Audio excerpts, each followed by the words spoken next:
Yes. I am now ready to rule on the point of order raised on January 31, 2024 by the member for Sherwood Park, Fort Saskatchewan, and the question of privilege raised on February 9, 2024 by the member for Edmonton Strathcona concerning the government's responses to their written questions. While they were raised distinctly, the Chair intends to provide a single ruling, given the procedural similarities of the two questions. Le député de Sherwood Park, Fort Saskatchewan. The member for Sherwood Park, Fort Saskatchewan, shared his concerns with regard to the exactitude and comprehensiveness of the government's report to question Q2155. The answer tabled on the 29th of January made no mention of secondary implementation partnerships that have to do with partnerships that seek to help Palestinian refugees. The members noted that he sought to get more information on all organizations that provide Canadian aid, implementation partners and secondary partners. Of privilege, the member for Edmonton Strathcona made a similar complaint, expressing dissatisfaction with multiple elements of the government's responses to three of her written questions, namely questions Q2068, Q2069, and Q2070. She argued that the inadequacy of the responses was so glaring that it interfered with her ability to carry out her parliamentary duties, including holding the government to account. She contended that the government specifically failed to answer several of the sub-questions embedded in the larger questions, and one response appeared to contain the wrong information. I ask for order, please.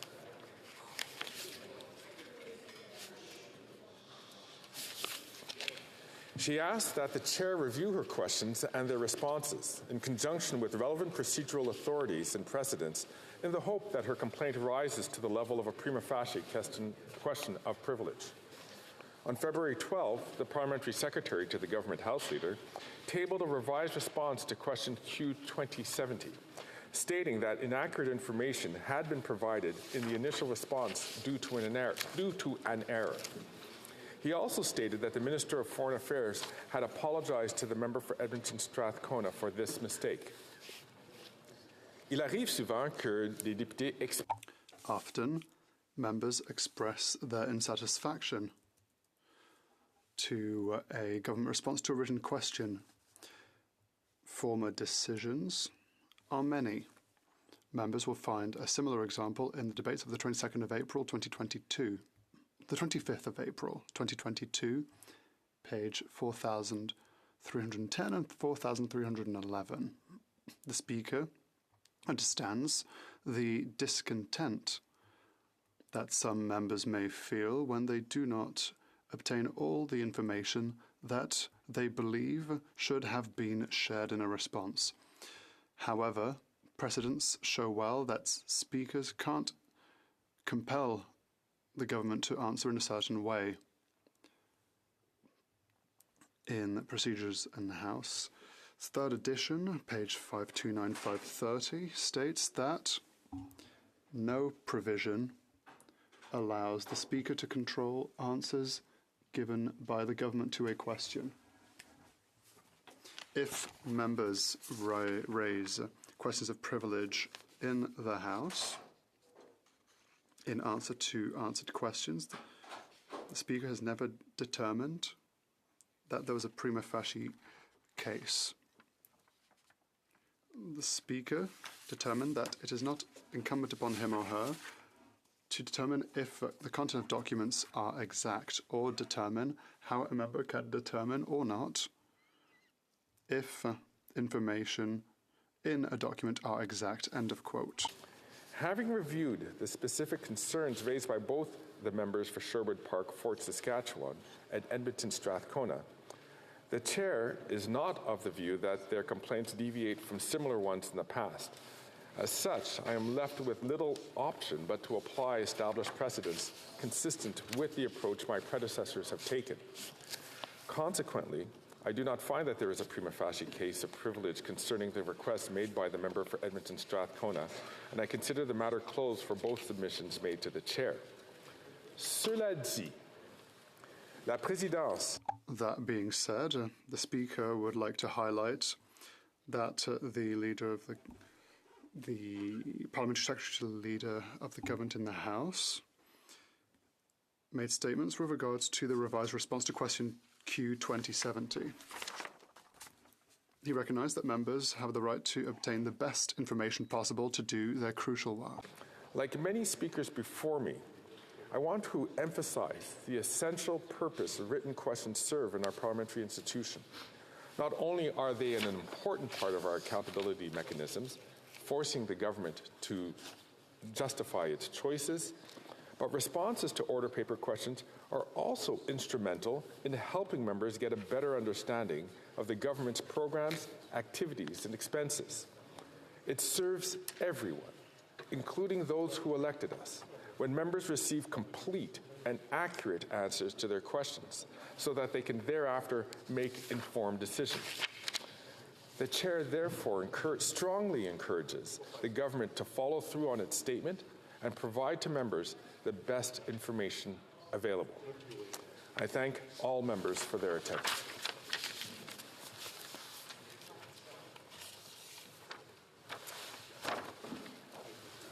Orders of the day. Dépôt de documents. Tabling of documents. The Honourable Government House Leader. Speaker, I move, seconded by the Minister of Families, Children and Social Development, that in relation to the consideration of the motion respecting the Senate amendment to Bill C-35, an act respecting early learning and childcare in Canada, the debate not be further adjourned. That's a good idea. The Honourable Member from Perth Wellington. Mr. Speaker, the standing orders clearly dictate that you cannot move such a motion on a point of order when orders of the day have not yet been called. Routine proceedings, Speaker.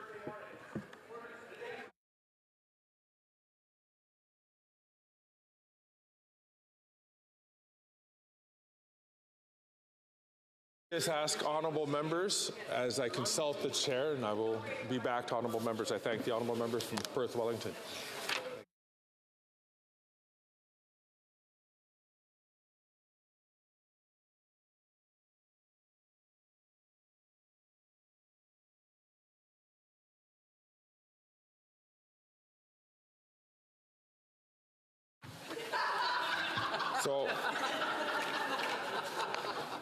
So I'd like to thank the honourable member from Perth Wellington for his intervention. The chair actually did make a mistake.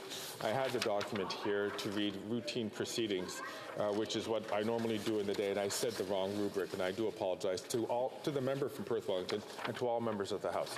So routine proceedings, and then I went to tabling of documents, and the Honourable Government House Leader.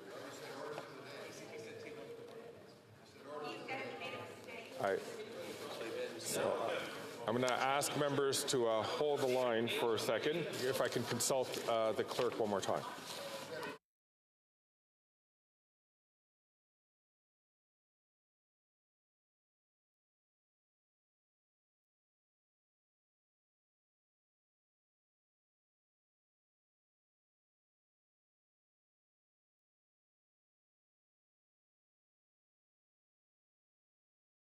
So again, I'm going to express to members, I understand the point of view of the Government House Leader, but the chair did make a mistake. It was routine proceedings that I should have gone, and I immediately called to the rubric of tabling of documents, which is where we should be at this point. We will get to the regular place. As you know, on Thursday mornings, we do start with routine proceedings. So, routine proceedings, tabling of documents. It is my duty to lay upon the table, pursuant to Section 10.5 of the Lobbying Act, a report on investigation from the Commissioner of Lobbying. Pursuant to Standing Order 32.5, this report is deemed to have been permanently referred to the Standing Committee on Access to Information, Privacy and Ethics.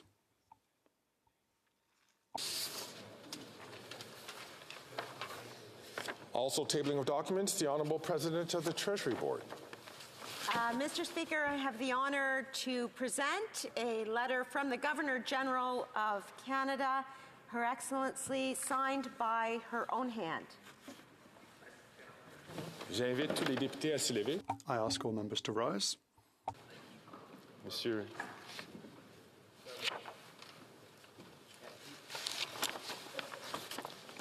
Her Excellency, the Governor-General, transmits to the House of Commons the main estimates of sums required to defray expenses of the federal public administration for the fiscal year ending on March 31st, 2025, and in accordance with Section 54 of the Constitution Act 1867, recommends those estimates to the House of Commons. Son Excellence, la Gouverneure Générale, transmet à la Chambre des Communes. Her Excellency, in repetition of the previous point, for the fiscal year ending in end of March 2025, pursuant to the Constitution Act 1867, recommends this budget to the House of Commons. L'honorable secrétaire, président du Conseil. The Honourable President of the Treasury Board. I have the honor to table in both official languages the main estimates for 2024-2025 in both official languages.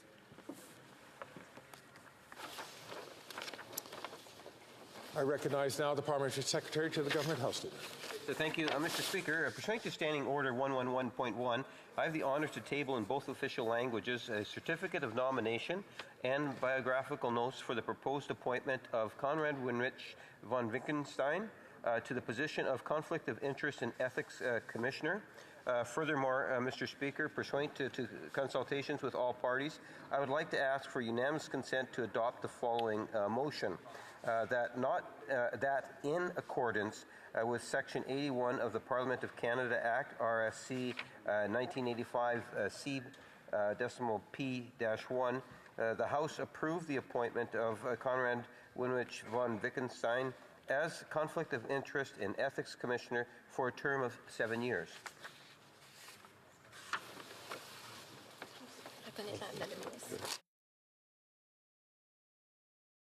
Que tous ceux qui s'opposent à All those against what the Honourable Member has proposed will now say nay. Agreed. The House has heard the statement of the motion. All those against the motion will please say nay. Carried. the Honourable Speaker, Parliamentary pursuant to Standing Order 36.8a, I have the honor to table in both official languages the government's response to one petition. This return will be tabled in an electronic format. The Honourable President of the Treasury Board. Mr. Speaker, I have the honor to table in both official languages the departmental plans for this government, representing 90 departments and agencies for 2024-2025.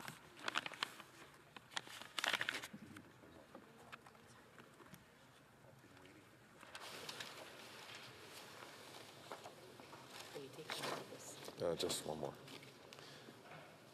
Dépôt de projet de loi émanant du... Introduction of government bills.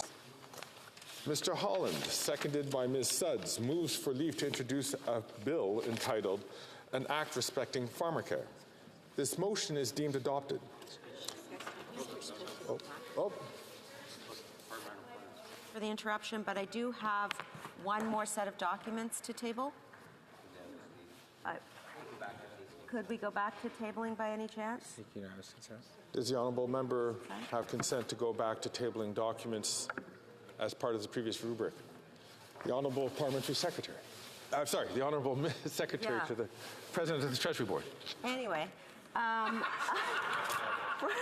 pursuant to Standing Order 32 sub 2, I have the honor to table on behalf of the Minister of Finance a document in both official languages entitled Report on the Federal Tax Expenditures for 2024. Thank you very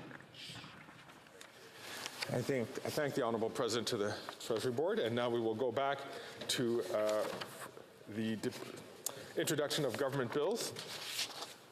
Mr. Holland, seconded by Ms. Sudds, moves for leave to introduce a bill entitled An Act Respecting Pharmacare. This motion is deemed adopted. Mr. Holland, seconded by Mrs. Sudds, moves that the bill be now read a first time and be printed. This motion is deemed adopted. First reading of this bill, première lecture de ce projet de loi. When shall the bill be read a second time? Right now. At the next sitting of the House.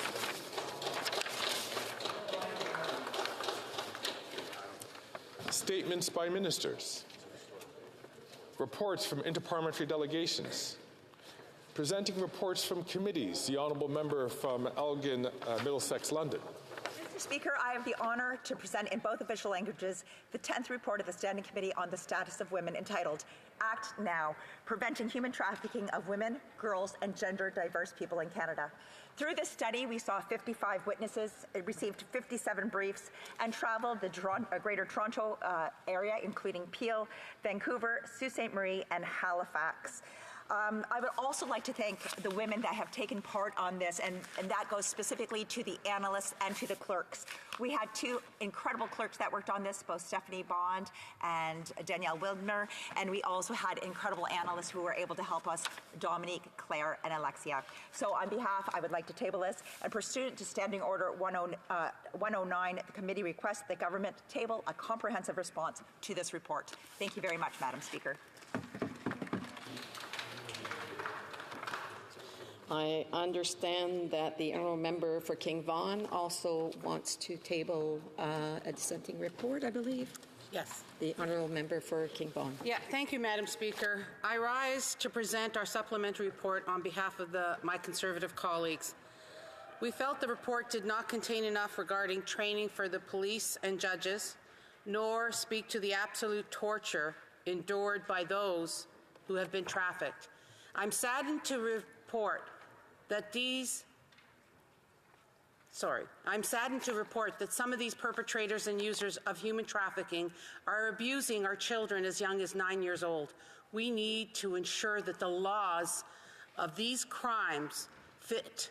So the penalties right now are not fitting the crime. We would like to ensure that these measures are reviewed so that we can protect all of our citizens, especially the most vulnerable, and that is our children. Thank you. C'est un point d'ordre, l'honorable député de Shefford. The Honourable Member for Shefford. Thank you, Madam Speaker. I ask for unanimous consent to table the supplementary report from the Bloc Québécois. All those against the motion will please say nay.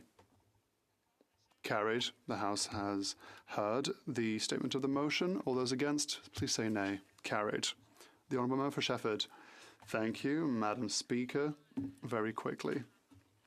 We have a complementary report to confirm once again that health is Quebec's jurisdiction and that the federal government must respect this jurisdiction. Quebec can implement information and awareness programs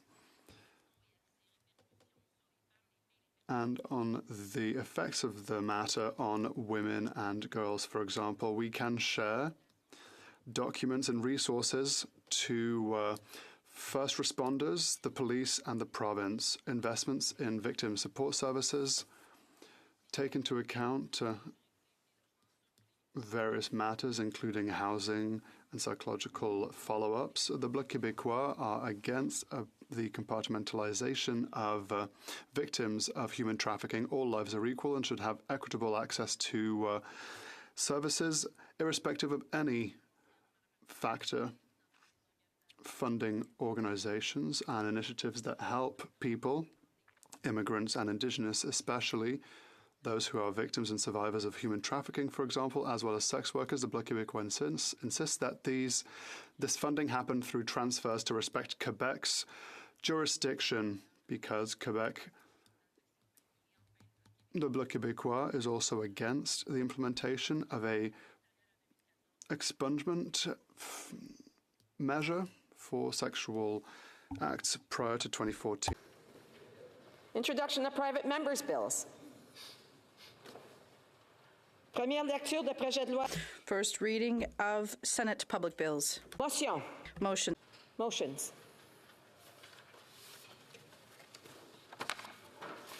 Mr. Smell, seconded by Mr. Melillo, moves that the 11th report of the Standing Committee on Indigenous and Northern Affairs presented on Wednesday, September 27, be concurred in. Debate. The honourable member for Kawartha Lakes, Brock. Kawartha Lakes? Haliburton, Kawartha Lakes, Brock. Yes, sorry. That's all right. Thank you very much, Speaker. I appreciate the opportunity to stand and speak on this very important report titled Food Security in Northern and Isolated Communities, Ensuring Equitable Access to Adequate and Healthy Food for All. And just to give a quick summary, Speaker, I think in general, right across the country, no matter where you live, food security has become a major issue. We see food bank usage at record highs. In fact, some food banks running out of food before the lines have gotten through the facility. A very challenging time for many Canadians. And it's even worse, if you can believe, in the north, especially in our territories. Just for example, just to quote off this report, food insecurity is generally defined as a situation that exists when people lack secure access to sufficient amounts of safe and nutritious food. So in 2017 and 18, 12.7% of Canadian households were food insecure. And as I mentioned right off the top, it's worse when you look at the north. So roughly 4.4 million households, so 12.7% of households right across the country were food insecure. So looking at the north, so you're looking at the Yukon, the Northwest Territories, and Nunavut, it can reach up as high as 16.9% in the Yukon, 21.6% in Northwest Territories, and Nunavut, 57%. That is absolutely incredible. It goes on. Among Northerners, Indigenous people are particularly at risk of being food insecure. And one of the recommendations from this study, and what the committee heard, is that, unfortunately, the Nutrition North program, which is available, shows that the program itself and the changes the government has made to it are not actually meeting the needs of Northerners. And we all know that I, of course, as mentioned off the top, will be splitting my time with the member for Kenora. He has a great insight on this subject as well, and he wants to share his thoughts. So one of the biggest factors of the increase in the cost of food is, of course, the carbon tax. We see the newly elected Premier of the Northwest Territories calling for relief on the carbon tax. We know that when farmers are forced to pay the cost, the truckers, the grocery store, et cetera, those costs are passed along to the consumer. Now, this continues throughout the chain, increasing the cost of absolutely everything. And unfortunately, food prices are impacted by this at a level and a time when Canadians are struggling to pay their bills. Inflation is out of control. Costs of everything are up, and the government refuses actually to take any sort of action or show any kind of compassion to people who are suffering.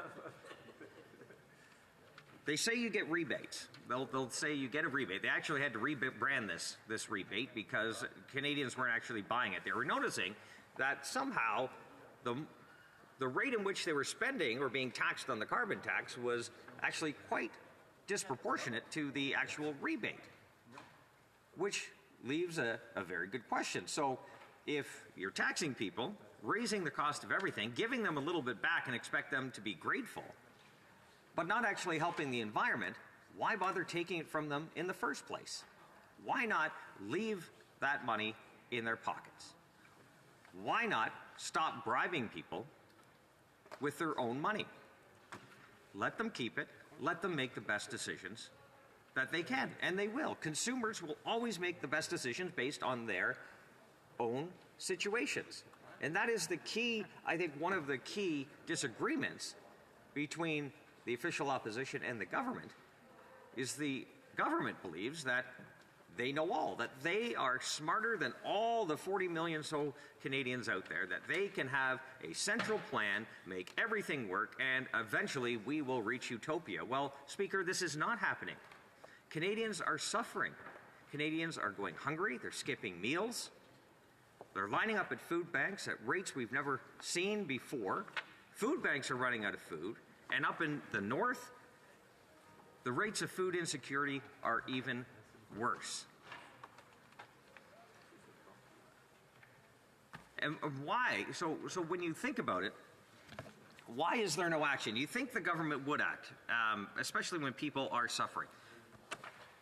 And you listen to the tone of this Prime Minister when he responds to that, right?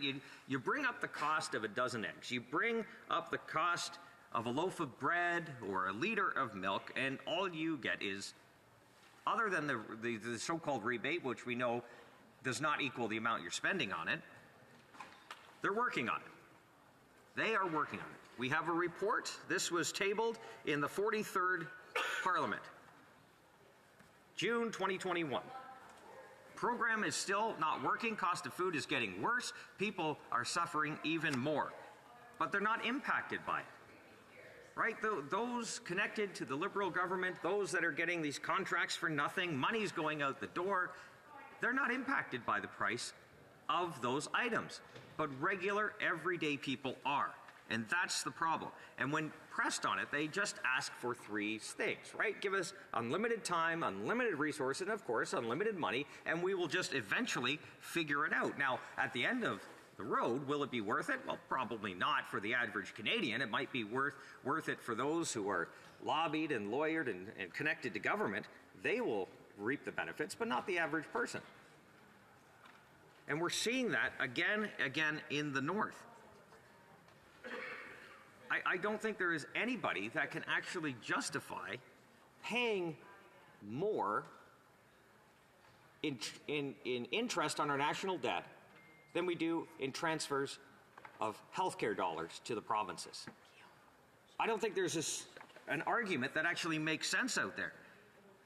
But they don't actually, the government just doesn't seem to matter. They keep spending. They keep putting the future on the credit card. And that is not responsible, despite programs that could easily be looked at. We talked about the Green Slush Fund many times in this House, in many speeches. The Green Slush Fund, where billions of dollars have been thrown, and it looks like it's just been given out to those that are connected, well lawyered or lobbied to government. The Infrastructure Bank, that is yet to really produce anything of substance, but has got ridiculous amounts of funding. And the list goes on. We have a Rive scam in the news again and again, where two people in their basement seem to have made off like bandits and no real accountability. You have reports coming out that the Indigenous consultation on the Rive scam wasn't actually done through Indigenous people. So the government again keeps saying one thing after another, but not actually living up to what they should be doing. And yet, food insecurity in the North continues to get worse. Money is being spent, and actually, money is being spent in higher amounts than ever, especially when you look at Crown Indigenous relations, but most important, the one Indigenous Service Canada, the spending is up. The spending is up, but the outcomes are down. There's actually more money going into those two departments, but ISC, Indigenous Services Canada, are only hitting 27% of their actual targets in their own departmental plan. Now, they just tabled the new departmental plans today. We'll have a look if that's gotten any better. But at this point, what organization, what private sector corporation would be able to succeed if they're only hitting 27% of their goals? I don't think many. But again, it's the government's looking, and they'll proudly say we're throwing X amount of dollars at X amount of program, but lives are not improving.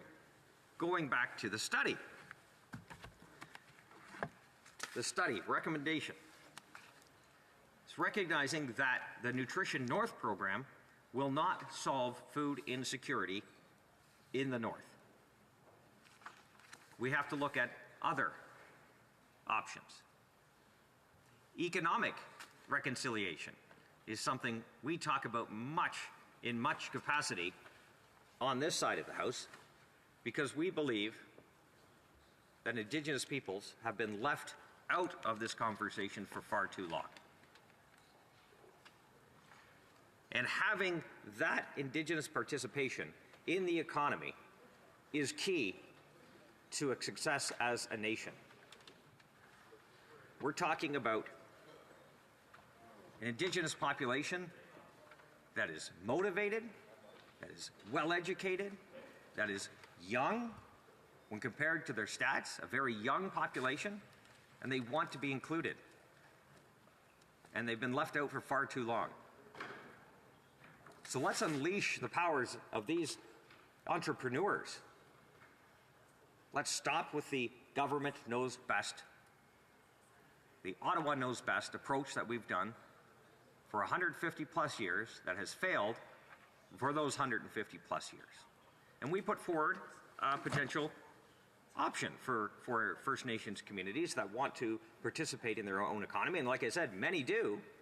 They're just constrained by the Ottawa knows best approach. It's the First Nations resource charge, which allows companies that are doing business on First Nation lands to, instead of pay Ottawa for the federal taxes they would pay the nation directly. It's a far more efficient way of tax dollars having maximum effect. Your velocity of the tax dollar, rather than the current method of the resource company doing business on traditional lands, on the First Nation lands, leaving the community, coming to Ottawa, going around the cotton candy machine, having First Nations come to Ottawa, ask for it back in the form of programs and services which are not working, only to get a share of that funding back. So let's eliminate parts of this broken system, one with this optional First Nations resource charge, which was actually developed by the First Nations Tax Commission. This was an Indigenous-led proposal that we were able to have great success adopting and promoting. And I think, well, I know when we're in government very soon, we will be able to implement this and actually create a difference in the lives of Indigenous peoples. So when we look at the North, we look at food insecurity. Processing is an issue. Sorry, yes, Speaker? I'm sorry, did the honourable member say he was sharing his time? Yes. Oh, so sorry, the honourable member's time is up. So I'll go to questions and comments, okay? Just because it has been over. I thought, I didn't hear that you were dividing your time, but I'm told that you did. So here we go. Questions and comments, the Honourable Parliamentary Secretary to the Government House Leader. Yes, thank you, Madam Speaker. And it's encouraging to hear that the member feels that the government should be listening to Indigenous community leaders, given the lack of attention that was given by the former Harper regime. And he made a great deal of comment in regards to the Nutrition North program, which is a program that ultimately does deliver literally tens of millions of dollars of support to make things like groceries a whole lot more affordable. And I'm wondering if he could reflect if he has any other thoughts in regards to what he believes would make a difference given the dramatic change in life as a direct result of climate change. The Honourable Member Haliburton, Kawartha Lakes Brock. Well, thank you very much, Speaker, and I appreciate the question from the member opposite. Actually, that's where I was going in my speech when, unfortunately, my time ran out unexpectedly. But as I was just about to say, in the Yukon, for example, they have very little processing capacity. So if you have an agricultural operation in the Yukon, they have nowhere to actually process. If you're doing a chicken operation for meat, you have nowhere to actually send those chickens to be processed. You have to either do it on site or truck them elsewhere, which can be very stressful on the animal.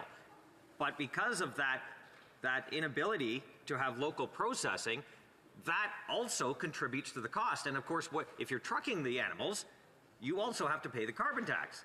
And of course, you heat the barn, you pay the carbon tax. And all of these layers add to the cost. I could go on, but hopefully I'll get more questions on that. Thank you, Speaker.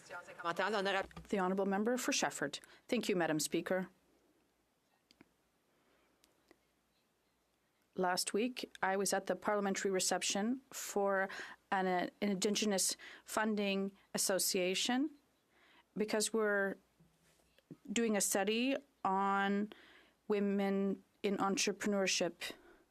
And the common word we heard was we often heard that it's hard for them to access credit, specifically for Indigenous peoples in the North.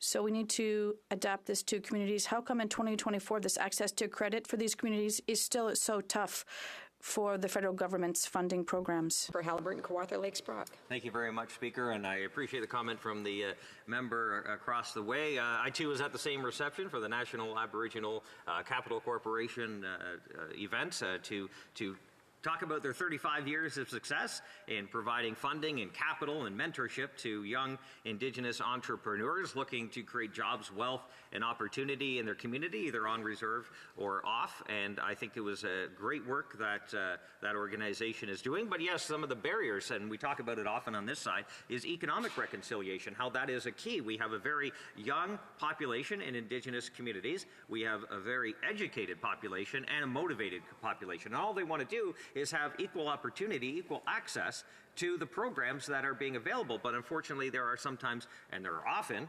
roadblocks that are in place. So what we're trying to do and what we are proposing on this side of the House is to remove those roadblocks, remove the gatekeepers, and get more economic participation for Indigenous peoples available. Questions and comments? The Honourable Member for Winnipeg Centre, a brief question. Thank you, Madam Speaker. And, you know, I agree with my colleague. There's been a total lack of funding of nutrition north. I want to go in terms of this economic reconciliation that I often hear the Conservatives talk about. They talk about economic reconciliation. I just want to translate what that means. It's economic reconciliation if you believe with our economic and political agenda. And then if you don't, we'll send in militarized police, as many recommended. Well, in BC, when we saw some of the blockades happening in opposition to resource extraction. And, you know, and in that point, it's about free, prior, and informed consent. Free, prior, and informed. I'm wondering if the Conservatives would have the same enthusiasm for communities or nations that do not want resource extraction or propose resource extraction with conditions. Thank you. Honourable Member for Haliburton, Kawartha Lakes, Brock. Thank you very much, Speaker. I appreciate the question from the member from the NDP. I think she's talking about the Coastal GasLink program, but she didn't mention it off the top. So in that, the bands within the Wet'suwet'en, the elected chiefs supported resource development. In fact, they actually had banned elections, and all the pro-energy candidates actually won those elections over anti-energy candidates. So there was a desire for economic activity to be part of economic reconciliation. And yes, there will be disagreements, but at the same time, you have elected bands saying, yes, we want this to happen. But we do have to listen to all voices as well. Resuming debate, the Honourable Member for Kenora. Thank you very much, Madam Speaker. Wow, thank you to my colleagues for the reception. I really appreciate it. And I know that we were all disappointed to learn that the member from Haliburton, Kawartha Lakes, Brock's time expired. I know he had much more to contribute, Madam Speaker, but it's an honor for me to be able to rise and speak to such an important topic here this morning. So, as has been highlighted in the discussion thus far, Madam Speaker, we know that food insecurity is a challenge right across the country with inflationary spending from this NDP Liberal government with their carbon tax, adding to the cost of living. People right across the country from coast to coast to coast are struggling to get by, struggling to afford to put food on the table and afford to put healthy food on the table, Madam Speaker, which is an important distinction. It's one thing just to be able to afford some food, but to be able to afford healthy food that and culturally appropriate food in many cases has become a struggle. It's why we've seen, unfortunately, 2 million Canadians that are visiting a food bank in a single month. Every month, 2 million Canadians, if not more, in recent statistics, it might be even higher, are visiting a food bank. 18% of families across the country are reporting food insecurity, Madam Speaker. This is really an affordability crisis across the country. Much of it is of the creation of this NDP Liberal government with their inflationary policies, with their carbon tax that is a tax on everything, on the farmers that are making the food, on the truckers that are shipping the food, and on the individuals who are buying the food, Madam Speaker. In fact, in 2024, a typical family is going to have to spend $700 more on groceries as a result of this government's policies. But as the report that we're discussing today has highlighted, this is an issue that is even greater in northern communities across the country. And that includes in Northern Ontario and in communities that I represent in the Northwest. Madam Speaker, there are 42 First Nations in my district that I represent, many that have no year-round road access, Madam Speaker. So it becomes a challenge in terms of being able to deliver goods to those communities, especially food and healthy food that doesn't have a long shelf life, Madam Speaker. So communities in the north, what are they relying on? They're relying on winter roads, which are not always predictable, depending on the weather that you're getting. They're relying on a barge to go around from the northeast, around the corner to northwest Ontario. They're relying on aircraft, which of course with the carbon tax and with the so-called clean fuel regulations, the second carbon tax on top of it, it's getting more and more expensive to operate aircraft as well, Madam Speaker. Not to mention the pilot shortage. We could go on and on the issues that this government has created, but it all adds to the added cost of living for northern communities. And then we look, of course, further north to the territories, where I understand there aren't many road access to communities. We see that those rates of food insecurity even higher, Madam Speaker, according to a report put together with Statistics Canada information by the University of Toronto. 46% of people in Nunavut live in food insecure households, and over 22% in the Northwest Territories, Madam Speaker. This is a major affordability crisis. And what's the government doing about it? Of course, they're making it worse with their inflationary policies and with their high taxes. But they have supposedly been aiming to address this through Nutrition North Canada, which is one of their flagship programs to address food insecurity in the North, Madam Speaker. And every single year, the government has been increasing funding to Nutrition North Canada. Back in 2021, they announced $163 million over 3 years to expand Nutrition North Canada.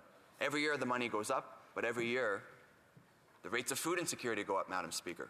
They're spending more, but getting worse results year after year, driving up the cost of living for people in the north. And that's a major issue. Clearly the program is not working. As my colleague before me mentioned, the Nutrition North Canada is not going to solve the affordability crisis when it comes to groceries across northern Canada. And there's really a number of reasons for that the report highlights. One of them, and this struck me, Madam Speaker, when I was working previously on the Indigenous and Northern Affairs committee, the mandate of the program itself isn't even to address food security. That's something that we learned from the officials, Madam Speaker. Nutrition North Canada, the mandate was not to address food security. It doesn't make any sense. Why would that program exist, Madam Speaker? It's a subsidy. It's going to the retailers. There's a lot of concerns with the transparency of that. There are concerns that it hasn't been opened up to agricultural producers, that there hasn't been enough support for local harvesting or the ability for food to be processed in the north as well, Madam Speaker. It's a very narrow scope, and the government continues to add more and more money into this program that is not working. Unfortunately, that is a common trend that we see with this government.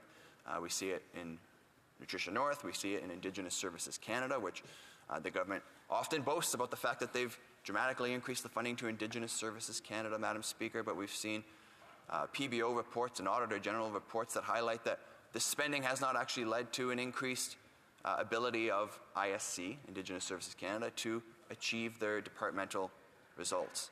It's why a number of boil water advisories continue to exist in northwestern Ontario and across the country, and it's why it's why we're seeing over and over again with this government a focus on announcements and photo ops and money that they could send to the bureaucracy instead of doing the real work to ensure that it's getting to the people that need it.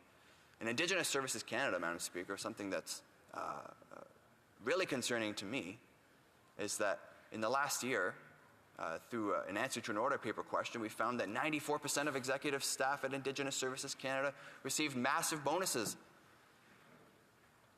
totaling over $3.6 million. Madam Speaker, they're failing to meet their targets. They're failing to deliver adequate services to Indigenous people across the country, and they're getting rewarded with bonuses. It's a slap in the face to Indigenous peoples across the country, including in the north, that are struggling to get by. I'm sure the 42 chiefs in my riding and many across the north could certainly have come up with a better use for that $3.6 million than to go to the bureaucracy and bloat the pockets of those executive staff. It's completely unacceptable. But that's what we get after 8 years of this NDP Liberal government, Madam Speaker. More spending, leading to higher inflation, the carbon tax that is driving up the cost of living on everyone. And it's not just food that it's impacting. Of course, we're speaking about food security with this report, Madam Speaker, but it's energy as well. 1 in 5 Canadian families are now living in energy poverty. I don't have a statistic for the north off the top of my head, Madam Speaker, but I'm sure common sense would indicate that that would be even higher in the north, where it becomes even more expensive and even more necessary to have home heating, obviously, and to have that use of energy. Madam Speaker, it doesn't seem like this government gets it. They don't understand the pain that their policies are inflicting on people across the country, and in particular in the north. Either that or maybe they just don't care, Madam Speaker. But either way, it's clear that it's time for a common sense Conservative government that's going to axe the tax to make life more affordable, to make food more affordable for people across the north, to listen to people living in the north, to ensure that we can provide the services that are needed in an efficient manner, to work towards building economic opportunities that can lead to self-determination and ensure that everyone can live in a food-secure household. Thank you, Madam Speaker. Questions and comments? Questions et commentaires. The Honourable Parliamentary Secretary. Madam Speaker, and I thank the member opposite for his speech and for the important work that we're doing at Indigenous and Northern Affairs Committee. Now, one of the things that we heard during this study, and what we've been hearing not only at this study, but at the United Nations Permanent Forum on Indigenous Issues, which I was proud to attend with that colleague last year, was that climate change is impacting northern communities and coastal communities at a far greater level than everywhere else in Canada. And you know, we hear the member opposite talk about the price on pollution and the problems with carbon tax, but we're also seeing a very real situation that is happening in the north that our communities aren't able to sustain themselves the way they have been doing since time immemorial because of climate change. And I wonder if the member opposite could talk a little bit about what climate change is impacting the North and what he heard in this study and at the United Nations about the real situation and the urgent situation that the climate crisis is causing. Honourable for Kenora.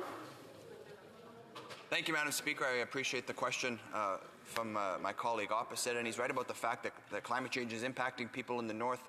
And I mentioned in my speech the fact that winter road access is becoming less predictable, Madam Speaker. It's why communities are looking for alternative options to be able to get goods to the North, that they're hoping to be able to harvest more in the North, Madam Speaker. It certainly is an issue that needs to be dealt with, and it speaks to the fact that Nutrition North Canada is not going to be able to address those issues. But unfortunately, Madam Speaker, what we've seen after 8 years of this NDP Liberal government is that they don't have a plan for the environment. They have a carbon tax that is driving up the cost of living while emissions continue to rise, and they're not even tracking the emissions that could be potentially prevented with this carbon tax, Madam Speaker. It's simply a tax plan, and people in the North recognize that, and they see right through it. Questions and comments?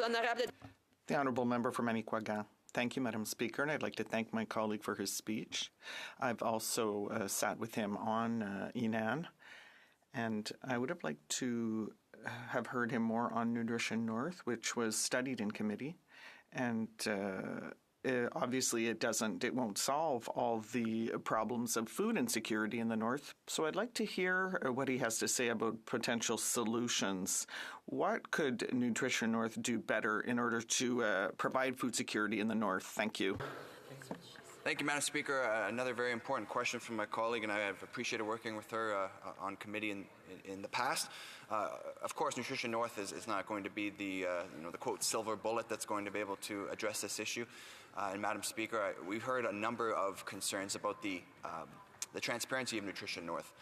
There are a lot of people that don't believe it's properly being passed on, and I think that there should be some mechanisms in place for that. I think that the government also needs to look at if a similar program can bolster harvesting support in the North, supporting for food processing in the North, Madam Speaker, or perhaps even rejigging the program entirely so that it doesn't go to the retailers, but to the people themselves, or to those that are transporting the goods. We've heard a number of suggestions at committee, and I think it's clear among all of that something does need to change, and I think that it's important that the government listens to the people in the North, the people that are affected by it, to know what change is going to be best for them so that we can ensure we get it right. Question and comment. The Honourable for Nunavut. And I'd like to thank the member for his intervention. I'm quickly reading through the report that was done by the 43rd Parliament, and this is not an issue that's new to me. It's quite familiar. I hear about food insecurity all the time whenever I go to my communities. I'm surprised to see that there was a recommendation in this report that the Nutrition North program be evaluated. Unfortunately, it has not been, and I wonder if the member can share his thoughts on why it would take so long to evaluate such an important program. The Honourable for Kenora. It's a great question, Madam Speaker. Obviously, the government would have to answer that, why it's taking so long to evaluate this program. I have no idea. I think it's something that the government should have acted on before we did that report, and I would have hoped that they would have acted on it much quicker, Madam Speaker, because we heard time and time again that there are problems with this program, that there are concerns with this program, and the government, in the committee they seem to agree with us, but then afterwards they sit on their hands and don't do anything about it. In fact, they've been increasing the funding towards this program, Madam Speaker. It's all about announcements and photo ops and not results with these guys. Resuming debate, reprise le débat. The Honourable Parliamentary Secretary to the Government House Leader. Yes, thank you, Madam Speaker. And, I think that it's suffice to say that issues of this nature are of great importance. And I believe that no matter where it is that you actually live in Canada, there's a great deal of sympathy and appreciation in terms of the cost of living in Northern Canada. Back in the days when I was an MLA, I can recall bringing forward legislation on the issue of milk. because of the cost of milk in northern Manitoba, and how it is that there things like cola products were far more cheaper than being able to get milk. And albeit my bill never did pass, but it made at least the point that often when we think of up north or northern Canada, that we want as much as possible to have products that we consume on a daily basis that we virtually take for granted that become such an expensive item in northern Canada. And often it's not even a question of price, it's a question of availability. Many of the products that we have in our cities, in which we come to accept as being there whenever we walk into the grocery store, is not the case in northern Canada. You know, how many speeches have we heard, not only today but in the past, about the idea of competition? We often talk about the importance of competition. Here, whether it's Toronto, Winnipeg, Vancouver, smaller communities in between, Halifax, virtually throughout the country, we often talk about the importance of competition. Well, one of the reasons why we talk about the competition, Madam Speaker, is because through competition you get better selection, you get better prices, and so forth. Well, those same principles do not apply to northern Canada. In northern Canada, you have one grocery chain, virtually, that covers the far north. And it's an idea of how does that provide for having a competitive price regime. And there's a whole lot more in terms of getting the products up north that it needs to be taken into consideration. You know, I have my weekly discussions in my constituency at a local restaurant, Madam Speaker, and I can recall one individual from University of Manitoba, and he's talked about this for years, and he's gained quite a bit of support. And it's in regards to airships and the role that airships could play in terms of providing additional competition and providing resources to northern Canada. And there's now a great deal of talk about how maybe even a community like Thompson might be engaged where it could be providing services further north to ensure that there's a healthier sense of competition and choice of product, Madam Speaker. So I think more and more we need to take a look at ways in which we can ensure that there is more food security, more choice, and obviously a better price point on the types of products that people living in the north are having to deal with on a day in and day out basis. I recognize that.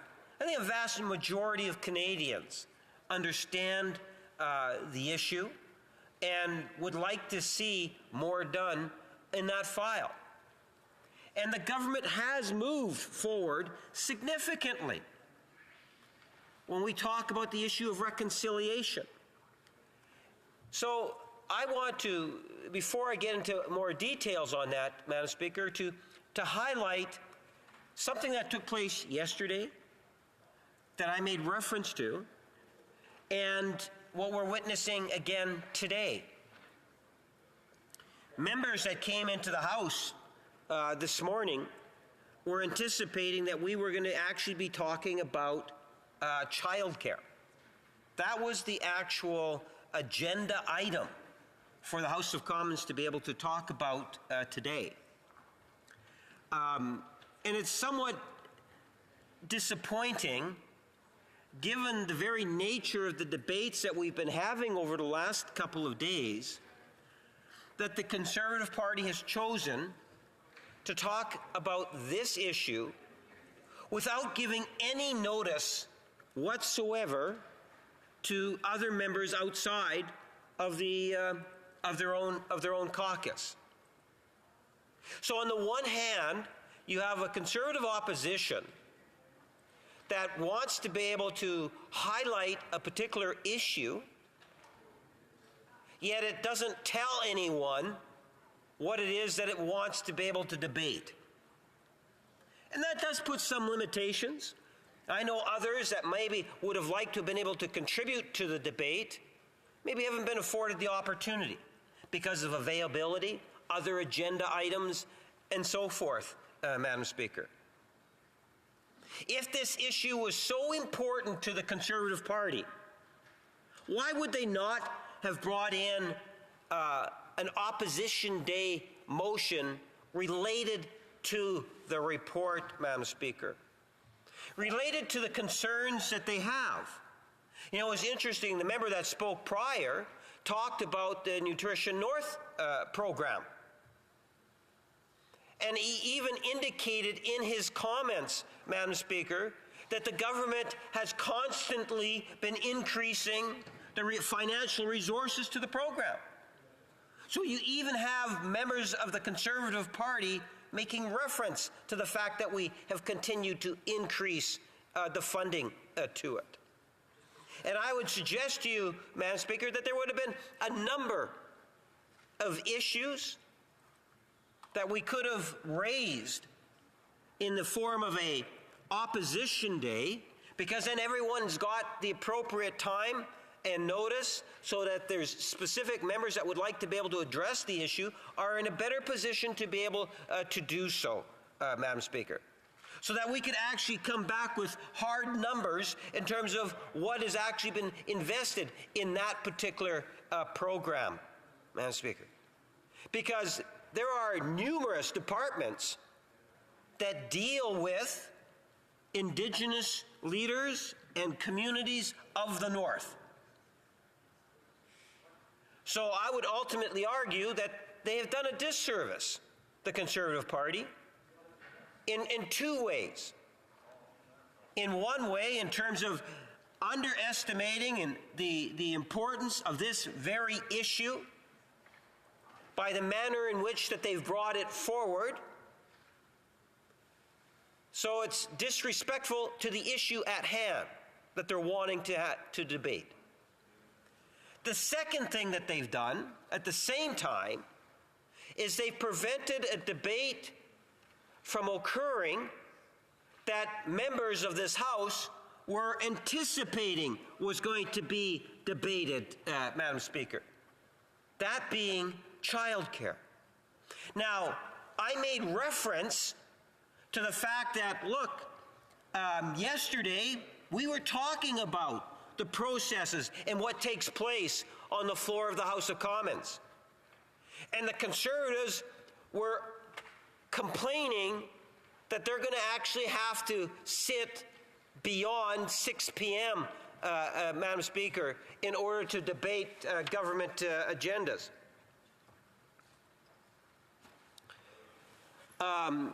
That they didn't want to sit late in the evenings. And I had argued yesterday that we needed to be able to have the time to be able to have those debates because of the games that were being played by the Conservative Party, by bringing in concurrence reports in order to prevent debate on government legislation, Madam Speaker. I highlighted that yesterday. I've raised that issue before, and once again, we see the Conservative Party playing that destructive role here on the floor of the House of Commons. They're saying that they do not want to talk about childcare here today, even though that was supposed to be what we were supposed to be talking about, Madam Speaker. And then they took an issue that is so serious and without any notice to other members, they bring it forward in an expectation. And I'm going to wind up my remarks because I do want to get to debate. I do want to get to debate, but suffice to say on that point, just to highlight one thing.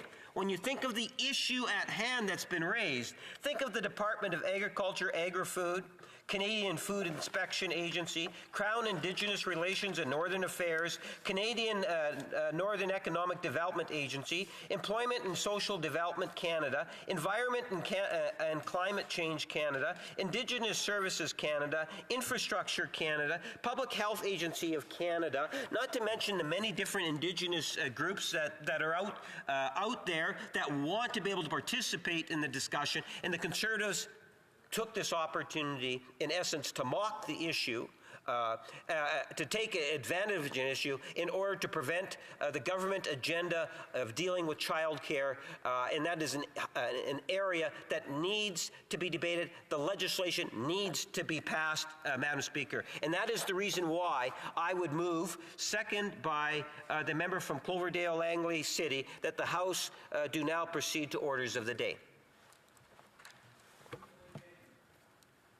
The Conservatives. Mr. Lamoureux, seconded by Mr. Alda, move that the House now proceed to the orders of the day. Si un député participant en personne désire... If a member participating in person... Speaker, I'd like to request a recorded division. Call in the members.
Morning. Merci.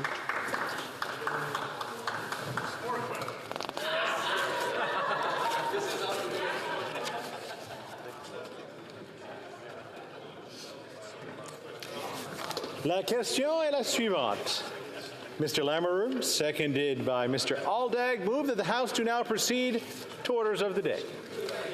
The 10-minute period for members voting electronically has started, and the House will now proceed to vote for members participating in person. All those in favor of the motion will please rise. Mr. McKinnon-Gatineau. Mr. McKinnon-Gatineau. Ms. Suds. Ms. Suds.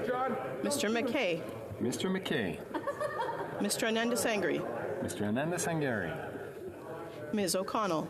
Ms. O'Connell. Mr. Oliphant. Mr. Oliphant. Mr. Lamoureux. Mr. Lamour. Madame Fortier. Madame Fortier. Mr. Baptiste. Mr. Baptiste. Mr. Kuzmarachuk. Mr. Kuzmarachuk. Mr. Hardy. Mr. Hardy. Mr. Yacono. Monsieur Yacono. Mr. Sousa. Mr. Sousa. Mr. Dogood. Mr. Dogood. Madame Koutrakis. Madame Koutrakis. Mr. Chang. Mr. Chang. Mr. Aldag. Mr. Aldag. Mr. Van Bynen. Mr. Van Bynen. Mr. Ali. Mr. Ali. Mr. Gahir. Mr. Gahir. Ms. Idlout. Ms. Idlout. Monsieur Bouliris. Monsieur Bouliris. Mr. Angus. Mr. Angus. Ms. McPherson. Ms. McPherson. Mr. Morris. Mr. Morris.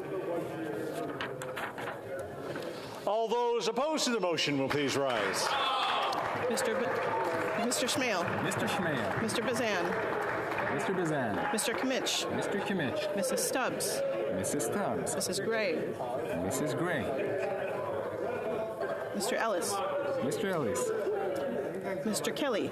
Mr. Kelly. Mr. Baldinelli. Mr. Baldinelli. Mr. Cooper. Mr. Cooper. Mr. Richards. Mr. Richards. Mr. Duncan Stormont Dundas, South Glengarry. Mr. Duncan Stormont Dundas, South Glengarry. Mr. Beltold. Mr. Berthold. Mr. Workington. Mr. Workington. Mr. Abouteif. Mr. Abouteif. Mr. Seaback. Mr. Seaback. Ms. Ferreri. Miss Ferreri. Mr. Strahl. Mr. Straw. Mr. Malello. Mr. Melillo. Ms. Gladue. Ms. Gladue. Mr. Patzer. Mr. Patzer. Mrs. Gallant. Mrs. Gallant. Mr. Muse. Mr. Muse. Mr. Van Popta. Mr. Van Papta. Mr. Generou. Mr. Generou. Mr. Gould. Monsieur Gould. Mr. Epp. Mr. Epp. Mr. Kitchen. Mr. Kitchen. Mr. Allison. Mr. Allison. Mr. Nader. Mr. Nader. Mr. McGuire. Mr. McGuire. Mr. Falk Provencher. Mr. Falk Provencher. Mr. Williamson. Mr. Williamson. Mr. Dowdle. Mr. Dowdle. Mr. Canna. Mr. Canna. Mr. Leslie. Mr. Leslie. Madame Normandin. Madame Normandin. Madame Gill. Madame Gill. Madame Larouche. Madame Larouche. Madame Desbiens. Madame Desbiens. Madame Bérubé. Madame Bérubé. La Chambre attendra maintenant la fin de... The House will now await the end of the electronic voting period before continuing its proceeding.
wish to inform the House that the electronic voting period has ended.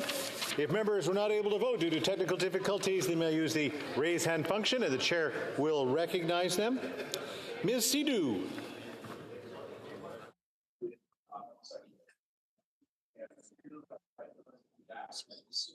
Yes. Ms. Sidhu, Brampton South, yea, pour. Okay, perfect. Anybody else? Nobody on screen? Nobody ran in? Very good. The table will now compile the results of the vote. It's going to close.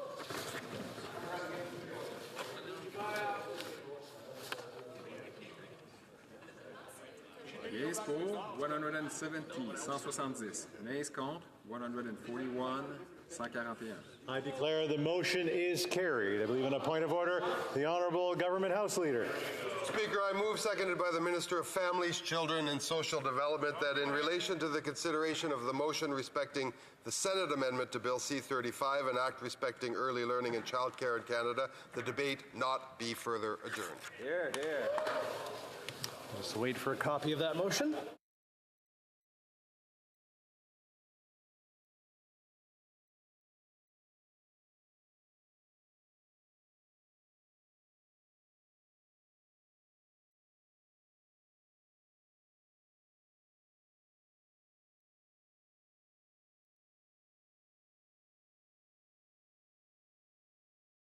Moved by the Government House Leader. Who was seconder on that?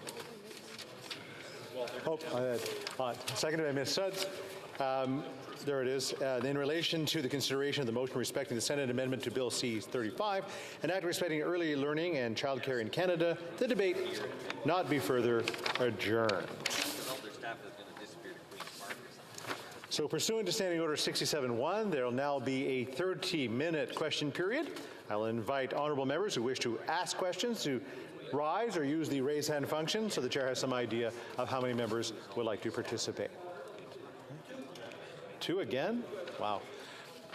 All right, the honourable member for Peterborough-Kawartha.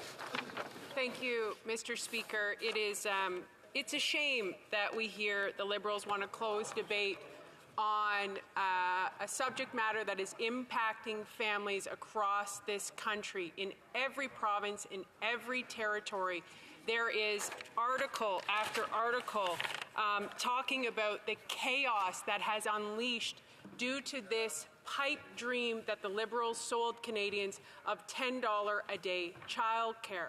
And so what we're hearing today is we are ongoing a debate, which is an opportunity in this House to bring forth the problems that are on the surface from both operators and families that they can't access childcare. And in particular, this stat, Mr. Speaker, 77% of high-income parents are accessing childcare under this Liberal childcare agreement versus 41% of low-income families. And they want to shut down debate in a time when we should be having a very robust discussion on what is wrong in this country so that we can fix it. So, through you, Mr. Speaker, how long do I have to ask the question here? Well, normally we ask them quickly so that we can get quick answers and we can have as many interactions as we possibly can. The honourable member for Peterborough-Kawartha. Thank you, Mr. Speaker. So I guess my question through you to the Liberal Party is why? Why would they want to shut down this debate when there are families, operators, and everyone? This program is already in place. But by keeping this debate open, we are allowing to elevate the voices and hopefully correct those concerns. Why are they doing this? The Honourable Minister of Families. Thank you, Mr. Speaker, and very happy to speak to that question here today. Obviously, C-35 is a bill that is critically important to families, to children, and to our partners, the provinces, territories, and Indigenous partners across this country. The bill has been very thoroughly studied, Mr. Speaker, both committee here and at Senate committee. I would add that there have been numerous days of debate here in this House as well over at the other House, both just recently in the winter and back in the fall. And I would also point out, Mr. Speaker, that at the time, all parties voted unanimously to continue to support this work. The member opposite has proposed that the system is in chaos. Well, I would rebut that, Mr. Speaker, and I would say to the member, ask the families who are benefiting from this program, thousands of families across the country who are accessing care now at least 50% of the rate, if not at $10 a day. Those families, it has been incredibly impactful, Mr. Speaker, and Rome wasn't built overnight. As we do this work together with the provinces and territories, more and more spaces are coming in line, and there'll be 250,000 new spaces as we continue to build this out with our partners. Thank you, Mr. Speaker. Questions and comments. Questions et commentaires. The honourable member for Edmonton Strathcona. Well, thank you very much, Mr. Speaker. And I have a question for the government. You know, today was the day that we were supposed to be talking about the Senate amendment of M35, and the Conservatives have brought forward a concurrence debate on food security in the North, which of course is an extraordinarily important topic. The issue, though, is that they are using this as a tactic to delay a debate that's very important on childcare. And the way I know that is that the Conservatives have in fact had 10 opposition days where they could have brought forward the issue of nutrition in the North, and they have never chosen to do that. In fact, you know, when Stephen Harper was our Prime Minister, I believe that Pam Palmer, one of the Indigenous experts, had said that this Conservative government had actually set back Indigenous relations 100 years in the 10 years that they were there. So I guess my question to the government is, you know, why does the government think that the Conservative Party of Canada is so eager to stop women from coast to coast to coast from being able to access childcare, something that we know we need for women, that we need for families, and frankly, we need for our economy? Thank you. The Honourable Minister, Families, Children and Social Development. Thank you, Mr. Speaker, and my thanks to my honourable colleague who has asked that question. You know, I think what we are talking about here in this House is just the importance of enshrining in law a national early learning and childcare system. I think we can't understate how important this work is that we're doing here today. And what this means, not only for today's parents and today's kids, but for families for generations to come. And as my colleague has pointed out, unfortunately, we have not seen the support on the other side of the House from the Conservatives in moving forward collaboratively to ensure that this system is successful for moms and dads and children across the country. And I have to say, Mr. Speaker, it's very disappointing how it is being positioned and how this is becoming a political hot potato, if you will. This is truly about children and about families and ensuring we do the right thing by them for generations to come. Questions et commentaires. Questions and comments. L'honorable The Honourable Member for Abitibi, Bay James Nunavik EU. Thank you, Mr. Speaker. I'd like to thank the Minister and my colleague for her speech. I have a question. The government adopted Motion 35 yesterday, saying that it was to promote debate, by adding hours, and that there would be a motion tabled to limit debate. There would be closure. So what's the government up to? They want to sit longer, but they want to debate less. I would like to hear what the government is up to. Why has the government decided to proceed in this way? L'honorable ministre. Merci. Thank you very much. Thank you to my colleague for the question. This is really about moving forward this important legislation for families and children across the country, as I've already said. I think it's worth pointing out that as we have entered into agreements with the provinces and territories, and we work with our partners and our Indigenous partners, they are waiting with bated breath, of course, for the certainty of this legislation. As we do that work together, as we focus on creating spaces, it's really important that that certainty is in place. I would suggest that the work we're doing today is fundamental in moving forward in a speedy way, given the amount of days of debate that we have already witnessed for this legislation, that it's incredibly important to move forward, as I said, for our partners, but of course for families and children across the country. Question and commentaire, questions and comments. The Honourable Member for Nepean. Thank you, Mr. Speaker. Mr. Speaker, focusing on early childhood development is crucial for building a healthy and stable civic society. And I would like to ask the Minister to touch upon the economic empowerment of women who disproportionately bear the brunt of childcare responsibilities, and the increasing participation in the workforce not only enhances the productivity of the current workforce, but also lay groundwork for future prosperity of our nation. The Honourable Minister of Families. Thank you very much to my colleague for that question, and he's absolutely right. This is not just good social policy, it's incredible economic policy. And we've seen to date the impact of that. And I think you can look back even to when Quebec first introduced this back in 1997 in Quebec.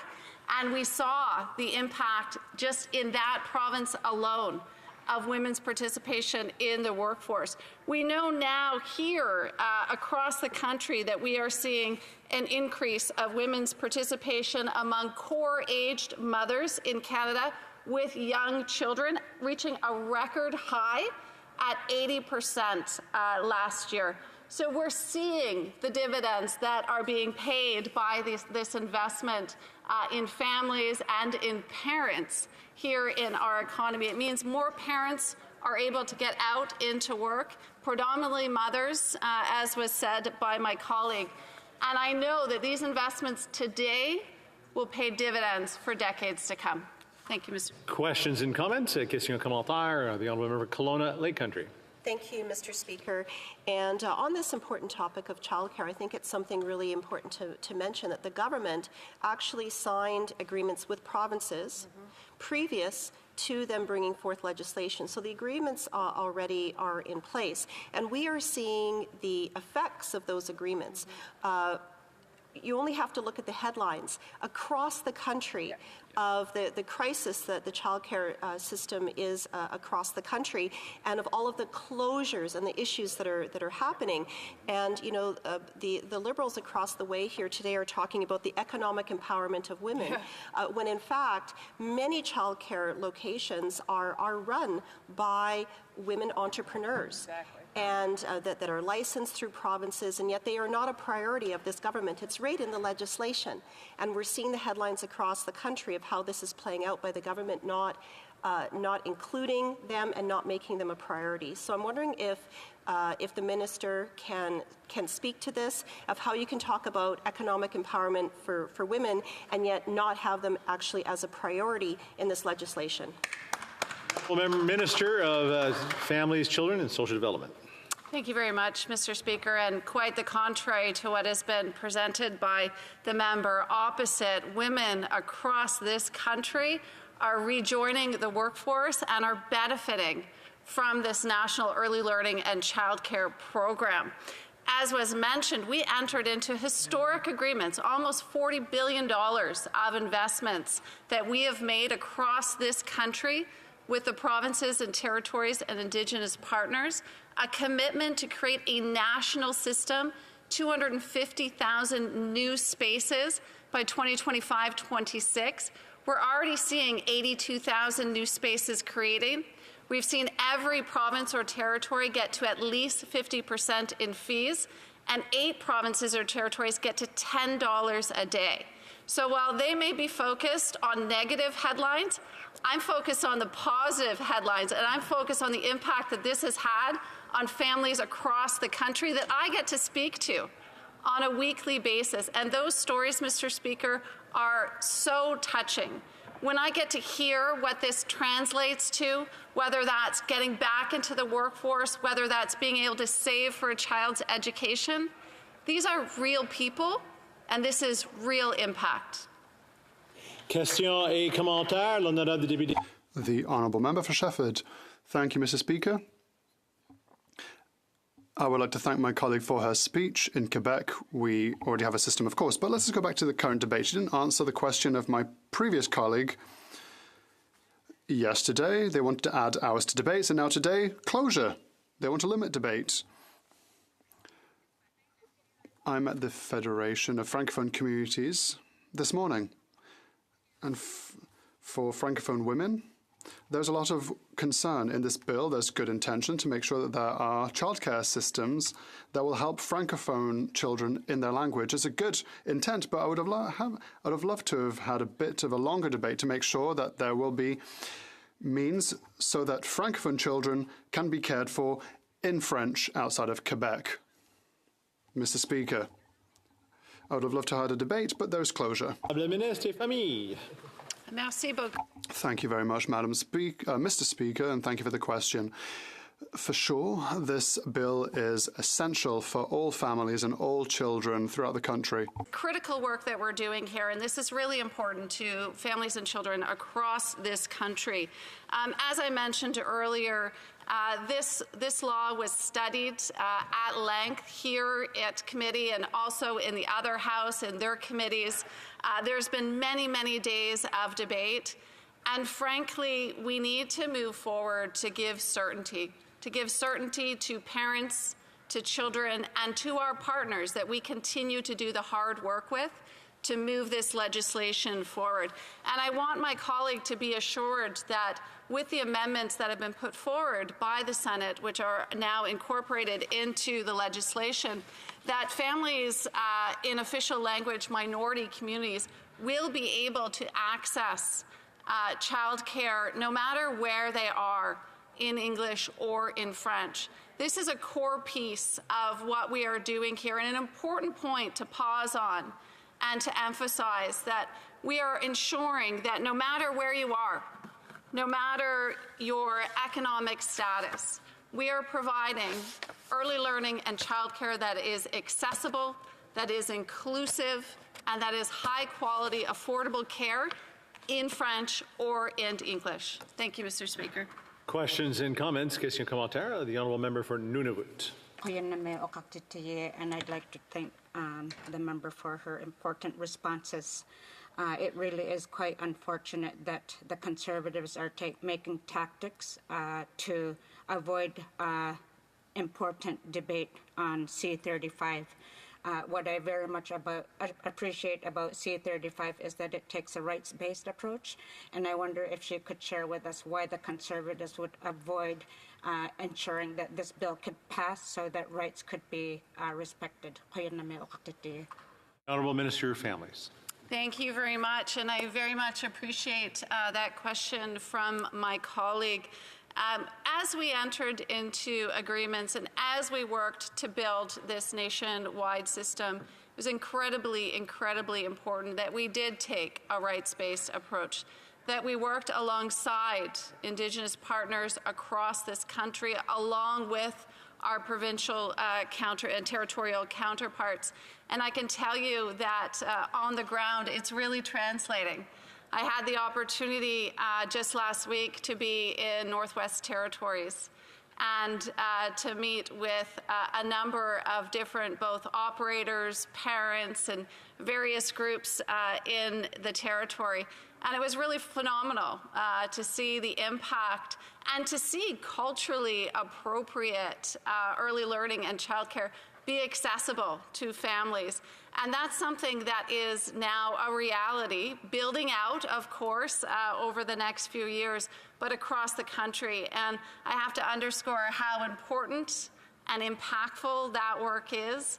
And again, this law means that's not just for today. That's not for the kids today or the next 2 years, but that's in perpetuity, Mr. Speaker. It's really a critical piece of legislation that I think all of us in this House should be supportive of.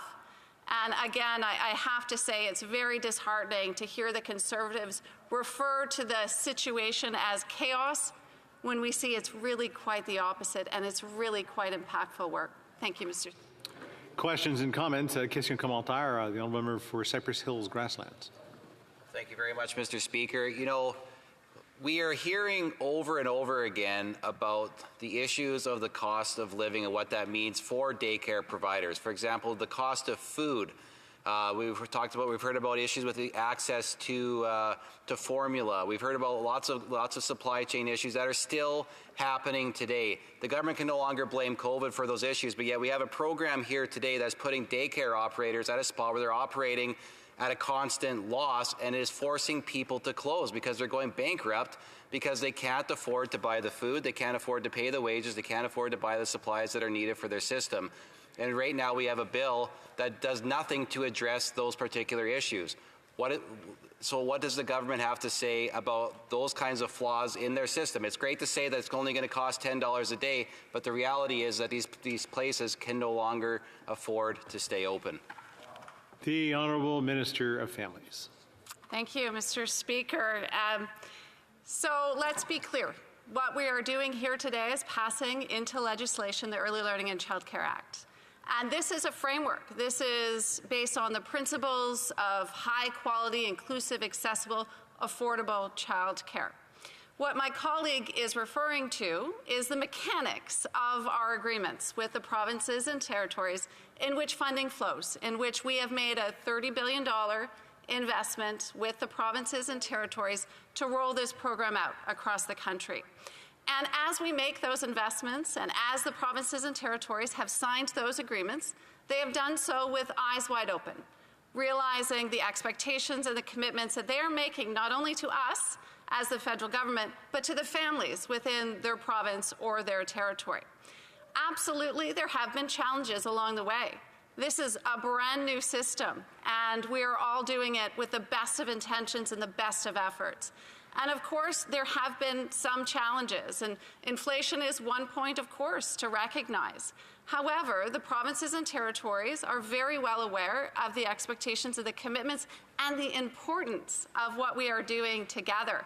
And I would point to Alberta, who just most recently acknowledged the need to sit back down with operators and review their funding formula and to provide cash advances to address some of the cash flow issues that operators were having in that province.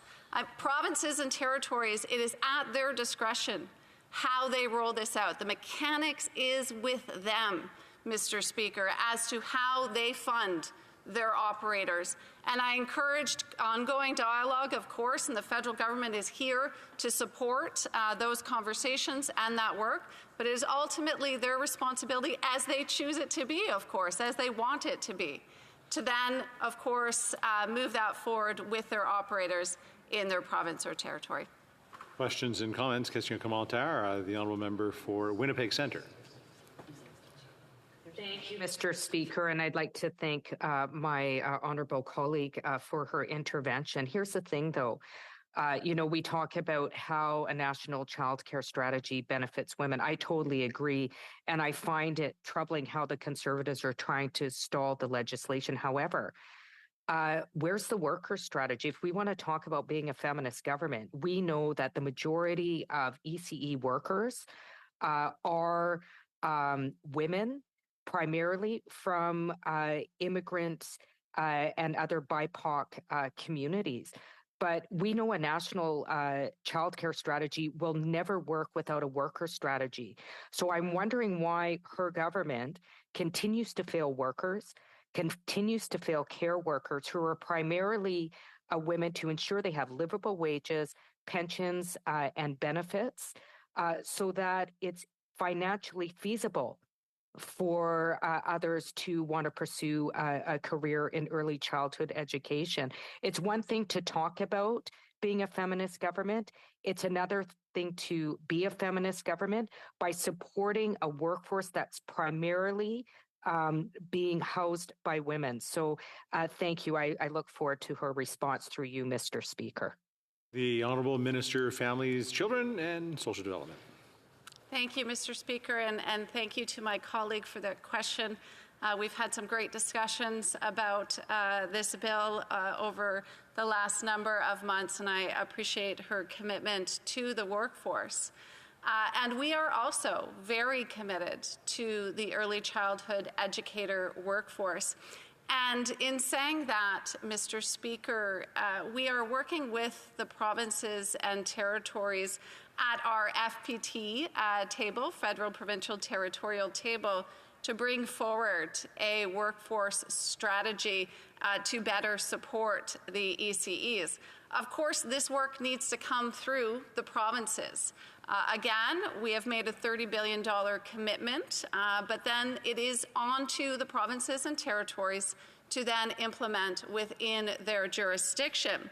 We are seeing some success, of course, to date. I was in Nova Scotia a few weeks ago, and we're seeing in Nova Scotia's most recent action plan that we have just finished negotiating and signing, a commitment to a wage grid, increase in wages, and a first ever pension and benefits plan in that province. We're seeing other provinces do similar efforts. There is absolutely more that needs to be done. I will caveat, of course, we are roughly 2 years into these agreements, and it is our expectation that the provinces do the work to make sure that they make the investments in the workforce so that we have these talented, caring, passionate individuals to continue to do the important work of caring for our little ones. Questions and comments? Question commentaire, the Honourable Member for Nepean. Thank you, Mr. Speaker. Mr. Speaker, over the last 8.5 years, we have introduced programs like Canada Child Benefit, we have got the Canada Dental Care, we have reformed the Canada Pension Plan, we have got the Canada Workers Benefit, we have reduced the retirement age from 67 to 65. I would like to ask the Minister how this legislation joins other stuff that we have done in creating a very stable and healthy Canadian society, and why the stable Canadian society is required so that we can achieve the economic growth that is needed for our country. The Honourable Minister. Thank you very much, Speaker, and thank you to my colleague for that question. Undoubtedly, this government has done more for families and for women than any other government in history, and I'm incredibly proud to be part of that government and part of that work. This legislation, C-35, is rightly put just one piece of that hard work that we have done to support women and families. I look to the Canada Child Benefit, a program that families can rely on each and every month like clockwork to support them, to deposit funds into their bank account for whatever the needs of their family may be that month, whether it be additional shoes for Johnny, extracurricular activities or savings for their post-secondary education.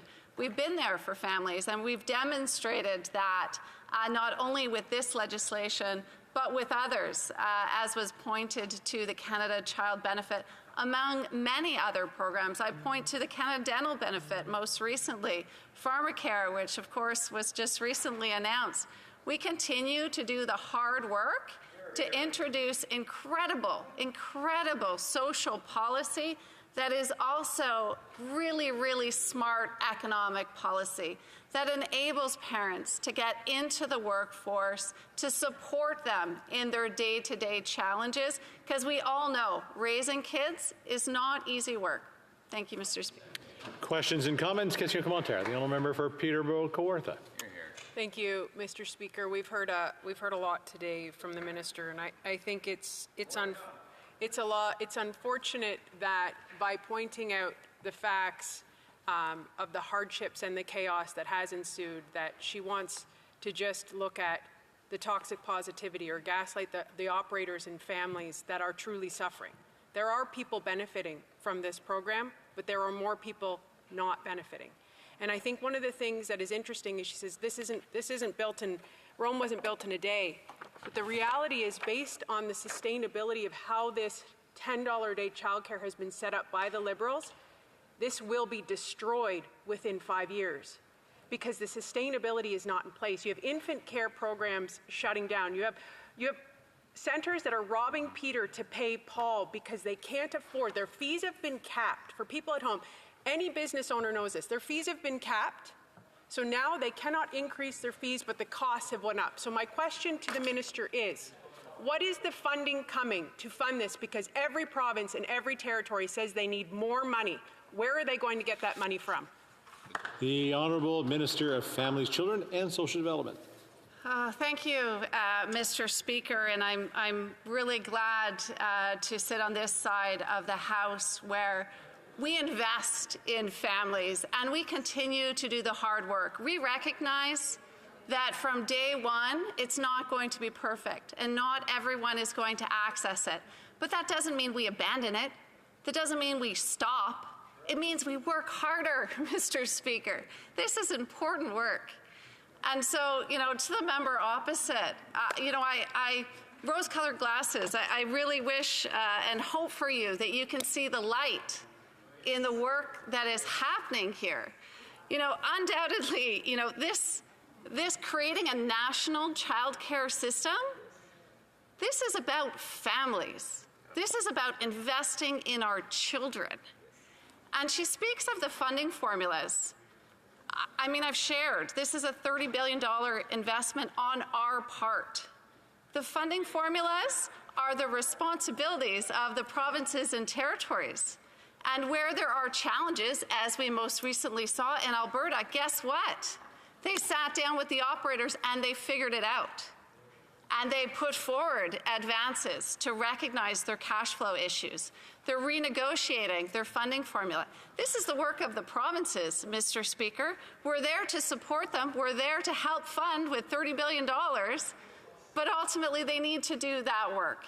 On this side of the House, Mr. Speaker, it is just so incredibly unbelievable to me that we have folks like those on the Conservative benches who continue to throw shade and to discourage those who are doing the hard work, the operators, the families that are dropping their children off day in and day out, when really we need to focus on getting the work done together.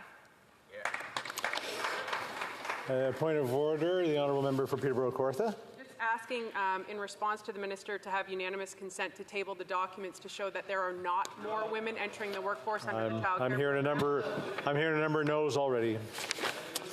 It is my duty, mon devoir. It is my duty to interrupt the proceedings at this time and to put forthwith the question on the motion now before the House. The question is as follows. Seconded by Ms. Sudds. Move that in relation to the consideration of the Senate amendment to Bill C-35, an act respecting early learning and childcare in Canada, the debate not be further adjourned. If a member participating in person wishes that the motion be carried or carried on division, or if a member of a recognized party participating in person wishes to request a recorded division, I'd invite them to rise and indicate it to the chair. The honourable member for Sarnia-Lambton. Thank you, Mr. Speaker. I would request a recorded division. Call in the members.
Good. The question is as follows. Monsieur McKinnon-Gatineau, appuyé par Madame Sudds, propose que relativement à l'étude de l'amendement of the amendment to Bill C-35, an act concerning early childhood learning and childcare, that the debate be not further adjourned. Voting electronically has started in the House. We'll now proceed to the vote for members participating in person. All those in favor of the motion will please rise. Mr. McKinnon-Gatineau. Mr. McKinnon-Gatineau. Mr. O'Regan. Mr. O'Regan. Ms. Sudds. Ms. Sudds. Ms. Chagger. Ms. Chagger. Ms. Sahota. Ms. Sahota. Madame Bibeau. Madame Bibeau. Mr. Ananda-Sangri. Mr. Ananda-Sangari. Mr. Beach. Mr. Beach. Ms. Jassic. Ms. Jassic. Mr. Aria. Mr. Aria. Ms. O'Connell. Ms. O'Connell. Mr. Gerritsen. Mr. Gerritsen. Mr. Lamoureux. Mr. Lamoureux. Mr. Baptiste. Mr. Baptiste. Mr. Kuzmarchuk. Mr. Kuzmarchuk.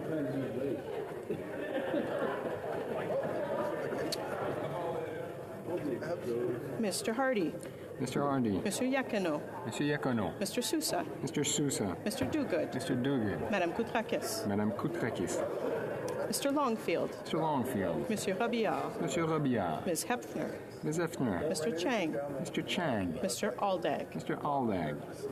Mr. Van Bynen. Mr. Van Bynen. Ms. Bradford. Ms. Bradford. Mr. Julian. Mr. Julian. Ms. Blaney. Ms. Blaney. Ms. Idlout. Ms. Idlout. Ms. Barron. Ms. Barron. Monsieur Bouliris. Monsieur Bouliris. Mr. Angus. Mr. Angus. Ms. Matheson. Ms. Matheson. Ms. McPherson. Ms. McPherson. All those opposed to the motion will please rise. Mr. Schmale. Mr. Schmale. Mr. Bazan. Mr. Bazan. Mr. Kimmich. Mr. Kimmich. Mr. Perkins. Mr. Perkins. Mrs. Stubbs. Mrs. Stubbs. Ms. Landsman. Ms. Landsman. Mrs. Gray. Mrs. Gray. Mr. Ellis. Mr. Ellis. Mr. Kelly. Mr. Kelly. Mr. Baldinelli. Mr. Baldinelli. Mr. Cooper. Mr. Cooper. Mr. Richards. Mr. Richards. Ms. Finley. Ms. Finlay. Mr. Aboutaif. Mr. Aboutaif. Mr. Strahl. Mr. Strahl.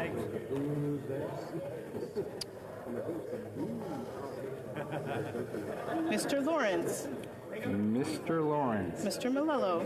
Mr. Malillo. Mr. Tucker. Mr. Tucker. Ms. Gladue. Ms. Gladue. Mr. Patzer. Mr. Patzer. Mrs. Gallant. Mrs. Gallant. Mr. Muse. Mr. Muse. Mr. Gould. Mr. Gould. Mr. Epp. Mr. Epp. Mr. Kitchen. Mr. Kitchen. Mr. Cram. Mr. Cram. Mrs. Falk Battleford Zoidminster. Mrs. Falk Battleford Zoidminster. Mr. Allison. Mr. Allison. Mr. Nader. Mr. Nader. Mr. Shipley. Mr. Shipley. Mr. McGuire. Mr. McGuire. Mr. Williamson. Mr. Williamson. Mr. Albus. Mr. Albus. Mr. Canna. Mr. Canna. Madame Normandin. Madame Normandin. Madame Gill. Madame Gill. Madame de Bellefeuille. Madame de Bellefeuille. Madame Larouche. Madame Larouche. Madame Saint-Clair-Degagné. Madame Saint-Clair-Desgagné. Madame Desbiens. Madame Desbiens. Madame Bérubé. Madame Bérubé. The House will now wait for the electronic voting period to end before resuming its proceedings.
I wish to inform the House the electronic voting period has ended. If members were not able to vote due to technical difficulties, they will use the raise hand function and the chair will recognize them. Mrs. Sidhu. Yes, Mr. Speaker. South, yea pour. Anybody else with a challenge? Personne. The table will now compile the results of the vote.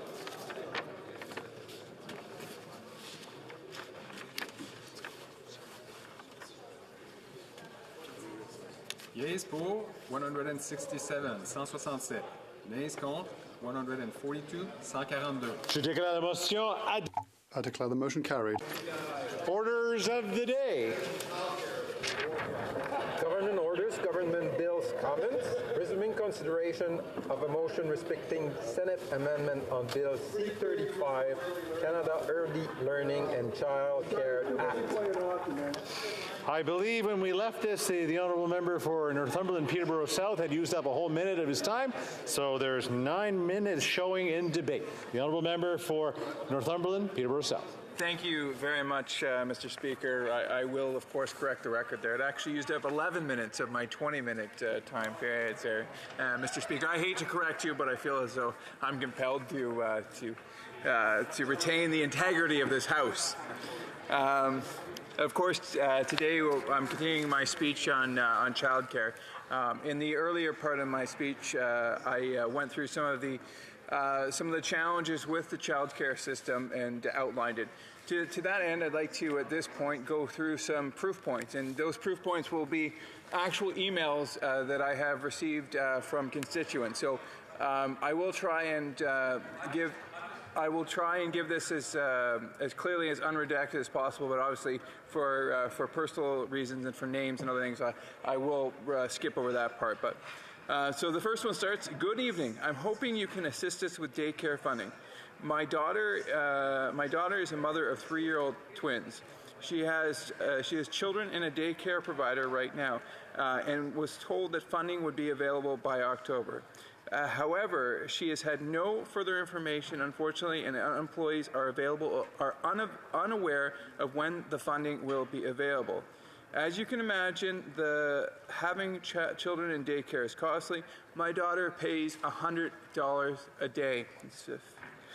Is there somewhere I can reach out to answers? And we've tried very hard working through to the government to get this $10 a daycare spots, but to no avail as still to this day. I'm writing to you today as a concerned mother of an 8-month-old baby. I have been an RN for over 10 years. The state of availability of licensed daycare spaces in Ontario is appalling. She does say it is, and I'll read it all unredacted, good and bad. It is fantastic the government is working towards $10 daycare to improve the financial accessibility for all. However, the planning behind this rollout has been abysmal. Did the government not consider the immense increase in demand that could not be met with the already lacking spaces in the licensed childcare industry prior to the rollout? The wait lists were already lengthy. We added our child multiple wait lists at 20 weeks pregnant, being told that we might already be too late to secure a spot for him at 1 year for me return to work. So just to clarify that, so she put herself on the list at 20 weeks pregnant so that she could have a spot when the child, who was not born yet, was a year old, and was told that she was too late. I am now less than 4 months away from my return to work and have no idea when I can return to work due to the lack of daycare spaces for my child. As a registered nurse, I'm eager to return to work to support people in my important work. I paraphrase a little bit because I don't want to give the specifics away. But may be delayed due to being unable to access appropriate licensed childcare for my infant.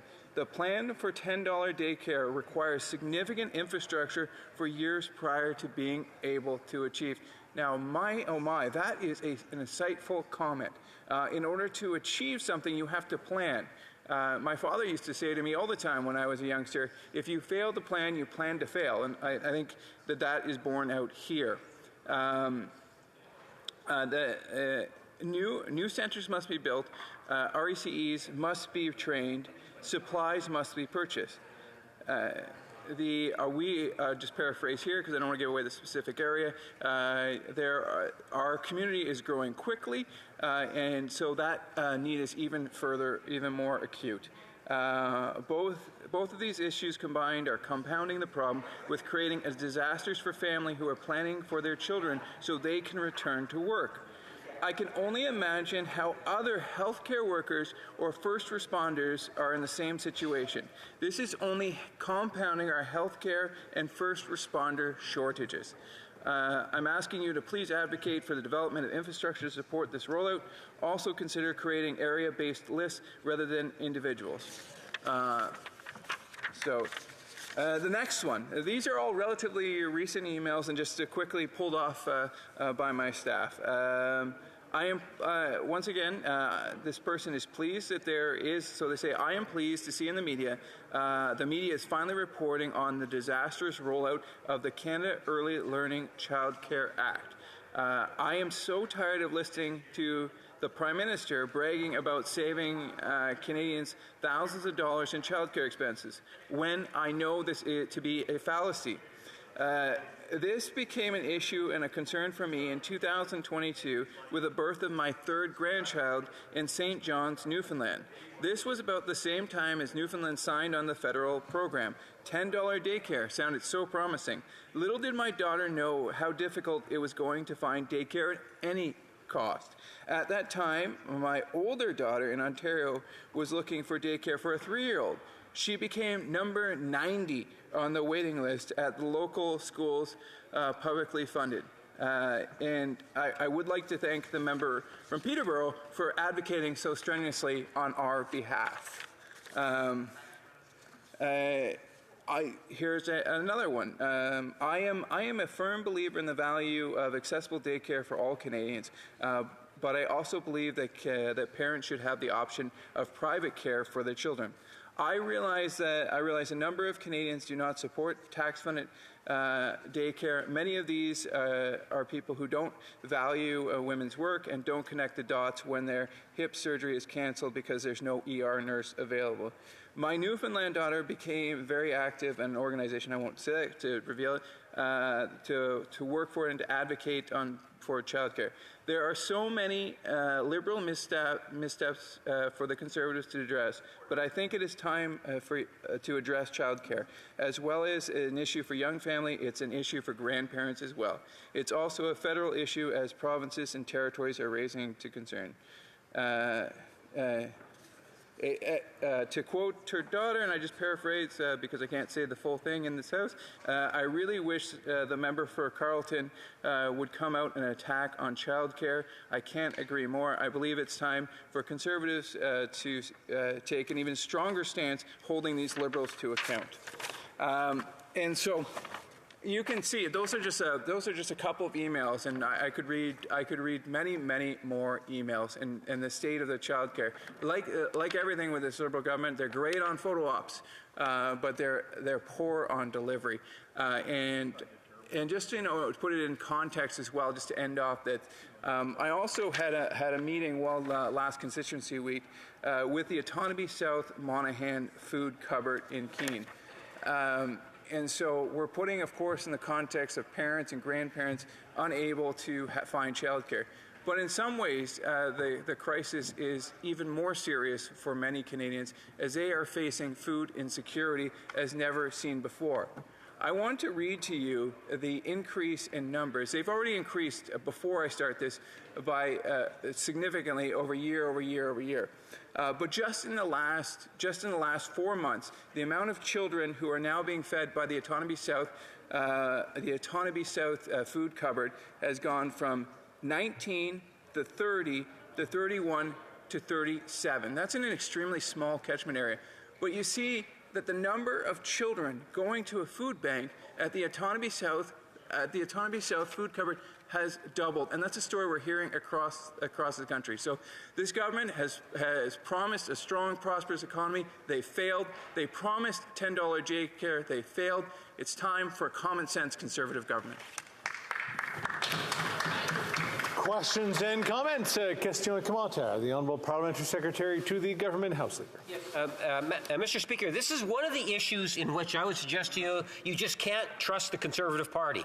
When you talk about a hidden agenda, this is a good example of it. Because all one needs to do is take a look at the last federal election, where you had the leader saying, we're going to tear up this whole child care plan that the Liberals have brought forward. And then they'll say some nice things post-election about it, and I think they might have even voted once in favor of the legislation, Mr. Speaker. I think that the Canadians have a right to know exactly what is the Conservative Party's position, at least today, in regards to childcare. Do they support the federal program or do they not?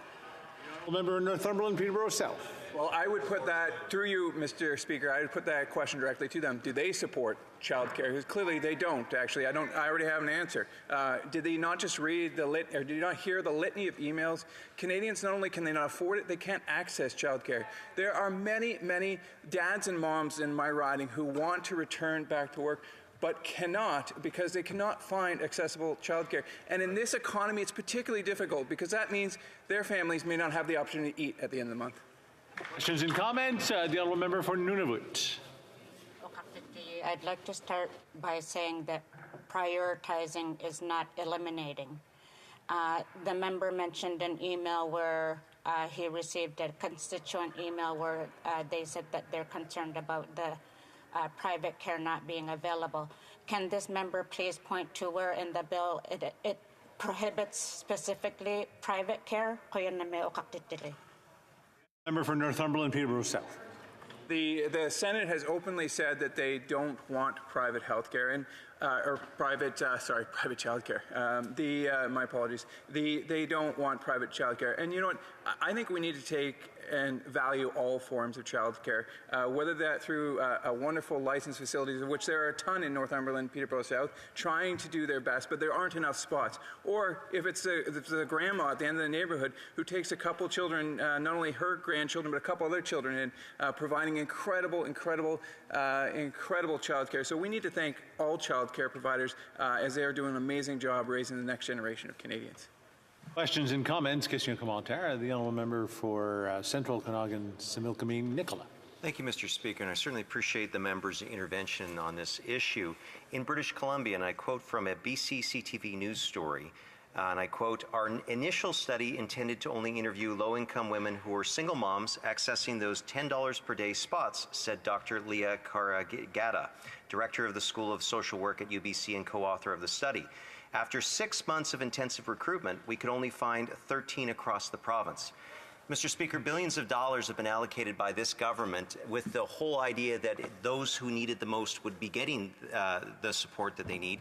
Yet this study by UBC only shows 13 in my province. We're the third largest province in this great country. Could the member please elaborate a little bit further about how this government continually says one thing but does another? The Honourable Member for Northumberland, Peterborough South. Of course, we want all Canadians to have access to affordable childcare, and that is a reasonable and meaningful goal. However, if, as another member talked, we are prioritizing, we need to focus on those who are in the most vulnerable situations, those who are trying to climb up that economic ladder, those who desperately need that income. And these Liberals have failed these individuals. Those individuals, those moms and dads, not only are there isn't childcare available, even if it's unaffordable, they're facing, if I might say, tax rates of 50 or 60%. We are holding Canadians into poverty. This government, these Liberals, are holding Canadians back.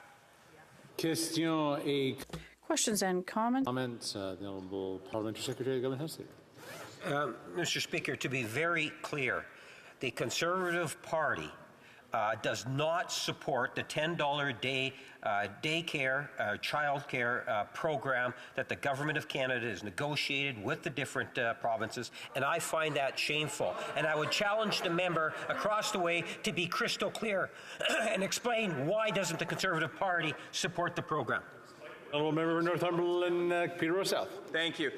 To be crystal clear, this Liberal government doesn't support $10 a day daycare. I've just read off a number of emails. It doesn't exist. It's like unicorns. It just does not. It's Pegasus. They don't exist.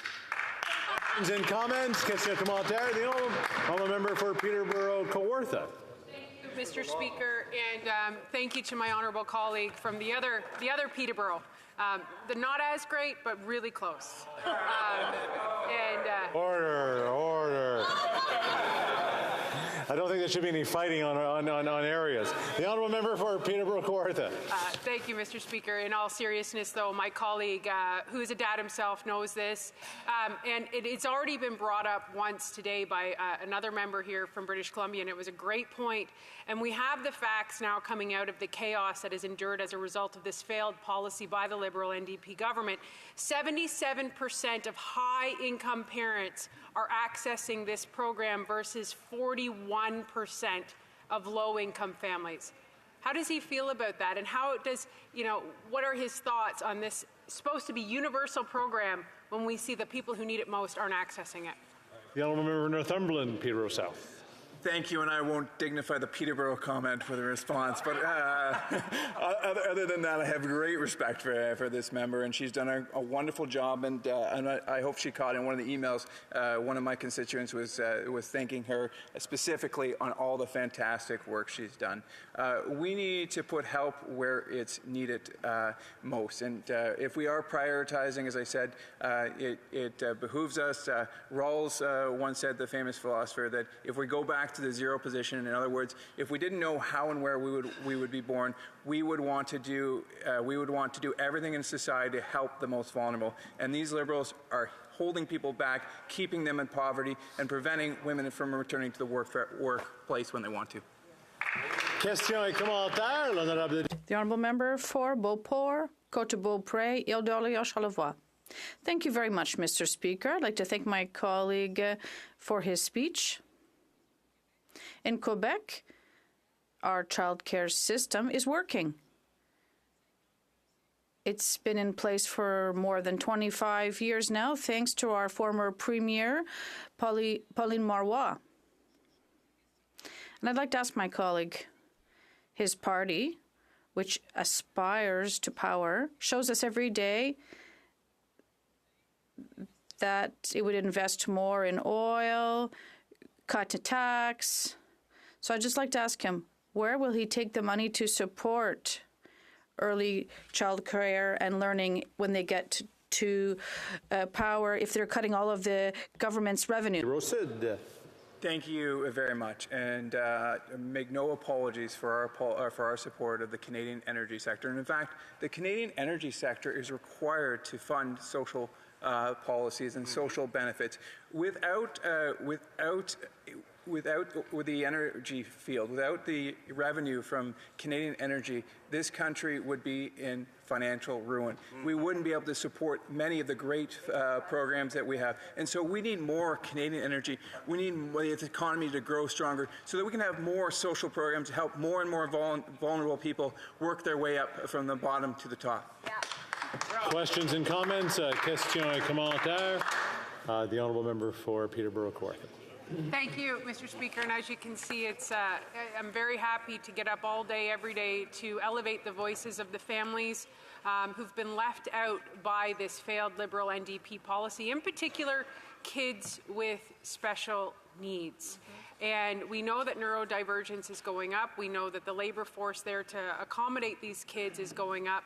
But when fees are capped, as they've been under this Liberal NDP program, we're seeing those most vulnerable suffer again. And I'm wondering if my member from Peterborough South has heard these stories, or if his constituents have shared with him how kids with special needs are missing out, in particular with this program. The honourable member for Northumberland, Peterborough South. Yeah, we've heard stories, and you know what? And actually, I would just take this moment to talk briefly about Claire from my office. She's a very special employee. I tell her every day, every time I see her, that she's my favorite employee. She has Down syndrome, but because of the gift of an amazing raising and the child care and just being the amazing person she is, she works her heart out every time she's at her office, doing great work for the people in Northumberland, Peterborough South, and we need more people like Claire. A point of order from the honourable member for Chatham-Kent-Leamington. the member from Peterborough Kawartha used a term that I don't think is quite appropriate. She said my member from Peterborough, Northumberland, or whatever. And I want to just put on the record that he is all of our member, not just hers. Thank you. Doesn't really sound like a point of order, but a great point of debate. So let's hope this is a real point of order today. I'm hoping at one point there'll be a real point of order. The honourable member for the Parliamentary Secretary to the Government House Leader. Having said that, I was fascinated by the previous point of order, Mr. Speaker, but my point of order is based on some discussions amongst the parties, and if you seek it, I think you will find the unanimous consent to adopt the following motion. That notwithstanding any standing order or usual practice of the House, the remainder of the debate pursuant to Standing Order 66 on the motion number 52 to concur in the fifth report of the Standing Committee on Science and Research be deemed to have taken place, and all questions necessary to dispose of the motion be deemed put and recorded division be deemed requested and deferred pursuant to Standing Order 66. And as indicated, Mr. Speaker, there were discussions amongst the parties, and I believe you will find agreement. All those opposed to the honourable member moving the motion? Agreed. The House has heard the terms of the motion. All those opposed to the motion, please say nay. Motion is carried. Continuing debate, the honourable member for Nunavut. I am honored to rise on Bill C-35 and act respecting early learning and childcare in Canada. I am proud to represent Nunavut and as the critic for Indigenous issues in Northern America. I thank my colleague and friend, the member for Winnipeg Centre, for her leadership in ensuring that Bill C-35 is one that will positively impact Inuit, First Nations, and Métis. Early learning and childcare are of particular importance to Indigenous peoples. Canada used all the resources that they can to rob Indigenous parents of their children. They used churches, RCMP, and Indian agents. Indigenous children were sent to residential schools. Intergenerational trauma still exists because of Canada's genocidal policies. Amidst Canada's genocidal policies against Indigenous peoples, I understand it has taken decades for this bill to finally reach this stage, so close to passage. I thank the member for Winnipeg Centre for reminding us in her speech about who were instrumental, and I echo her gratitude. I quote her statement: "Generations of feminists, trade unionists, child care workers, and advocates made this victory possible. They never ever gave up the fight. They did not give up after the 1970 Royal Commission on the Status of Women's recommendation for a national child care program was ignored by the government of the day. They did not give up after the 1993 Liberal Red Book promised national child care, only for that government to pursue deep cuts to social programs instead," end quote. Of the NDP who have fought for this include the Mayor of Toronto, Olivia Chow, and the current member of London Fanshawe. What will Bill C-35 do? Bill C-35 will ensure there is long-term commitment of federal funding to provinces, territories, and Indigenous groups. Bill C-35 will open the opportunity for a national system of early learning and child care. It will indeed help ensure parents across Canada have access to affordable, accessible, and high-quality child care now and into the future. The NDP fought hard to ensure that Bill C-35 takes a rights-based approach. Because of our work, the bill includes acknowledgments of the obligations that Canada must adhere to international human rights conventions and declarations.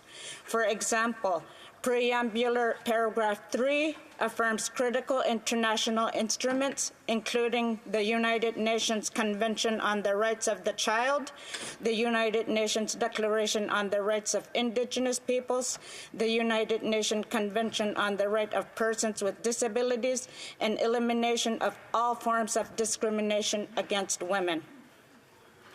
I return to the importance of passing Bill C-35. We all know that difficulties finding daycare impacts parents' ability to work. Point of order. Point of order from the Honourable House Leader for the NDP. Thank you so much, Mr. Speaker. I always enjoy hearing from my colleague from Nunavut. I just wanted to see if she was intending to split her time. Oh. We were kind of asking the same questions to ourselves. The Honourable Member for Nunavut. I thank my colleague. I do plan to split my time with the member for Strathcona, Edmonton Strathcona. Thank you for that reminder. Okay. Bill C-35 will open the opportunity for a national system of early learning and childcare. It will indeed help ensure parents across Canada have access to affordable, accessible, and high-quality childcare now and into the future.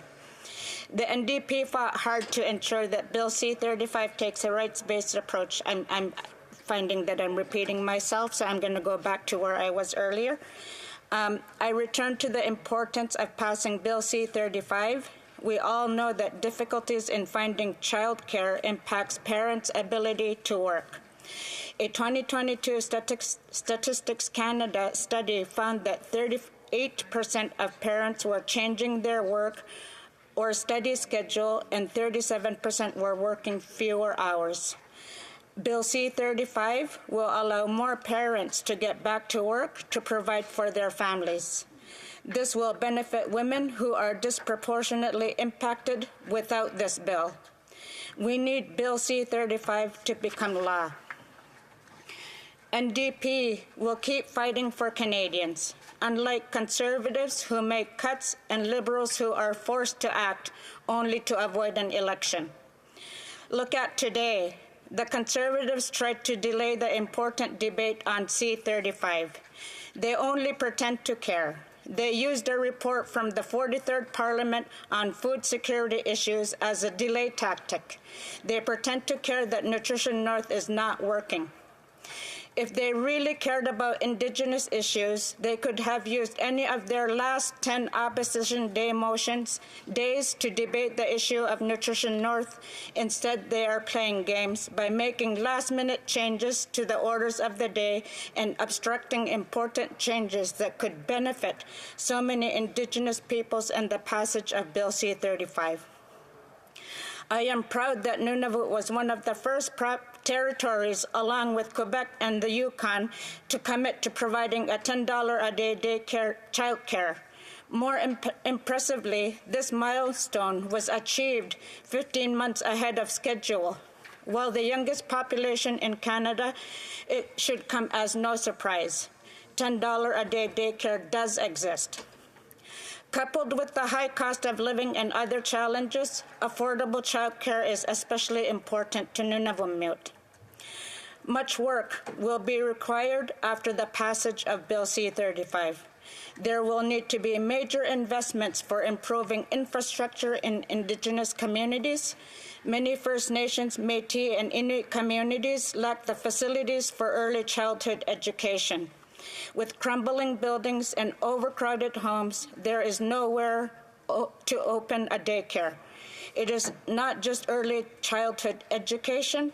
There is a severe infrastructure deficit across primary, intermediate, and secondary schools in Indigenous communities. In Pond Inlet, Arvette, and many other Nunavut communities, schools are overcrowded. They desperately need investments in new schools. I heard from Pacheedaht First Nation who have to bus their children for hours in each direction because there is no school in their community. Even with existing schools, they do not have the resources to provide the same level of service as schools in non-Indigenous communities. I take this opportunity to remind this Liberal government that they must both reverse their decision to sunset Indigenous Services Canada programs and to also fill the major infrastructure gaps.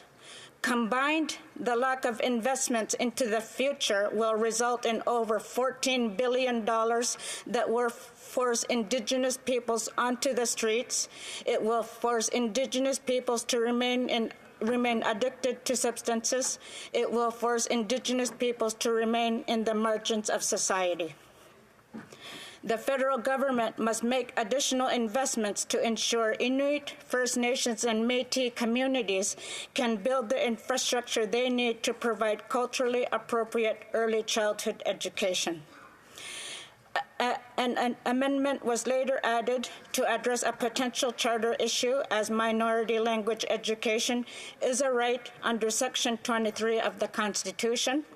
As parliamentarians, we have learned that there is an increasing lack of French language childcare services outside of Quebec. The amendment to Clause 8 of the bill will ensure the federal government maintains funding for official language minorities. I am sure the Francophone community in my riding will be very happy for this amendment. I am glad to see this amendment pass so that this important legislation can go forward without potential legal challenges. While there are 2 official languages in Canada, hundreds of Indigenous languages remain. In order to keep Indigenous languages alive, languages must be passed on to children at an early age. Governments have obligations to meet set out in the Indigenous Languages Act. I highlight the recent court decision on Bill C-92, which was another big win for Indigenous rights. Bill C-92 reaffirms Inuit, First Nations, and Métis rights to make decisions regarding their own children, youth, and families. This includes culturally relevant child care services in their own languages. For these reasons, I urge parliamentarians to support the passage of this bill. Questions and comments? Question et commentaire. The Honourable Member for Saanich Gulf Islands. Thank you, Mr. Speaker, and I want to thank my honourable colleague from Nunavut for her excellent speech, as always. I find it very inspiring, Mr. Speaker, and I ask my honourable colleague if she'd like to share with the House again her intergenerational lens on the appalling and genocidal residential school system is to find webs of intergenerational love and caring. I find that inspiring, and I wonder if I've gotten it at all close to the mark, if she would be willing to share that again. Thank you, Mr. Speaker. Honourable Member for Nunavut. And I thank the member for her important question.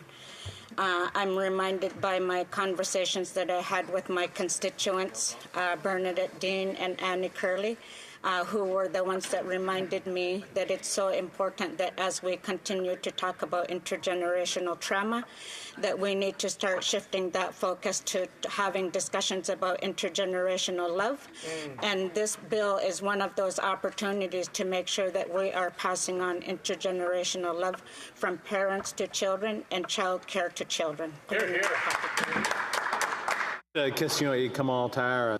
Questions and comments? The Honourable Member for comments in regards to earlier today, there was an attempt by the Conservative Party to prevent Bill C-35 childcare, which I know is important in all regions of the country, and she has commented fairly extensively on the benefits of the program, but they tried to do that by introducing the Northern Food Allowance and the importance of food up north. And I thought that was somewhat tragic because it is an important issue and it would make a nice opposition day. And I'm wondering if she could take the opportunity to expand on both, because it was raised a little bit earlier, because I know her origins are from up north. The Honourable Member for Nunavut. I'm always appalled at QP how much resources the other parties have to address issues, which is why when I finally get my chance to ask questions at QP, I always make sure that I'm asking to have investments go to Nunavut, have investments go to Indigenous communities. But what we hear from the Conservative Party, for example, are all they only limit a lot of their questions to carbon tax or something that just does not advance recognizing the importance of Indigenous peoples in Canada, and really making sure that with the two different topics that we discussed today are so important that we shouldn't play games to talk about pretending to care about alleviating poverty against competing it with providing early child care and early child care development for all Canadians. I think it was quite an injustice to watch this morning, and I really hope that the Conservatives take more care when they are fighting for Indigenous people's rights, as well as the rest of Canada. Questions and comments. The Honourable Member for Peterborough-Kawartha. Thank you, Mr. Speaker, and I would ask my colleague to speak with her colleague about the work that we did do in committee in fighting. The Conservatives were the only ones that put forward and supported an amendment for UNDRIP to ensure that First Nations had access to their own childcare rights. And I just want to say the initial version of Bill C-35 made no reference to official language minority communities. It was the Conservative amendments made during the clause-by-clause review by the HUMA committee that was introduced, and these amendments were voted down by the Liberals, which the NDP support. So I would ask her to say to us that we have been the only ones standing for families and parents, including Indigenous peoples and First Nations, to do what they feel is best with their children and to give them the choice. So why are they supporting the Liberals? That would be my question. The Honourable Member for Nunavut. I do remind the member that it's been the NDP who's been able to get the most results for Canada in this 44th Parliament.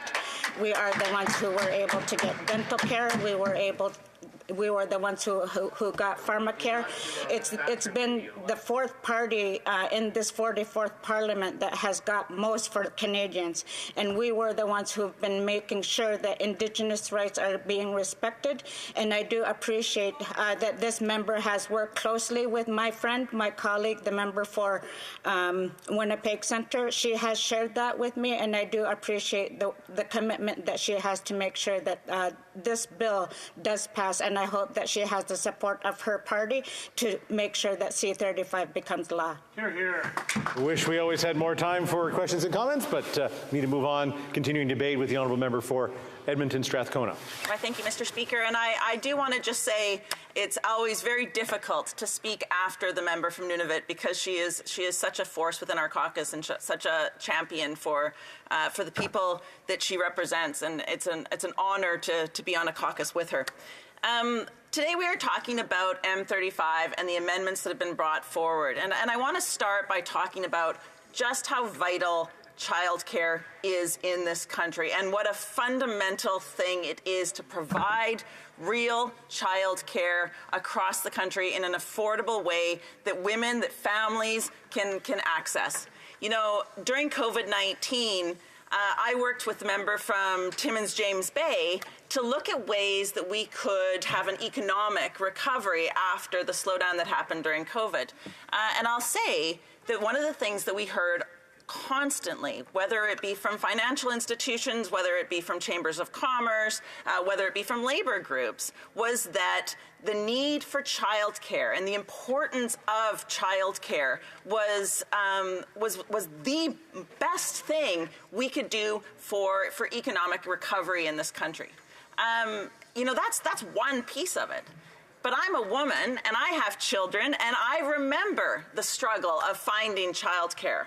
I remember how difficult it was to find quality childcare, to be able to afford quality childcare, to make sure that my children were cared for so that I could return to the workforce. And I know for so many women across this country that wasn't possible. So having childcare come forward after so many years, you know, I think of people like Irene Matheson, who who pushed so hard for childcare. I think about the member from Winnipeg Centre who has been absolutely tireless in this fight for childcare for women. And I think about these champions within the labor movement that have moved this forward over decades and decades. And the fact that we now are here and have this program in place is fundamental. Now, I'm not going to lie, this is not a perfect program. You know, we have heard from labor leaders who say we need a workforce strategy to go along with this program because we need to ensure that the workers who are working in child care centers are adequately paid, are adequately trained, are given the resources that they need so that there are child care spaces available. So there is a lot of work to continue to do.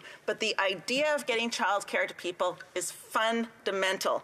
And you know, New Democrats have always known how important child care is. It's why, in my province of Alberta, Rachel Notley, first premier to pilot a $25 a day child care when she was the premier. It was wildly successful, but of course, the Conservatives got elected under Jason Kenney and they cut that. You know, right now, the premiers of BC and Manitoba, again, New Democratic premiers, are championing and they're prioritizing the $10 a day child care. So the Canadians in those provinces will have that program in place. But of course, the Conservatives in my province have once again fumbled the ball because, you know, as we all know, Danielle Smith would rather pick a fight with the federal government. Taking a point of order from the honourable member for Lakeland. I don't know, Mr. Speaker, if you just want to remind members that we're federal members of Parliament discussing federal government policy and business.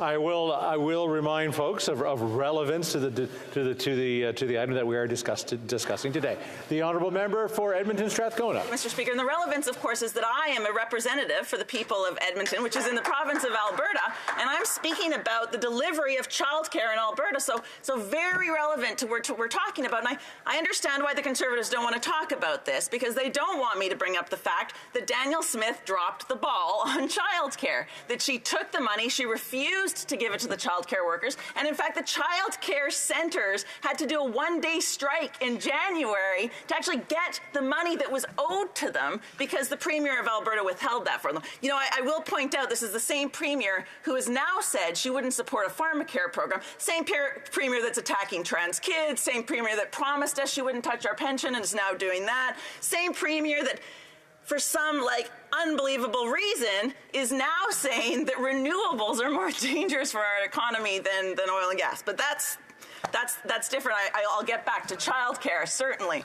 So we're talking about the idea of making sure that this program is available across the country, making sure that every Canadian, and from my perspective as a representative of Alberta, particularly Albertans, are able to access quality childcare.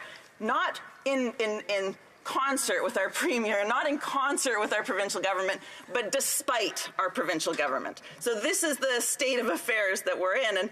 And frankly, I do think that the premiers, the people of BC and Manitoba, have a much more likely chance of getting that quality childcare because clearly the premiers in those provinces have prioritized the needs of women, the needs of families, the needs of the economy to ensure that the child care is available to women. I also wanted to talk a little bit today about the motion amendment, or the amendment that was brought forward that talks a little bit about access to official language care.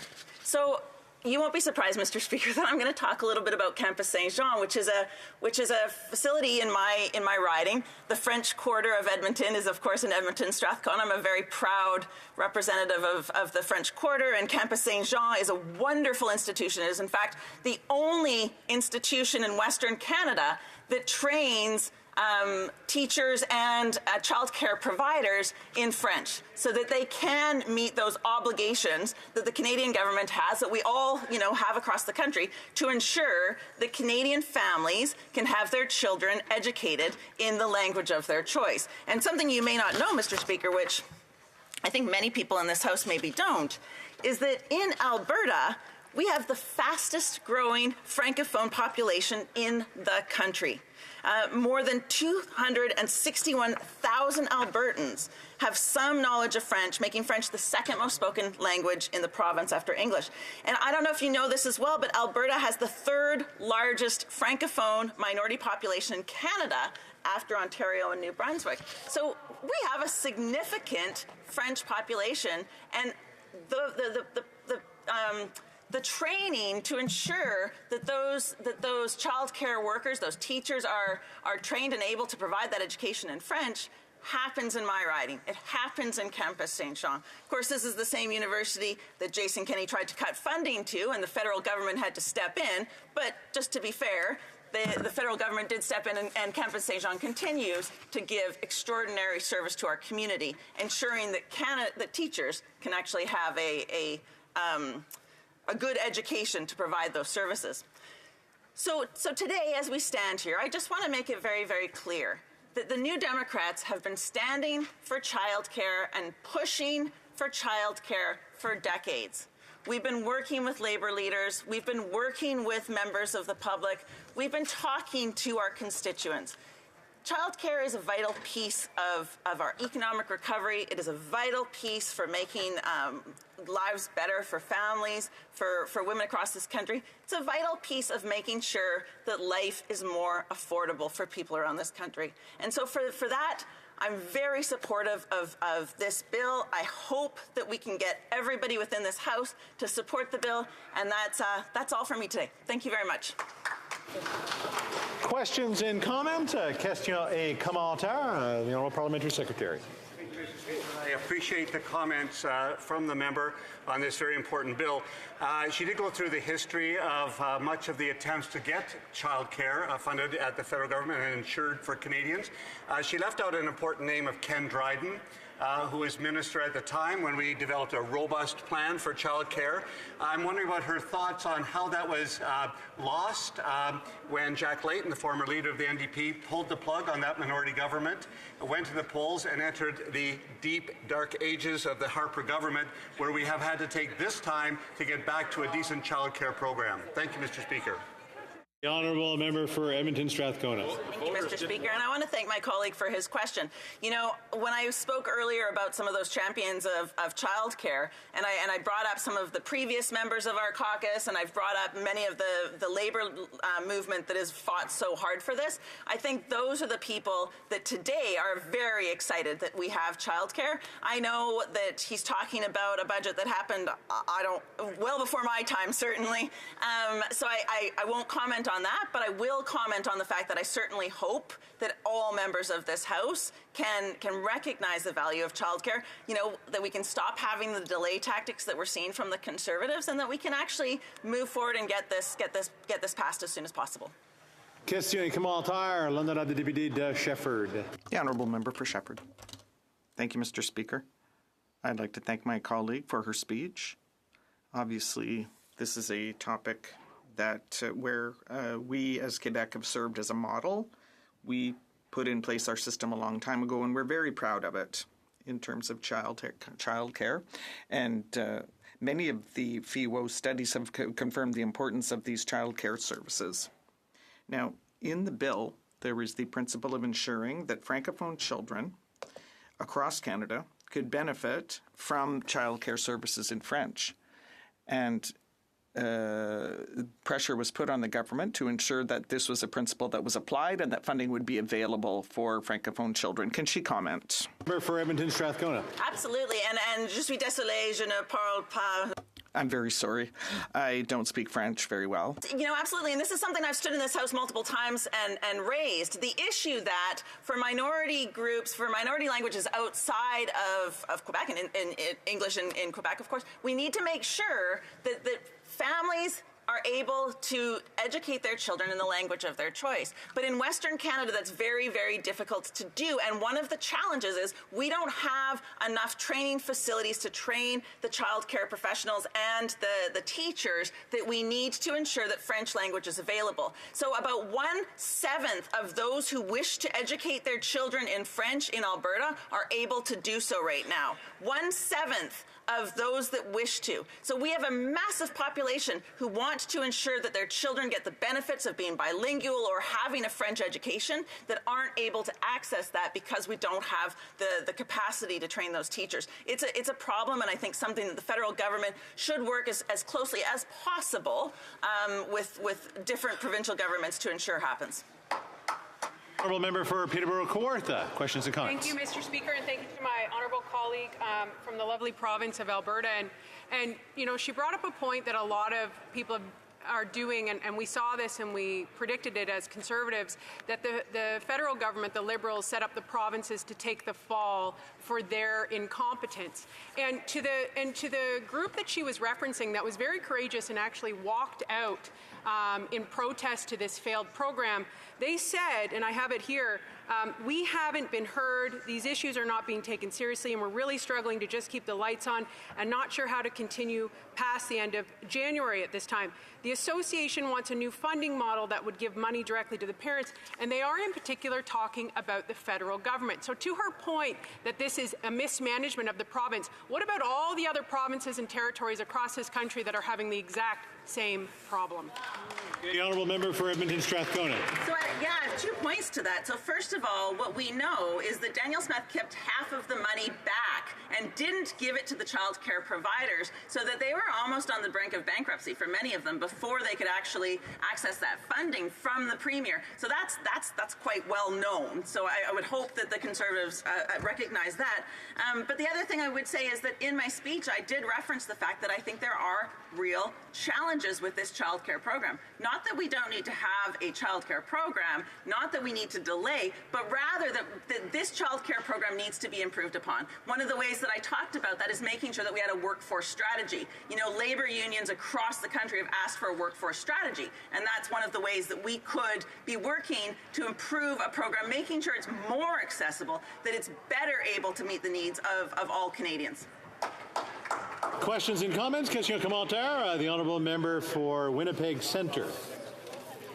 Thank you so much, Mr. Speaker, and thank you to my honourable colleague from Edmonton Strathcona for her always very pointed intervention. I also want to thank my honourable colleague from Nunavut for her previous intervention. My question is this. I mean, through you, Mr. Speaker, the member from Edmonton Strathcona just spoke about a workforce strategy. You know, the current government talks about being a feminist government, yet they continue to fail to put good workforce strategies for professions that are primarily done by women, including childcare, where the majority of ECEs are from BIPOC communities and are still being forced to live with wages that are not livable, without benefits.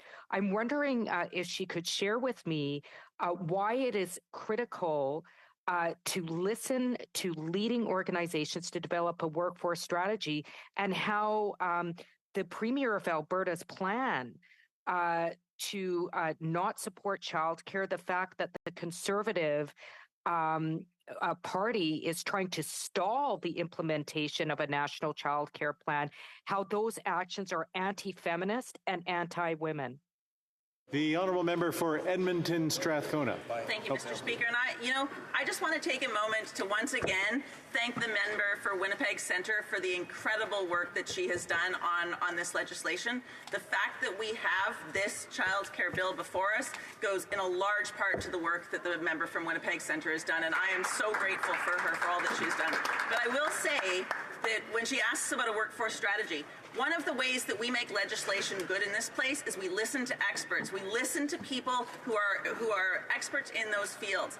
And child care workers have been asking for this.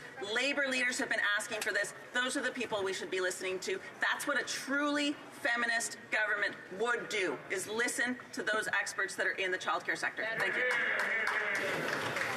And that's all the time we have for that one. Statements by members. Déclaration de député. The Honourable Member for Scarborough North. Mr. Speaker, this Black History Month, let us celebrate Black excellence in the contributions of Portia White, a gifted classical singer whose voice transcended racial barriers. Her legacy is one of musical excellence, as well as tenacity and bravery. Portia defied societal norms, becoming the first Black Canadian concert singer to achieve international fame. Art has the power to break barriers. Now Portia's niece, Sheila White, has captured this spirit in her book, The Letters, Postmarked Prejudice in Black and White. Blending fiction with historical fact, Sheila tells the incredible story of her parents' interracial marriage in the 1940s, when it was forbidden for a white woman to marry a Black man. Yet, like her aunt, Sheila reminds us of the importance of resilience and courage through a triumphant tale about racism, bigotry, and love. Let us draw inspiration from such stories and strive to build a society free of racism. Merci. The Honourable Member for Calgary Shepherd. The rarest day of the year is upon us once more. February 29th appears once every 4 years, and it's quite a fitting date to mark this occasion. My family is affected by 2 rare diseases. 3 of my living kids have a rare chronic kidney condition called Alport syndrome. My youngest daughter passed away from Patau syndrome in 2018. So since I rarely do haikus in the chamber, here's one for Rare Disease Day. February's untold stories, rare blooms, unique tales told, hopes flame and hearts hold, whispers in parliament, rare voices echo, unity calls, advocacy stand, empathy's firm command, for unseen struggles we demand, legislation sought for rare tales, medicines brought, help in battles fought. Through research we strive, minds open wide, bright tomorrow's guide.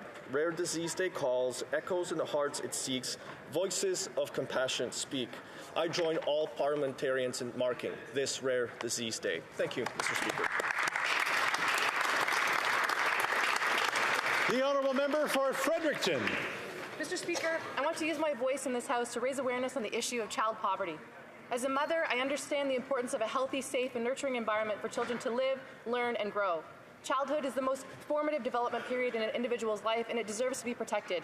Yet, according to the recent Child Poverty Report, in 2021, nearly 1 in 6 Canadian children were denied the right to an adequate standard of living, and this number is even higher for Indigenous and racialized children. It has been no less than 34 years since members of Parliament voted to eradicate child poverty by the year 2000. Mr. Speaker, it's 2024, and our time to act is now. We can expand access to eligibility to the Canada Child Benefit, which has already proven successful in reducing child poverty rates. We can establish a national school food program, mitigating the immediate impacts of food insecurity on children's learning outcomes. And we can fight for a universal livable income to ensure parents don't have to choose between paying rent and feeding their child. We owe it to the 1 million Canadian children suffering under our watch to do better. I ask my colleagues in this House to join me in calling to an end to child poverty. Every child matters. The Honourable Member for Rivière-des-Mille-Îles. Mr. Speaker, as you know, I'm very proud of the successful businesses from my riding, Rivière-des-Mille-Îles. Today, I would like to honour one in particular, the Jewel of Saint-Eustache, known as Vignoble Rivière du Chêne, which is celebrating its 25th anniversary this year. As we all know, Quebec's climate is no walk in the park and sometimes makes life difficult for our farmers and vintners. But Quebecers are a resilient and innovative people, values that Vignoble Rivière du Chêne represents with brio. Since 1998, this business has gone from strength to strength thanks to its passionate owner, Daniel Lalande, and his dedicated team, who have developed an impressive range of products, including more than a dozen different wines. I can tell you, Mr. Speaker, that Vignoble Rivière du Chêne holds a special place in the hearts of the people of our region. Happy 25th to a company that is the pride of our region. The Honourable Member for Sherbrooke.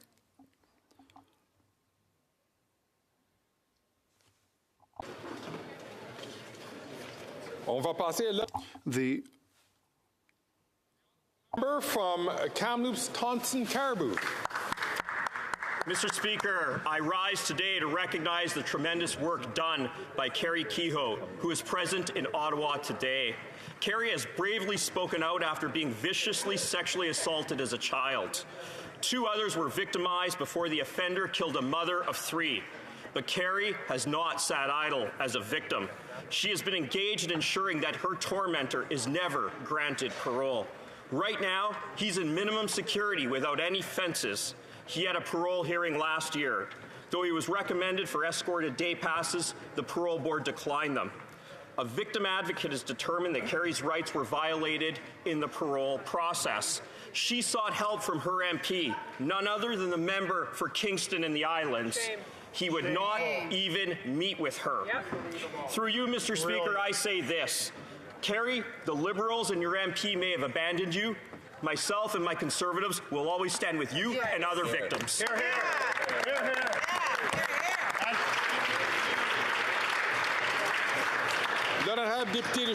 The Honourable Member for Sherbrooke. Thank you, Mr. Speaker. From the 1st to the 9th of March, 2,500 young athletes aged 12 to 17 from 19 regions of Quebec will descend upon Sherbrooke for the finals of the 58th Jeux du Québec. Although it has already hosted in 1977 and 1995 Summer Games, this will be the first time Sherbrooke has hosted the Winter Finals. Such a province-wide sporting event requires a great deal of organisation. I would therefore like to highlight the work of the organising committee under the leadership of Jocelyn Proulx, and also thank the 2,500 volunteers who will be pulling out all the stops to ensure that the youngsters have an unforgettable week in complete safety. The Quebec Games are first and foremost a sporting event, but the competitions will be complemented by an amazing cultural programme for the athletes and Sherbrookeers. I wish our young athletes and all Sherbrooke residents a very happy 58th Quebec Games finals. The Honourable Member from Willowdale. Thank you, Mr. Speaker. Today I want to draw this House's attention to the ongoing tragedy of gender apartheid in states around the world. Most notably, Afghanistan and Iran, women and girls are oppressed by regimes that seek to segregate them from society and treat them as second-class citizens. They are violently harassed, prevented from accessing quality employment or education, and are threatened with severe violence or prison terms if they resist the sexist paternalism of these odious regimes. So today, I rise to take this opportunity to thank the over 40 Afghan and Iranian activists who have arrived here in Ottawa to speak to MPs and senators to advocate that Canada agree to codify gender apartheid as a crime against humanity. At 4:30, there will be a reception to meet with these extraordinary advocates. Thank you, Mr. Speaker. The Honourable Member from Oakville North Burlington. Thank you, Mr. Speaker. This year marks the 50th anniversary of the founding of the National Association of Women in the Law, also known as NAL. This organization has worked tirelessly to advance feminist law reform in Canada and break down barriers to justice for women.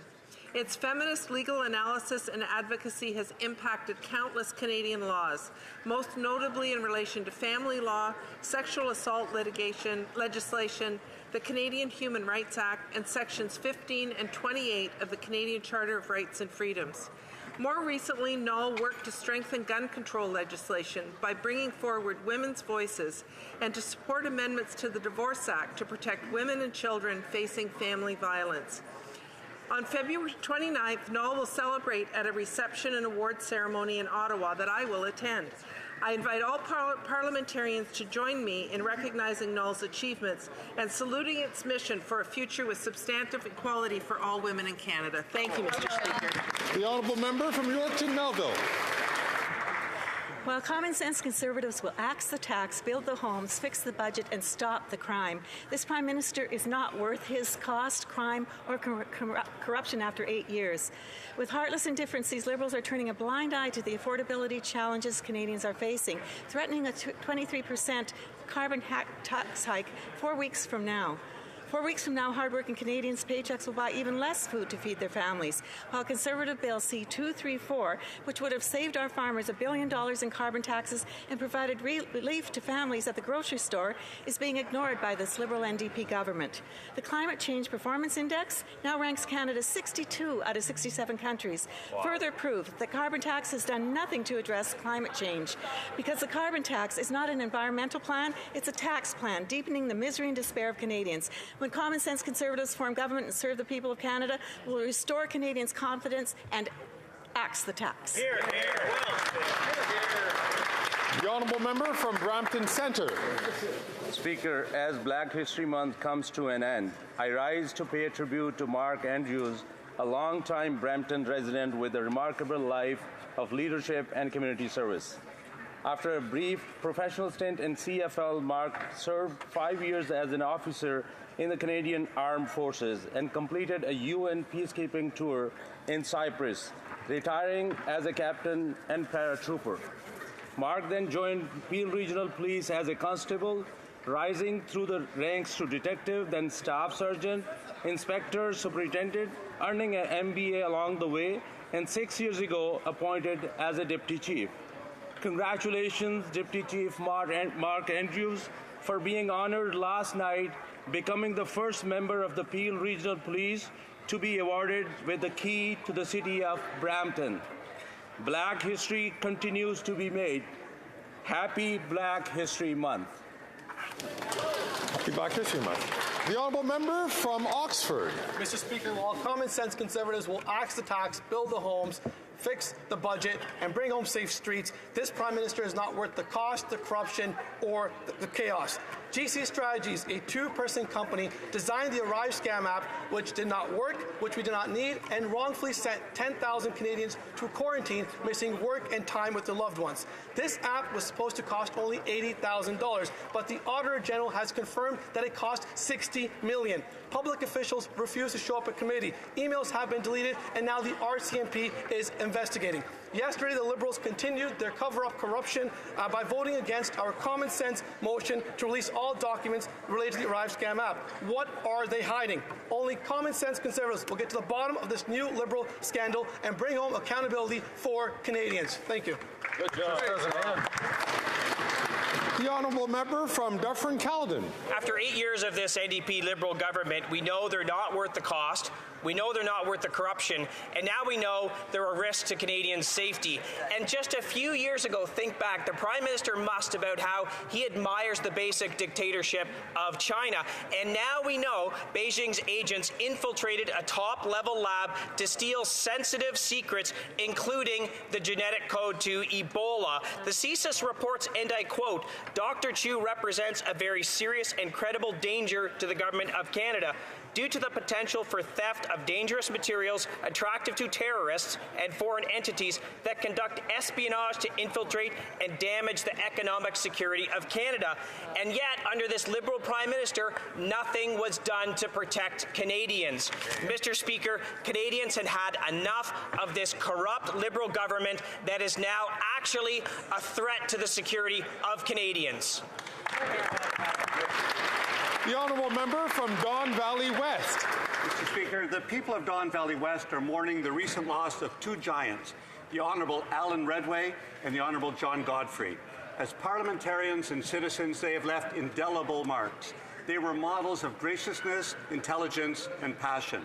Alan Redway distinguished himself as Mayor of East York and as a Conservative Member of Parliament. A true red Tory, he served as Minister of State for Housing, and from his home in Leaside, he remained a committed advocate for food security and housing. He offered advice and support with good humor and grace. He always encouraged me to stay true to what he called our shared values. John Godfrey, my immediate predecessor, served the people of Don Valley West in this place for 15 years, in Canada as Minister of State for Infrastructure and Communities. An educator, administrator, journalist, environmentalist, husband, father, and friend, his life was committed to public service. Together, the two of them inspired me, and I think inspire everyone in this House for their good works. Thank you, Mr. Speaker. Bravo. The honourable member from Hamilton Centre. Mr. Speaker, I rise to honour a distinguished NDP colleague and steadfast servant of Elmwood Transcona. As the honourable member steps down from his parliamentary seat, we reflect on a remarkable tenure, a tenure defined by a commitment to his constituents, a passionate advocacy for workers' rights, and a relentless pursuit of justice defined best by his prairie brand of democratic socialism. The always honourable member's proud roots in Winnipeg deeply entwined with his family's legacy of public service, laid a foundation for his principled approach to governance. He brought to this House and our caucus a rare combination of intellectual depth and practical wisdom, shaped by the background as an electrician and proud member of IBEW Local 2085. His voice in Parliament has been one of reason, compassion, and solidarity, especially for those on the margins of society. My brother, you have always been more than just a friend and a colleague, and your presence here will be profoundly missed. Thank you for your service.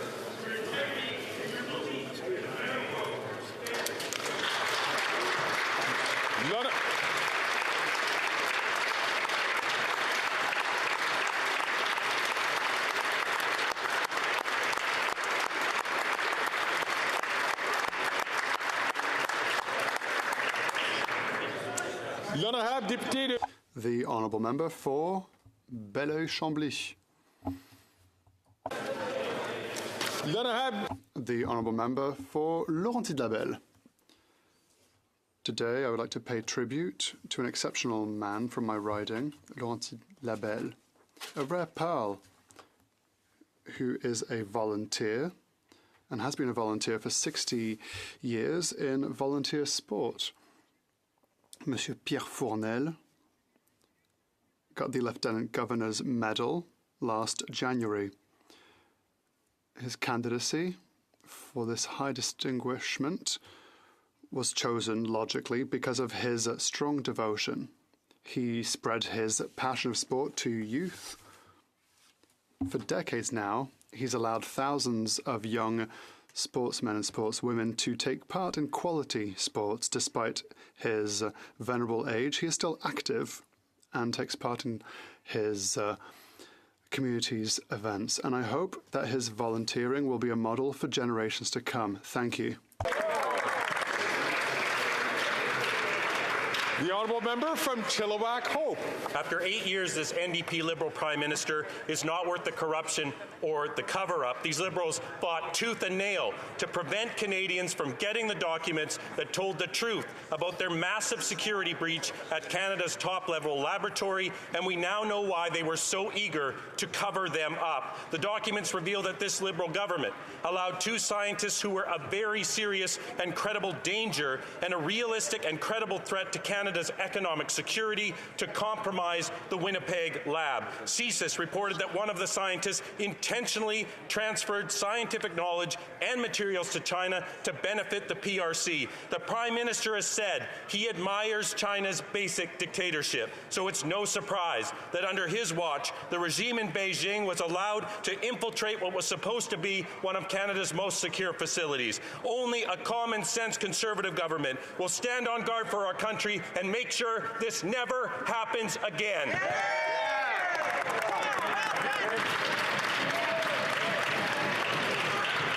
The honourable member from Markham, Unionville.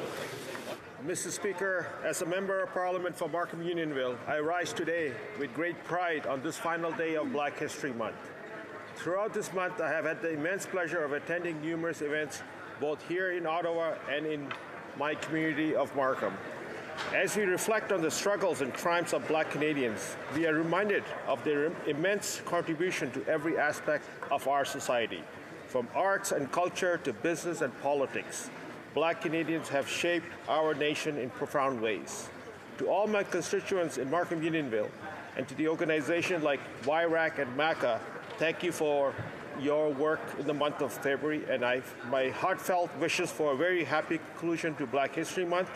I hope this month has been a time of learning, celebration, and above all, a reminder of our shared commitment to diversity and inclusion. Thank you, Mr. Speaker. And happy Black History Month. Oral questions, questions orales. The honourable member from Wellington-Halton Hills. Monsieur le Président.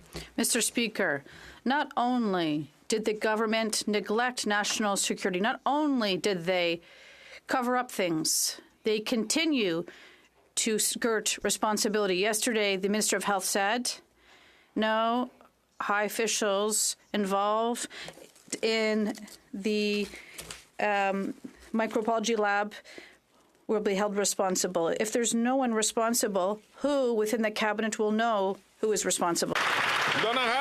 The Honourable Minister of Health. Thank you very much, Mr. Speaker. At the beginning, it's important to say that health agencies are independent, particularly in terms of national security. And it's our government that created a process to make sure that all the information is available. And it's really important for two Canadian citizens who were very well known as scientists did bad things like this, and there is an investigation underway with the RCMP. And this is very important, Mr. Speaker. The honourable member from Wellington Halton Hills. Mr. Speaker, the Canada-China Committee in 2019 could have done exactly the same job as the ad hoc committee did, and we could have had the documents 3 years ago. The CSIS assessments released yesterday make it clear the PRC is and was actively recruiting top Canadian scientists to plunder Canada's research and intellectual property. The assessments also make clear that the PRC wants to weaponize this civilian research for military purposes against us and our allies. Knowing what we know now, will the government halt all collaboration between the Winnipeg National Microbiology Laboratory and any entities and individuals in the People's Republic of China? The Honourable Minister for Health.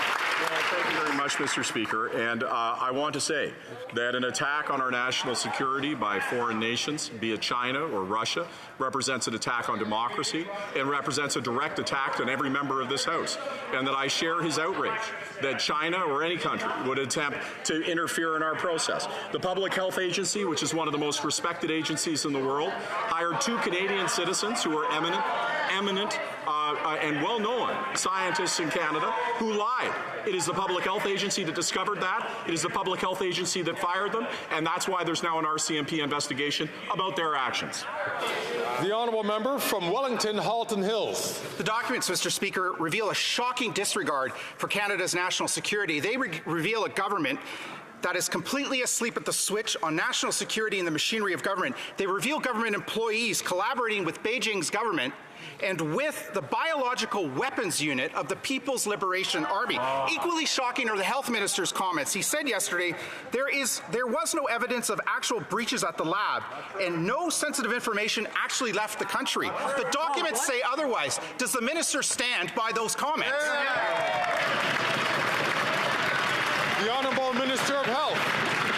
Mr. Speaker, the two Canadian scientists in question were well known for their work in virology and had spent their time working on health treatments for those that were suffering from viruses.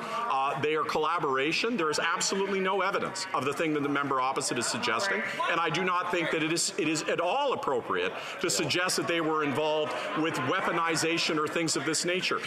They have all the documents, they can see all the information. We have waived all the normal considerations, not only of national security, Mr. Speaker, but of employee relationships that normally are kept confidential. It was our government that did that. That's why they have this information. The honourable member from Cumberland Colchester. Speaker, scientists working with Ebola at Canada's only Level 4 lab collaborated with the People's Republic of China Army Major General. Sadly, this story does not end there. Dr. Chu was able to gain access to the lab for students from China, and it gets worse. A scientist from the Academy of Military Medical Sciences, the research arm of the PLA, known to work on biology-enabled warfare.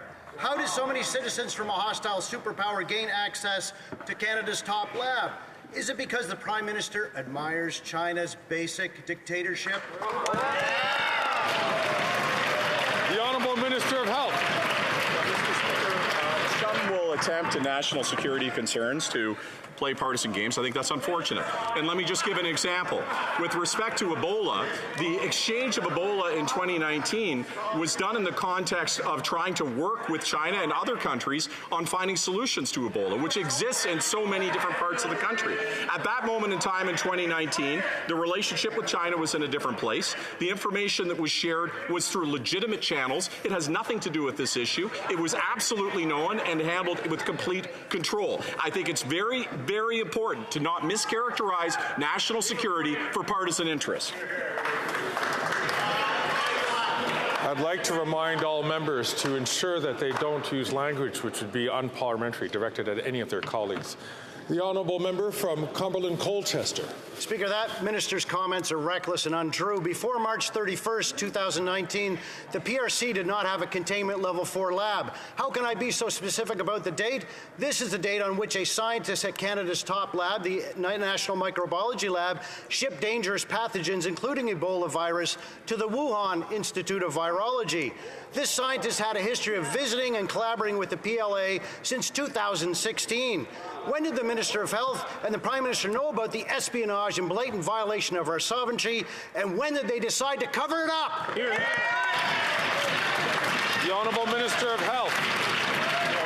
The exact opposite of a cover-up occurred. It's actually this government that created the process that released these documents. So they actually refused to participate in this process. The second thing that I will say, Mr. Speaker, with respect to our national security interests, that it is essential when we're dealing with national security to recognize two things. That the party opposite is saying that they would support a partisan interference in the Public Health Agency of Canada, that if they were in government, they would see it as acceptable for political interference into that process. No, it's at an arm's length, and rightfully it is at an arm's length. They are the ones that identified these Canadian citizens, these eminent scientists, were lying, and they took action.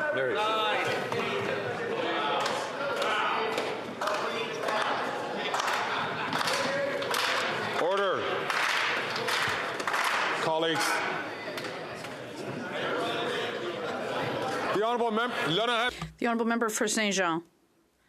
The Court of Appeal has just handed down its ruling on the state secularism law, Bill 21, which has a broad consensus in Quebec.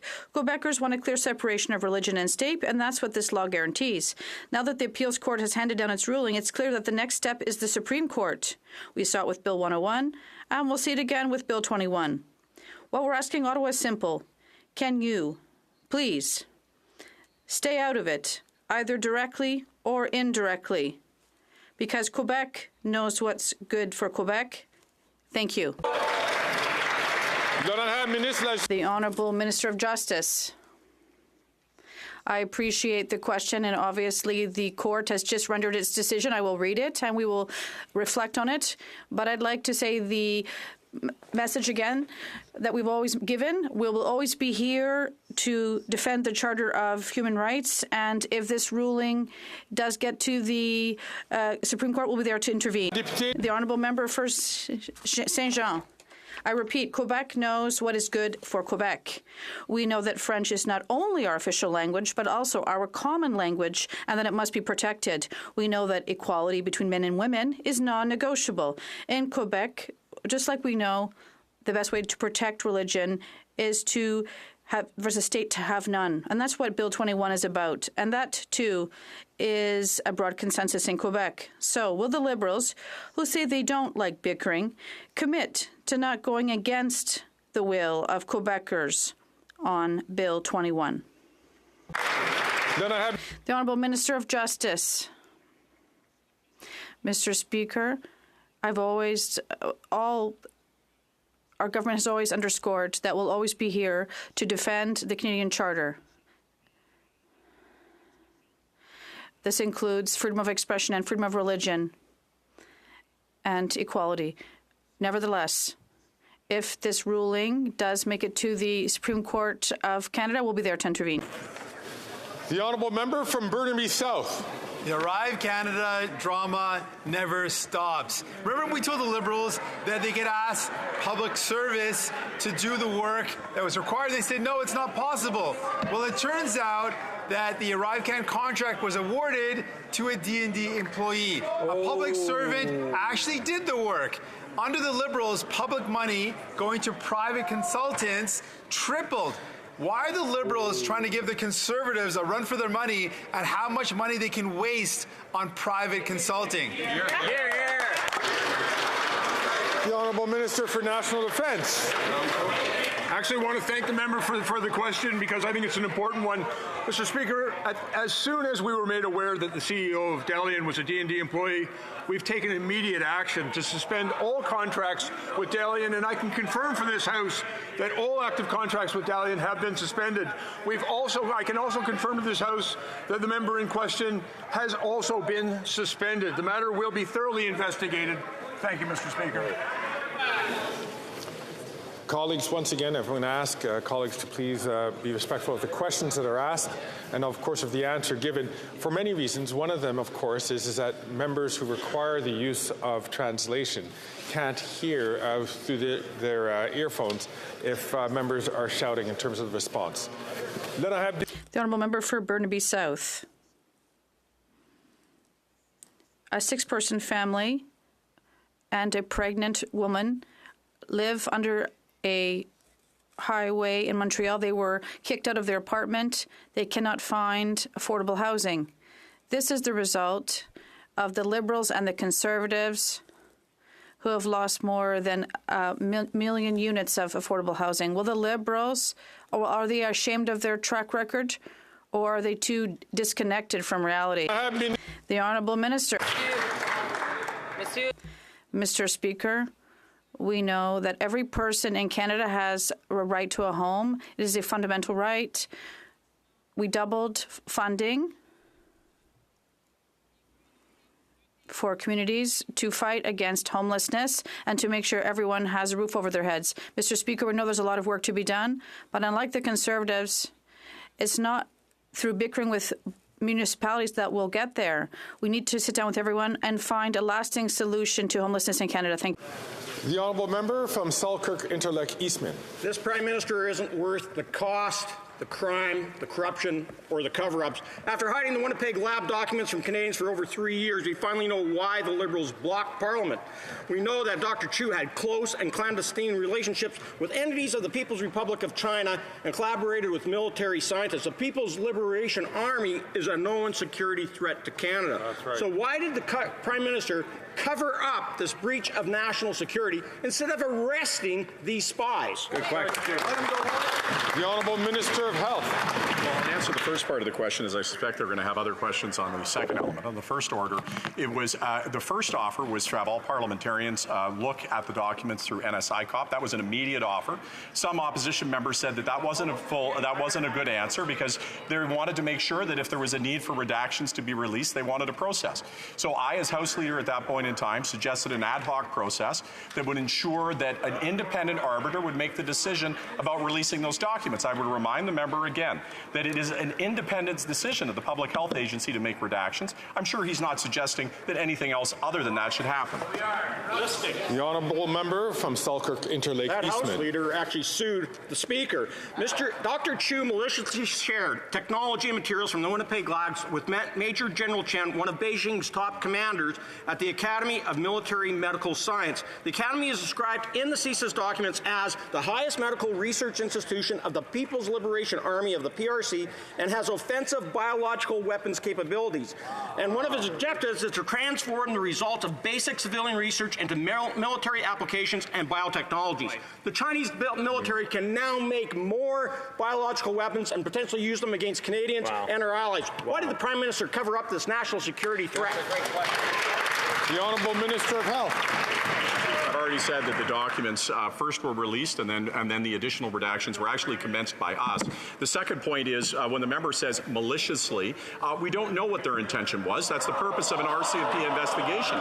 Secondly, these are individuals that I am deeply concerned about, like the member opposite. And in a process of due process, we understand what they did. With respect to the Chinese government, the military and the government and academia and scientists are all part of their military. That means that any connection that they had whatsoever would have touched that. And so I think it's careful not to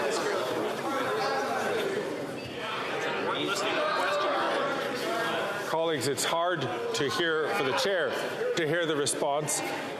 If members are not satisfied with the response, sometimes the best opportunity is just to listen to it in silence and let it stand on its own. The Honourable Member from Selkirk Interlake Eastman. The Health Minister should actually read the CSIS documents that actually describes all the breaches that were done and the espionage that was carried out.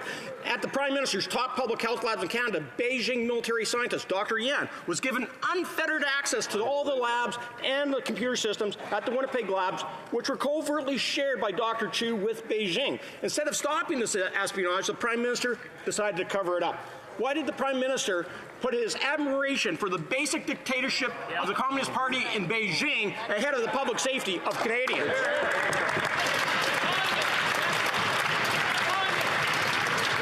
The Honourable Minister of Health. Mr. Speaker, I think it's important to step back and really consider what the Conservative Party is saying here. At the time in which they were hired, these two Canadian citizens were eminent scientists who were well published and well regarded throughout North America. The fact that they lied and misrepresented themselves, Mr. Speaker, is reprehensible. Colleagues, I'm going to ask members, please.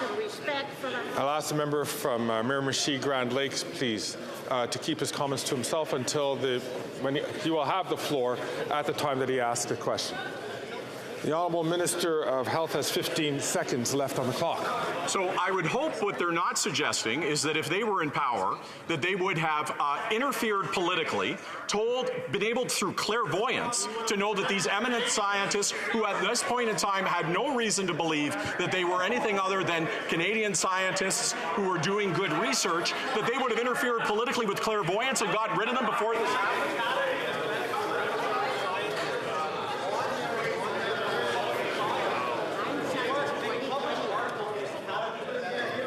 The Honourable Member from Charlebourg-Oates. Mr. Speaker, yesterday we learned that there were documents with respect to the Winnipeg lab, and the worst is confirmed. There was a leak from the Chinese Communist Party, and the first person represents a serious and credible threat to Canada's economy, was able to access this level 4 laboratory. Why did he not protect Canadians, the Prime Minister, the Honourable Minister of Health? China, Russia, or any other country? Well, this is an attack against our democracy, the House of Commons, and every member here, and it concerns me greatly. And this is the reason why we have measures now to ensure that we protect our public safety with policies that are as strong as possible to make sure our objective is not compromised. The Honourable Member for Charlebourg-Saint-Charles. Mr. Speaker, the Minister said that the Prime Minister said he admired the basic dictatorship of China, and this lab in Winnipeg was working on some of the most dangerous viruses in the world, and there were dangerous pathogens that were passed on to the Chinese party. Does he realize that our national safety was in peril? The Honourable Minister, what Canadians realize today, when we're talking about national security, it's not a partisan issue.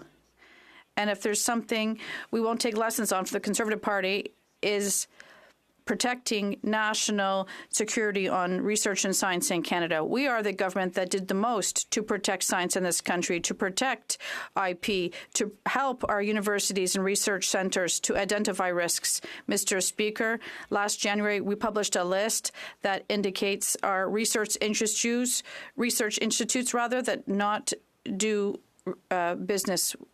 The Honourable Member for Charlebourg-Saint-Charles. Mr. Speaker, does the Minister know that on March 31st, the Ebola virus was sent to Beijing through Canada?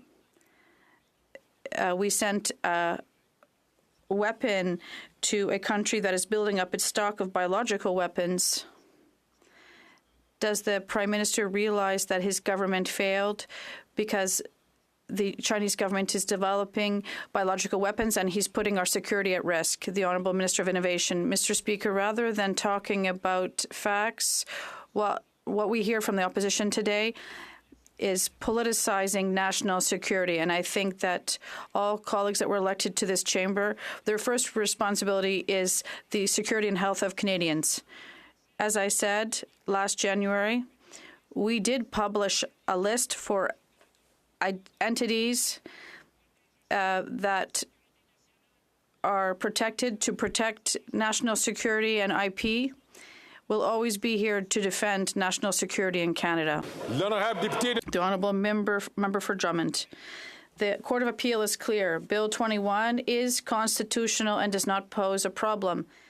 The fact that we've recognized the right of Quebecers to create their own rules means we've turned the page. but there are a few people who continue to contest it. What will the Liberal government choose to do? Respect the will of Quebecers with this appeals court decision, or continue bickering with Quebec? The Honourable Minister of Justice and Attorney General of Canada. Mr. Speaker, I'd like to underscore that our government is clearly committed to defending the rights of liberties protected under the Canadian Charter of Rights and Freedoms, particularly in terms of the right of freedom of expression and the right to equality. Our government has clearly expressed concerns with respect to the preventive use of the notwithstanding clause. If it does, this decision, does get to the Supreme Court, we'll be there to intervene. The Honourable Member for Drummond.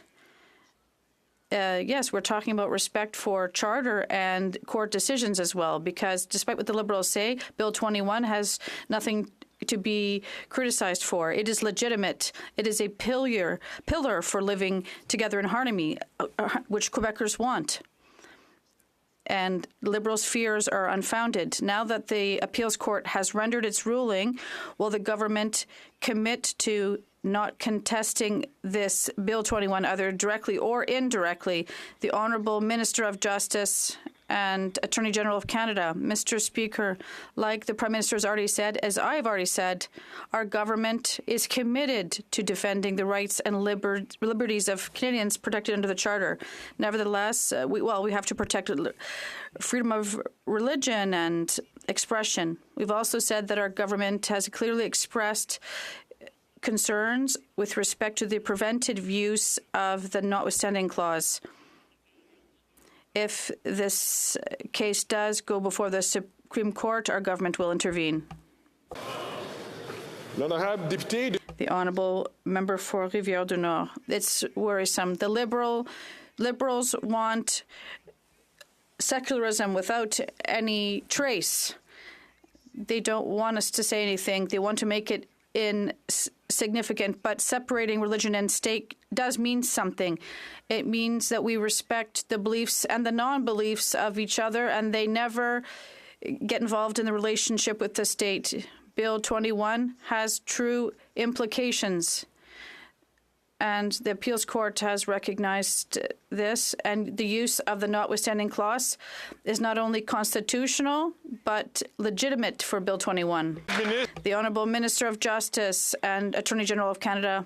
Mr. Speaker, as mentioned by the Prime Minister and myself, we are clearly committed to defend the rights and freedoms in the Canadian Charter, notably the right to freedom of religion, expression, and right to equality.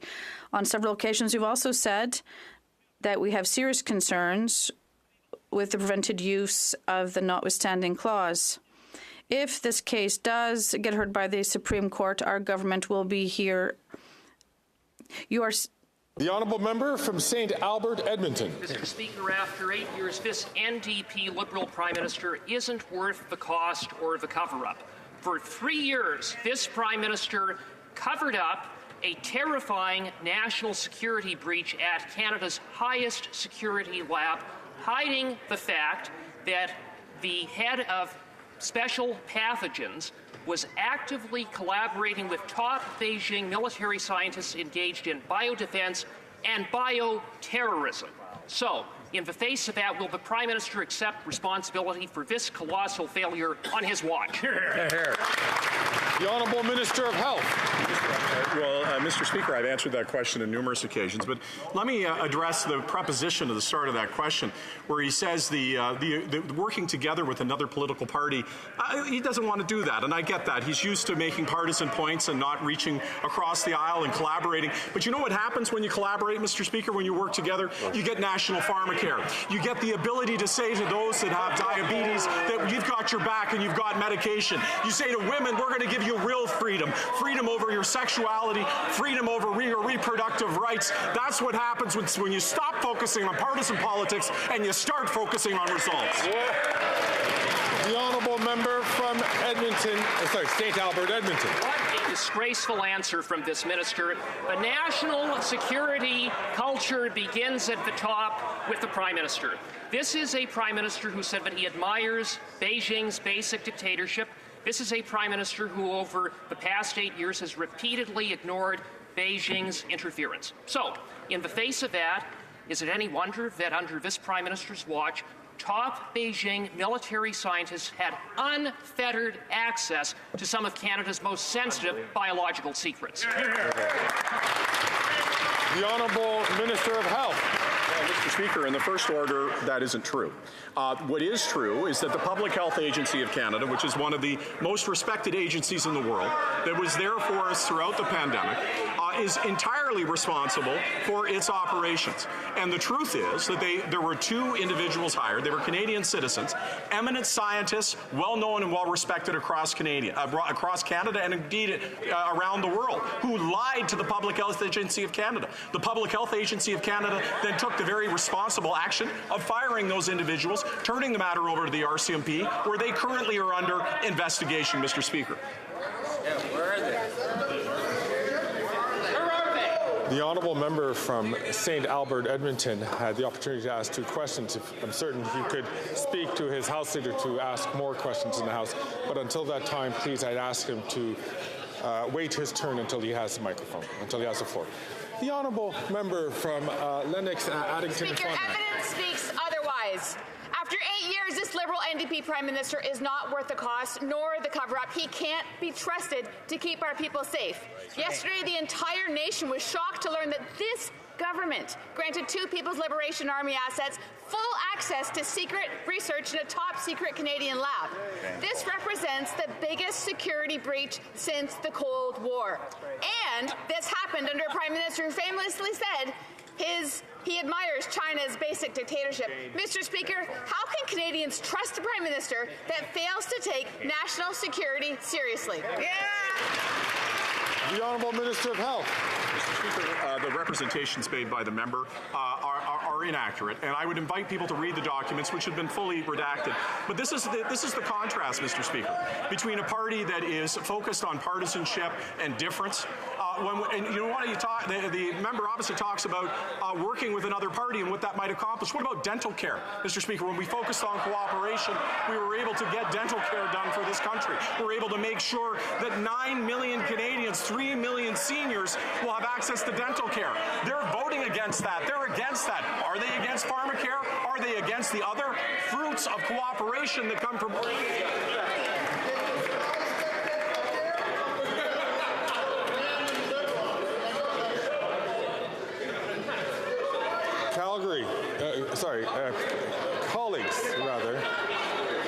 Colleagues.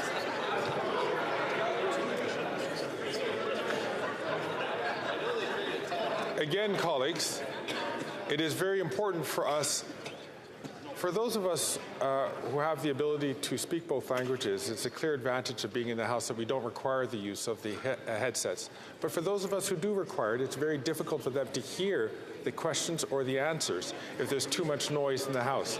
I ask all members, out of respect to all their colleagues in each of your respective caucuses, is to please listen respectfully to the answers and to the questions, so that those of us who require the use of earphones can do so. The honourable member from Nanaimo, Ladysmith. Mr. Speaker, the number of people unable to find an affordable place to live in Nanaimo, Ladysmith is staggering. And what have the Liberals done? Cut the Reaching Home funding to Nanaimo by 60%. And the Conservatives plan gut funding and leave it up to rich developers who just so happen to be their biggest donors. Nanaimo needs more support, not less. The Mayor of Nanaimo is calling for federal support. Will the minister provide the funding required for truly affordable housing in Nanaimo? Hear, hear, hear, hear. The Honourable Parliamentary Secretary. Thank you very much, Mr. Speaker. I'm happy to take up the specific matter with the member who just raised it after question period to know more about that specific case in Nanaimo. But what I will say is that this federal government is absolutely committed to ensuring there's greater supply. Supply is always what underpins a housing crisis in this country and every other country that's experiencing exactly that. We need to see more building, and that's why we've incented the private sector by lifting GST on the building of apartment rentals. We've moved forward to work with municipalities to see zoning changes where so much of this is dealt with in terms of affordability. Thank you very much, Mr. Speaker. The honourable member from Edmonton, Strathcona. Mr. Speaker, New Democrats are delivering diabetes medicine and devices and contraceptives for all Canadians today. Free contraceptives are life-changing for women across this country. But shamefully, Danielle Smith said she doesn't want that for Albertans. Right. My constituents are outraged, and the Conservative leader, when he was asked by the media about this, literally ran away, so he didn't have to talk about fairness for women. Will this government ensure that they sign agreements with all provinces so all women, all Canadians have access to the...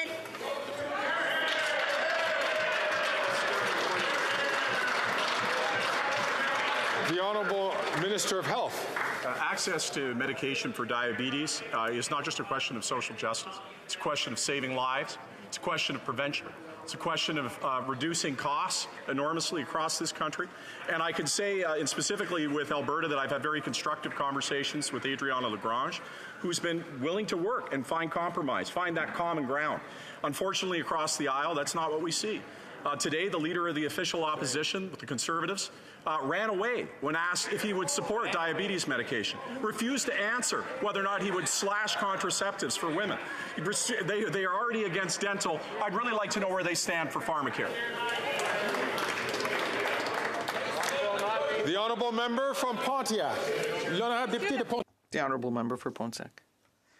Mr. Speaker, journalists and newsrooms are one of the pillars of our democracy in Canada. And in rural communities like ours, they play a role that's even more fundamental. In December, the Minister of Heritage reached an historic agreement with Google to provide $100 million of funding to newsrooms. Can she give this House an update on how and when newsrooms, but especially local media, will have access to this funding? Thank you.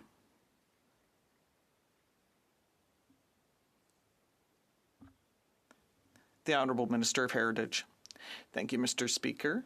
And despite months of opposition from the Conservatives last year, we adopted the Online News Act, which allowed us to reach an historic agreement with Google. That's $100 million in funding that Google's going to invest in local media that would never have been available had the Conservatives been in power. And yesterday, Google launched its open bid office to ask for eligible newsrooms to apply. Canadians can be sure that on this side of the House, we are always going to stand up to ensure that technological giants pay their fair share to protect Canadian citizens. Thank you. I would just like to ask the member for Portneuf, Jacques Cartier, to respect people taking the floor. The Honourable Member for Regina Capel. Confused because it's not Conservatives making a link between these scientists and threats to national security. It's the government's own security agencies themselves saying that these individuals, quote, were collaborating with foreign entities that present a threat to the security of Canada. We're talking about research with pathogens and deadly viruses, while at the same time these individuals were on the payroll of the People's Liberation Army for the communist regime in Beijing.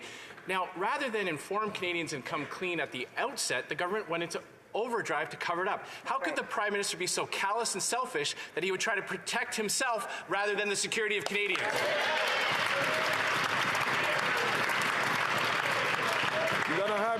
The Honourable Minister for Innovation. Mr. Speaker, I'm very happy to answer to my colleague because Canada has shown leadership when it comes to national security, Mr. Speaker. That's something the Conservative will not want to highlight to Canadians. But let me refresh their memory because they tend to be selective when it comes to the facts. On the 16th of January, Mr. Speaker, we announced that we will ban funding for research in sensitive areas. There's 100 entities around the world, Mr. Speaker. We work with our Five Eyes allies. We work with research centers in this country. We work with university. Mr. Speaker, Canadians know that we will always put national security first and defend the interest of Canada. The Honourable Member from Regina Capel. They want to give themselves a gold star that finally 3 years later, after fighting, kicking and screaming to keep these documents hidden, that now they've been released only because Conservatives demanded it. Let's remember the facts. They ignored and refused to comply with 4 parliamentary orders. They took the unprecedented step of taking the Speaker of the House of Commons to court to keep these documents hidden, and then they called the snap election hoping it would all go away. If this was all just an administrative issue, then why the cover-up?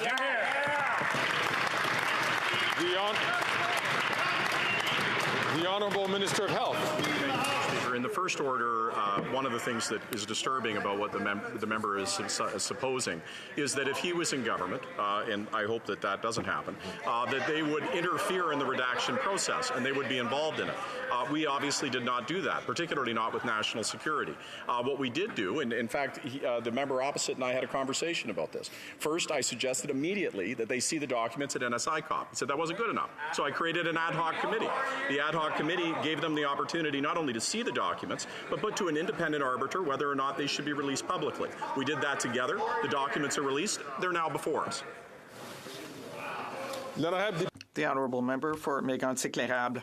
Mr. Speaker, the Prime Minister is recognized for his admiration for China's basic dictatorship. After 8 years, he let the Chinese Communist Party interfere in our elections. He turned a blind eye to the interference with the Chinese diaspora. And with this Winnipeg lab matter, we see that there are people who represent a credible and serious danger to compromise Canada's national security. Will the Prime Minister finally admit that he tried to cover up these documents to protect himself instead of protecting Canadians? The Honourable Minister of Innovation. Mr. Speaker, people listening at home must be saying, well, where were the Conservatives on January 16th? They must wonder, because on January 16th, Mr. Speaker, we announced as a government that we were going to ban funding. May I urge members, please, who have not been recognized, to wait their turn, and that way we'll be able to have a proper discussion instead of shouting across the aisle. The Honourable Minister, please continue. 22 seconds remaining. Mr. Speaker, I hope that the Conservatives will listen this time, because on January 16th, Mr. Speaker, we banned research in sensitive areas to work with 100 different companies. We are working with our allies to protect science, to protect intellectual property, and to protect the work that is done by our universities, Mr. Speaker. We are always there to defend Canada's interests. The Honourable Member for Mégantic-L'Érable. Where was the minister, Mr. Speaker, in July 2019 when 2 scientists were expelled from Canada, Mr. Speaker, by CSIS? That was in 2019. That was more than 4 years ago, Mr. Speaker. What we learned yesterday is that the Prime Minister ignored 4 parliamentary orders to produce papers. He took the Speaker to court, which has never been seen before, for the worst cover-up in history. Why did the Prime Minister choose to protect himself instead of Canada's national security? The Honourable Minister of Innovation. Mr. Speaker, people listening at home must be shocked. We have just told Conservatives once again that not only the Prime Minister, but all members of the government on this side of the House, we take national security seriously. On January 16th, we did not ban one research entity, but 100. So we are protecting universities and colleges from this type of thing. So that's the type of measure we're putting in place to protect Canada's interests. We always stand up for science. The Honourable Member for Montcalm. When it comes to health care, Quebecers want care, not threats. A year after having forced Quebec to accept an increase in health transfers that covers only 1/6 of their needs, the federal government is now threatening Quebec that it will steal $900 million if we don't submit our conditions by March 31st. The Liberals are once again playing political games at the expense of Quebecers with our own money. When will the Liberals finally stop taking ill people hostage and pay Quebec the Sargent or the money that it's entitled to. The Honourable Minister of Health. Mr. Speaker, I understand that the Bloc Québécois just likes to squabble. But when I spoke with Minister Lebel, it is clear that her objective is to cooperate and to find solutions. In our healthcare system, I think that Canadians and Quebecers want politicians, members, to find solutions, not to pick fights. And that is why I am very sure that we are going to find an agreement with Quebec. The Honourable Member for Montcalm. Mr. Speaker, pharmacare is not coming anytime soon. Bill C-64 refers to principles to consider when working towards the implementation of national universal pharmacare. Otherwise, in fact, that actually sounds like a election promise to me. The NDP is sold out very cheaply. But if one day, after having discussed these principles to consider when working towards the implementation of pharmacare, if Ottawa comes up with a pharmacare plan that Quebec has already, will Quebec be able to withdraw with full compensation, no strings attached? The Honourable Minister of Health. Mr. Speaker, on the contrary, this year, for the first time in the history of the country, everyone with diabetes, everyone who needs contraceptives will be able to have access to them. That is such an historical announcement that it will change the lives of so many Canadians, even if Quebec already has such a program. Yesterday, I had a good conversation with Minister Dubé on this topic, and I think that we will reach an agreement with Quebec very soon. Alderman Norfolk. Common sense Conservatives will axe the tax, build the homes, fix the budget, and stop the crime. After 8 years, this Liberal NDP Prime Minister is not worth the cost, the crime, or the corruption. Never before in the history of this great nation have so many people have to resort to food banks. Thousands are now resorting to dumpster diving because they can no longer afford the cost of food.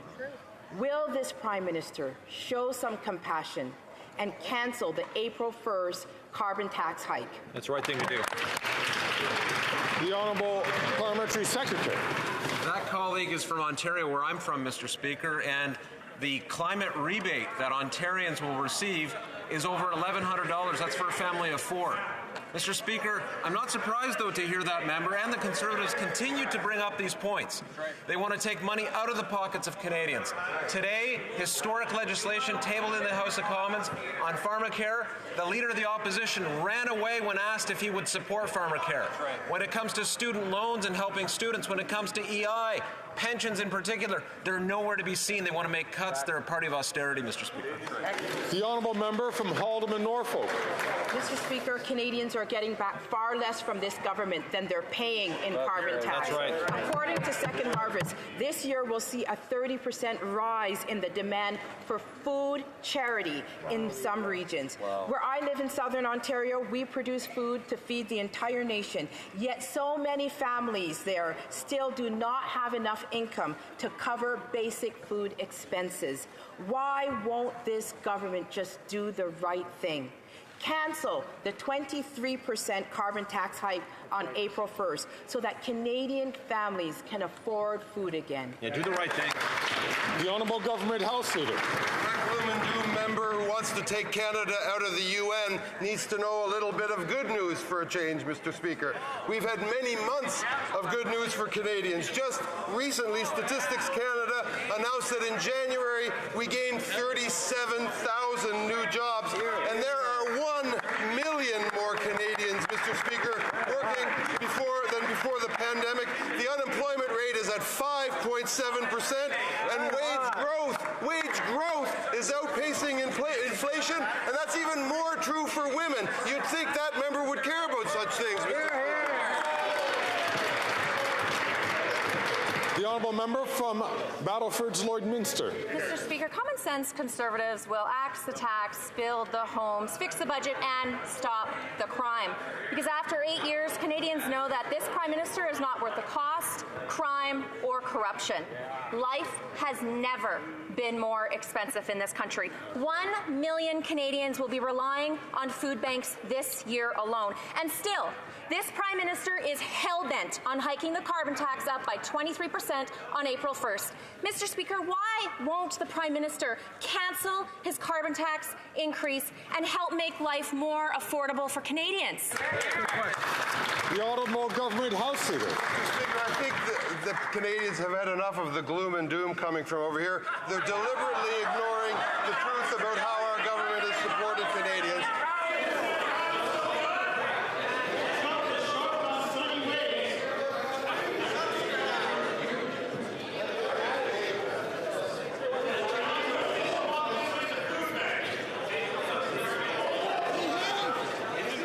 Order.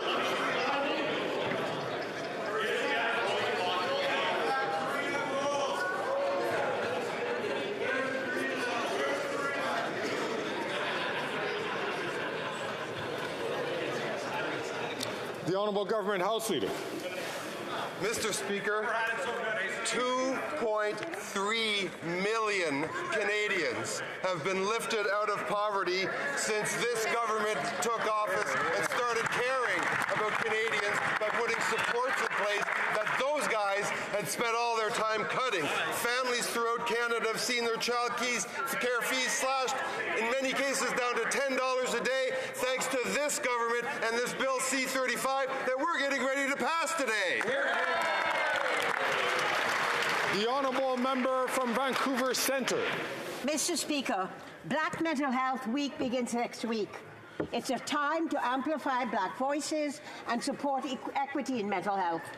It is time to correct the disproportionate lack of Black health researchers so we can deliver culturally appropriate mental health solutions. It is time to act to improve the wide gap in health outcomes for many Black Canadians that is the result of historical and systemic anti-Black racism.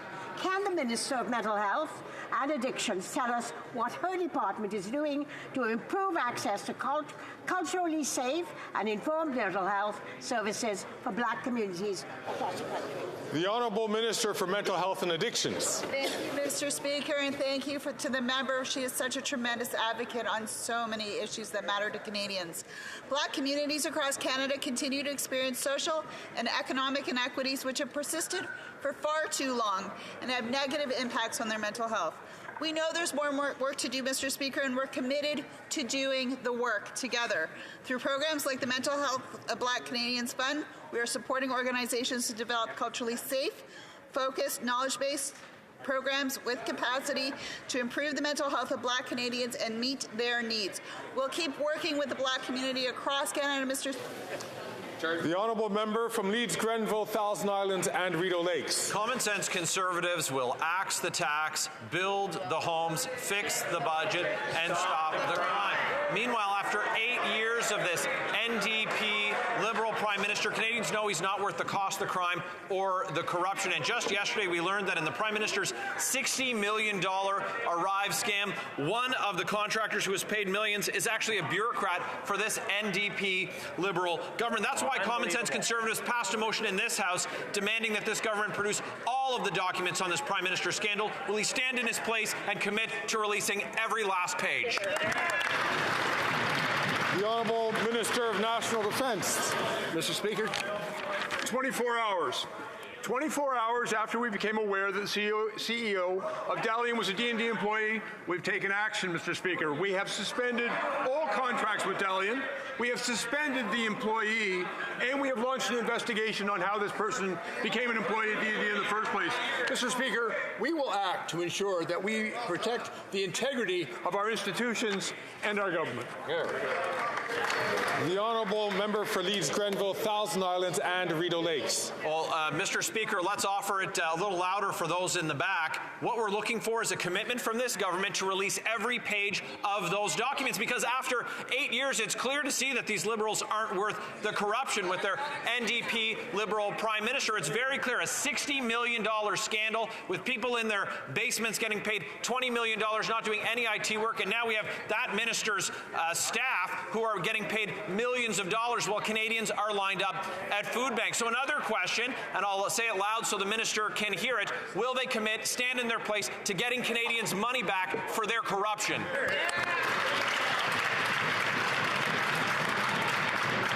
The Honourable Minister for National Defence. Thank you very much, Mr. Speaker. And I'll simply remind the member opposite how quickly we acted. This information became to our attention yesterday. And since that time, we have suspended all contracts with Dalian. We've suspended the member, and we've launched a thorough investigation that will determine how this individual became to be employed. Mr. Speaker, we are demonstrating... Colleagues, especially the member from Brantford Brant who's about to get up to ask a question, just to remind that I expect all colleagues to have respect for each other and to wait their turn to speak when they're recognized by the chair. And at that point, when they have the opportunity to speak, I will also request that all people listen to that member. The Honourable Minister has 15 seconds left on the clock. Thank you very much, Mr. Speaker. I don't want to repeat what I've already said, except to remind the members of this House that when this information came to our attention, we took immediate action. We took the steps necessary to protect Canadians' interests and to remove this individual from our employ. The Honourable Member from Brantford Brant. Mr. Speaker, common sense Conservatives will axe the tax. We will build the homes. We will fix the budget. We will stop the crime. Well, after 8 years, this NDP Liberal Prime Minister is not worth the cost, crime or corruption. Yesterday, we learned that yet another company received $8 million tax dollars for the Arrive scam. But it gets better. This one, owned by a national defense bureaucrat. The rot continues. Yesterday, Parliament passed our motion to force the government to release all documents and to repay taxpayers. Will the government end the cover-up and release the documents? Yes or no?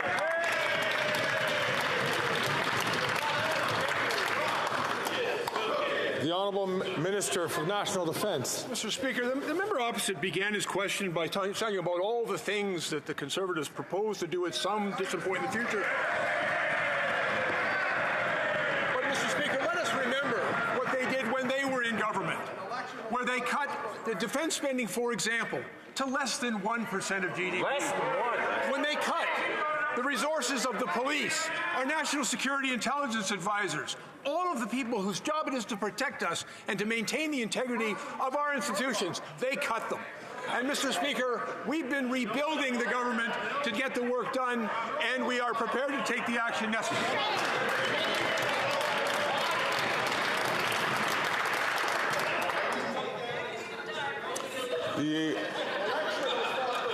I'll ask the Honourable Member from Southwark St. Margaret's, please, to wait his turn to ask a question.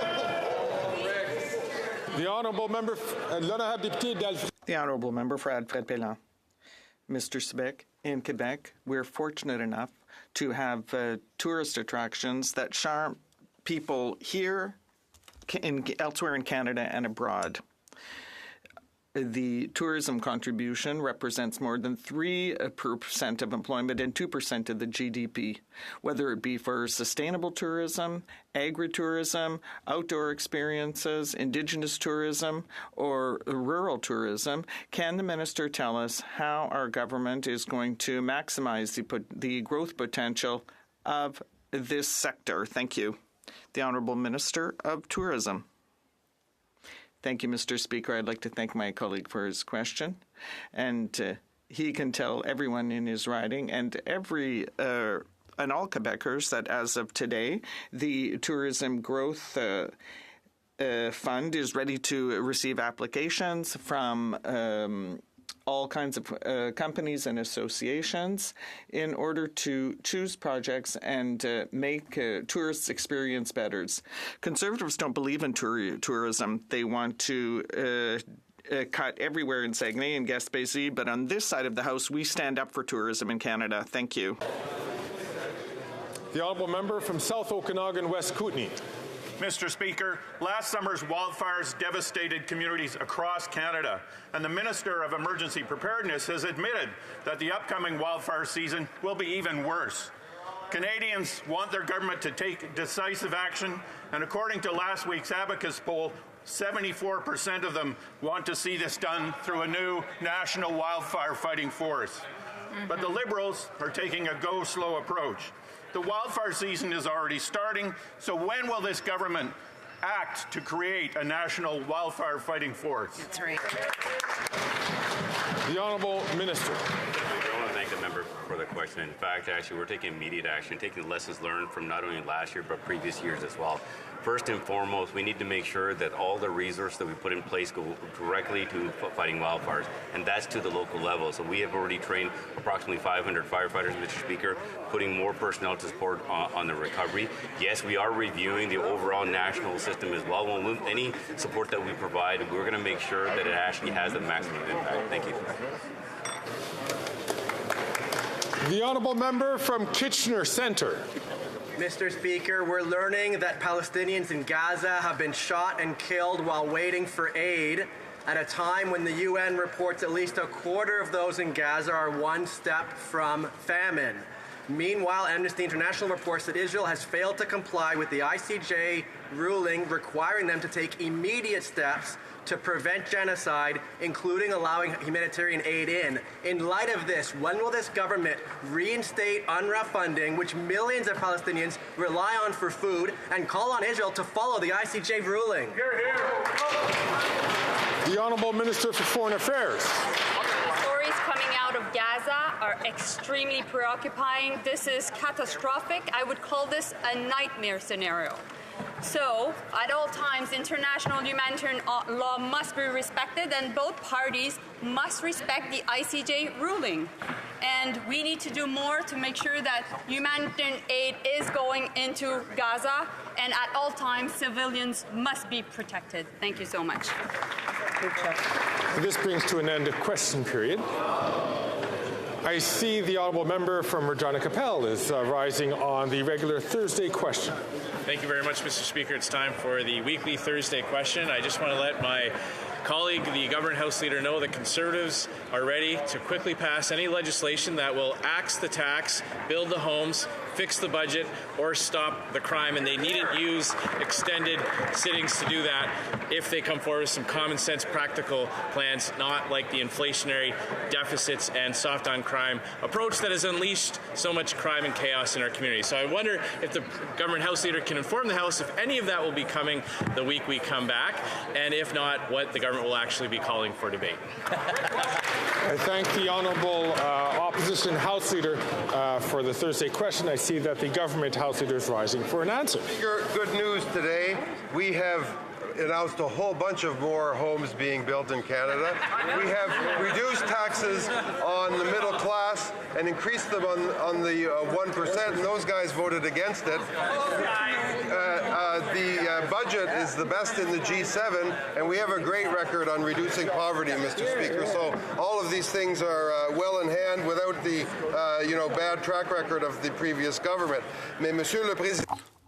Mr. Speaker, later today we will proceed to the final vote on the motion concerning the Senate amendment to Bill C-35, an act respecting early learning and childcare in Canada. Tomorrow is an allotted day. Following the constituency weeks, we will resume second reading debate of Bill C-59, the Fall Economic Statement Implementation Act 2023. On Wednesday of the same week, we'll continue debate on the motion relating to the Senate amendments to Bill C-29, an act to provide for the establishment of a National Council for Reconciliation. Tuesday, March 19th and Thursday, March 21st shall be allotted days. Et enfin, Monsieur le Président. Finally, Mr. Speaker, while I'm standing, I'd like to note that an agreement could not be reached under the provisions of Standing Order 78.1 or 78.2 with respect to the second reading stage of Bill C-59. An act to implement certain provisions of the Fall Economic Statement tabled in Parliament on November 21st, 2023, and certain provisions of the budget tabled in Parliament on March 28th, 2023. Under the provisions of Standing Order 78.3, I give notice that a Minister of the Crown will propose at the next sitting of the House a motion to allot a specific number of days or hours. Orders of the day. Government orders, Government Bill Bill's comments, resuming consideration of a motion respecting Senate amendments to Bill C-35, the Canada Early Learning and Child Care Act. Resuming debate, the Honourable Parliamentary Secretary to the Leader of the Government in the House of Commons. Yes, thank you, Mr. Speaker. And it's such a pleasure to be able to rise and speak on such an important piece of legislation. And you know, it's interesting in terms of today, when we started the debates, the mechanisms that were used in order to be able to prevent the debate on this particular piece of legislation. I think it's fairly well established as a government. We've been very aggressive on the issue of trying to provide child care to Canadians.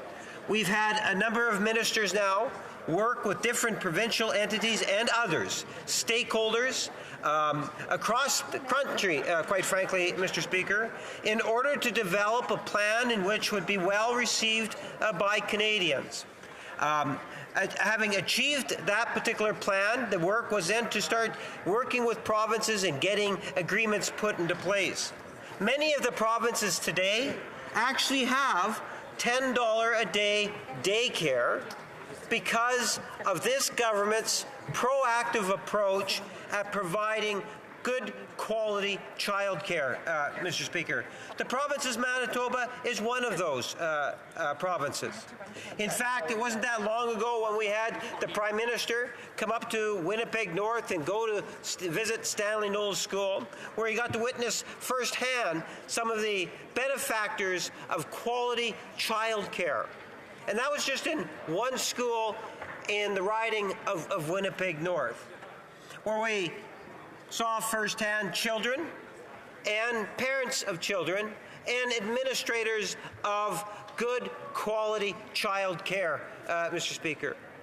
And when you look at the dialogue that had taken place and you see the individual efforts from the child care providers to the smiles on the face of children, to those parents and guardians often that bring their child to that facility, you get a better appreciation as to why it is child care is so very important.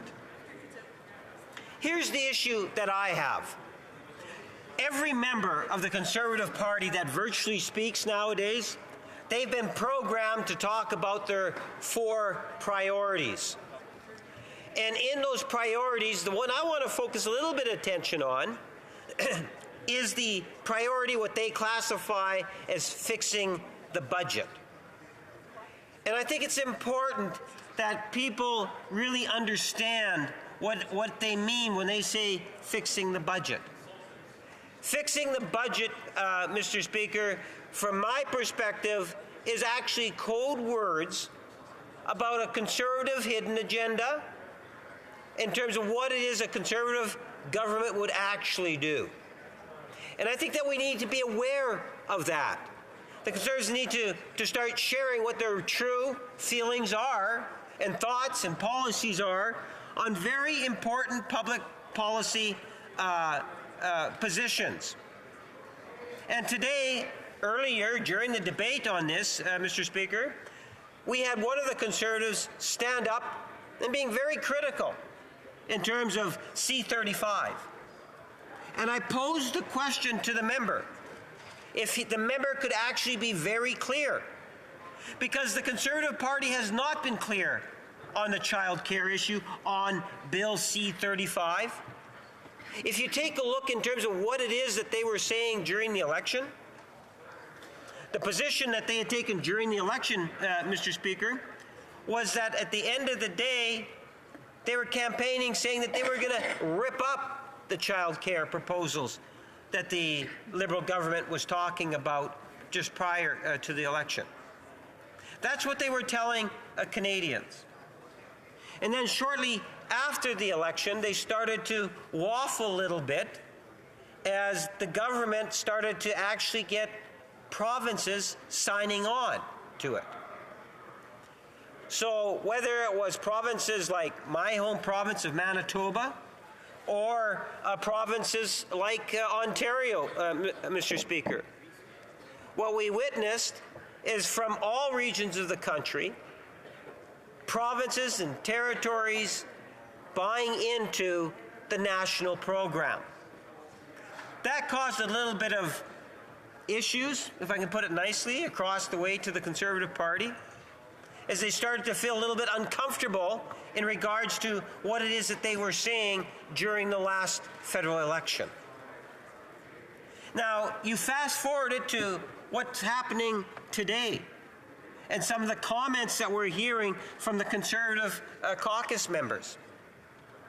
And I posed the question to the member that was speaking on it, and I asked them specifically, what is the Conservative Party's position in regards to $10 a day childcare? Pretty straightforward, Mr. Speaker, but the answer was far from being straightforward. Didn't provide any clarity whatsoever. And that's why I say people need to be aware of that fix the budget bumper sticker or theme that the Conservative Party is telling Canadians. Because what it really means is programs like we're talking about today, programs that have the support of New Democrats, Blocs, members of the Bloc, and Green Party members, will be on the chopping block. The Conservative Party does not support. They might say something at different points in time, but they do not support the initiative that has been taken by this government. And the contrast between the Conservatives and the government, I tell you, is very compelling when it comes to social programming. And we have seen that virtually from day one. When you think in terms of how this government has been there to support Canadians, provide additional disposable income, provide programs that have seen disposable incomes go up for seniors, families with children, what we have witnessed is the Conservative Party vote time and time again against those measures, right from the beginning. You know, when we said to families to give the middle class a break, we brought in a tax reduction for Canada's middle class. They actually voted against that. When we brought in changes or reforms to the Canada Child Benefit, Mr. Speaker, the Conservative Party voted against that too. Benefits that ultimately saw millionaires not receive the money and more money being given to those on a lower income. The Conservatives actually voted against that. When you take a look at issues such as the guaranteed income supplement, again, and the enhancements of that, the Conservative Party voted against that. And I want you to put that into the perspective of their line when they say fix the budget. Because fix the budget means to them balancing the budget. In order to balance the budget and what they say cut the taxes, what they're really talking about is cutting programs, cutting investments that we have put in supporting Canadians, Mr. Speaker. So we had another program announced today. Earlier today, when the Minister of Health brought in yet another comprehensive program to help Canadians. Just like the child care program is going to help on the issue of affordability, well, we have a program now dealing with the pharmacare issue, a national pharmacare program. A program that I've been an advocate for many years. In fact, Mr. Speaker, I have introduced many petitions over the last number of years on that issue, asking parliamentarians to recognize the importance of pharmacare.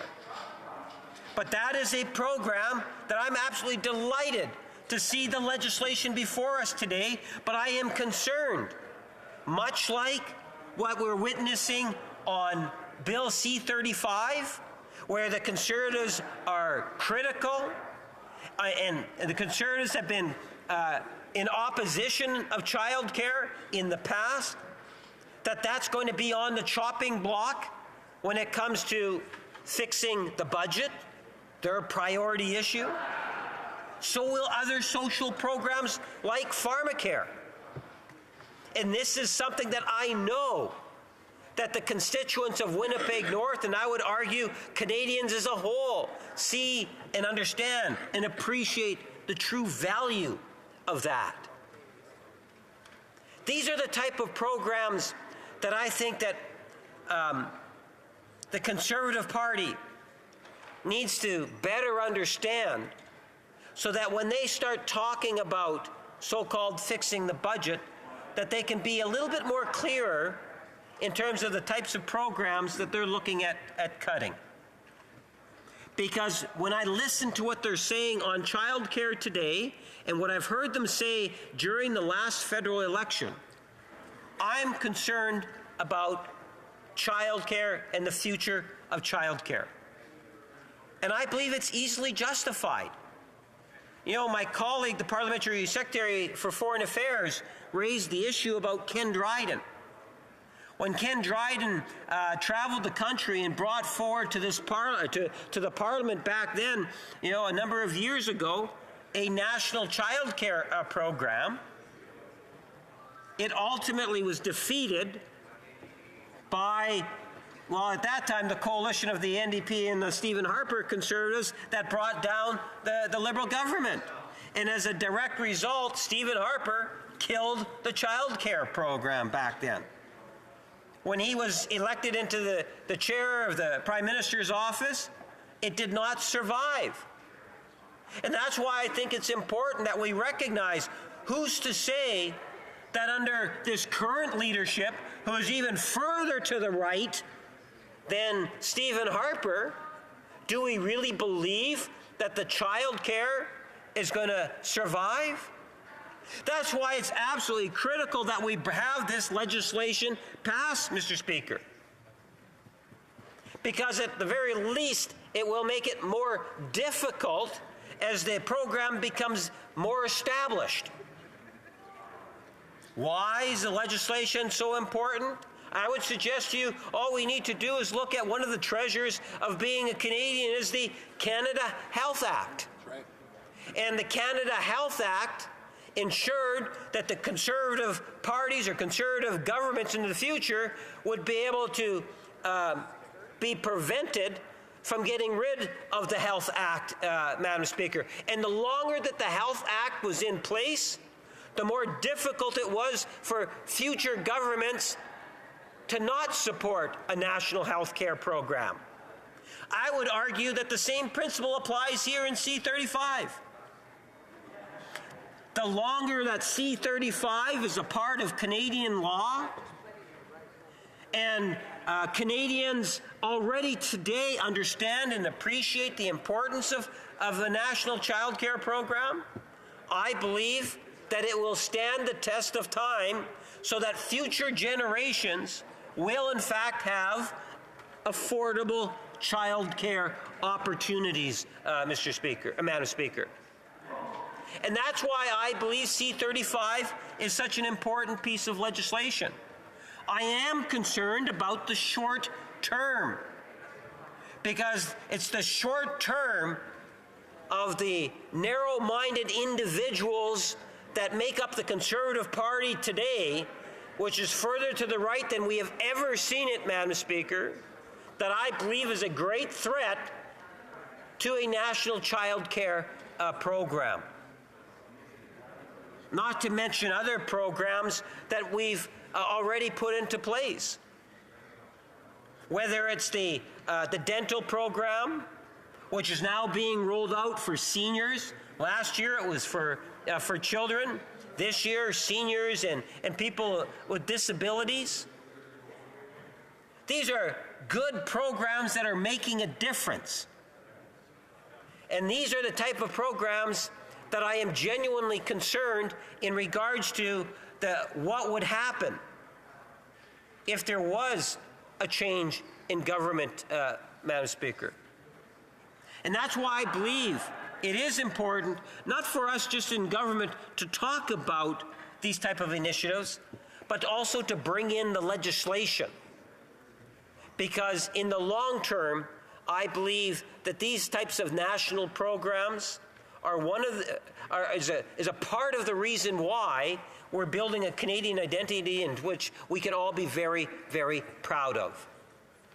And the best example of that is our healthcare system. Now, when you think of childcare itself, all one needs to do is to take a look at the province of Quebec. The province of Quebec has had affordable childcare for many, many years now. And as a direct result of that, you will see a higher percentage of worker participation in women in the workforce, I believe, which is attributed to the childcare policies of the province of Quebec. And it's more than just a social program. Not only do children benefit because of a high-quality childcare program, but so does the economy. The economy benefits. The family unit benefits. Now, I don't know how factual this next statement is, Mr. Speaker, Madam Speaker, but I believe it is fairly accurate because it has been quoted in the past in terms of how the province of Quebec and women participation into the workforce is the highest in North America. Now, I don't know if that's still the case today, but it amplifies the fact that providing affordable child care has a very real, tangible impact. Why wouldn't people support that? I hear the criticism that's coming from the other side saying, well, what about the numbers of spaces and what about this and that in terms of aspects? We have to recognize, much like in healthcare, there is a provincial jurisdictional issue. So there are some limitations in terms of what it is that Ottawa can do. We have been very careful in terms of the way in which this whole issue of childcare has been rolled out throughout the country. That's why there has been a great deal of discussions and negotiations with all of the provinces and territories and the many different stakeholders that are out there. Because it's absolutely critical that we get it right. We expect to see, and you'll see that in the agreements with other jurisdictions, not only the current, let's say, stock of child care $10 a day spots be maintained, but that it also be increased. And I can tell you, because in good part of the funding that's coming from Ottawa, we are going to see an increase in actual number of spots in the province of Manitoba, and we've already achieved the $10 a day daycare well before the targeted dates that were set up and established, Madam Speaker. So Manitoba is benefiting by this national program today. And I can tell members opposite from the Conservative Party that the agreement that was signed in Manitoba was actually signed by Heather Stefanson's government, a progressive conservative government. The same sort of progressive conservative government under Doug Ford here in Ontario that actually signed an agreement. So not only is it coming from Ottawa and the literally hundreds of stakeholders and thousands of parents in terms of having this program, but you have provinces of all political stripes that understand and appreciate the true value of a national child care program that's there to support parents. Members opposite like to talk about quotes from some. I would suggest that what they do is they talk to those that are actually in the system today receiving that. And we're talking tens of thousands throughout the country, in all regions of our country, that are benefiting today because of a sound, progressive policy that is universally being accepted by different political parties and different levels of government. Thank you, Madam Speaker. Questions and comments. The Honourable Member for Edmonton, Mannix. Thank you, Madam Speaker. On the speculation of the speech of the member, it's all over the place. I just want to ask him a very simple question. Is he aware of the closure of so many daycares in Alberta because of the $10 program? The Honourable Member, the Honourable Parliamentary Secretary.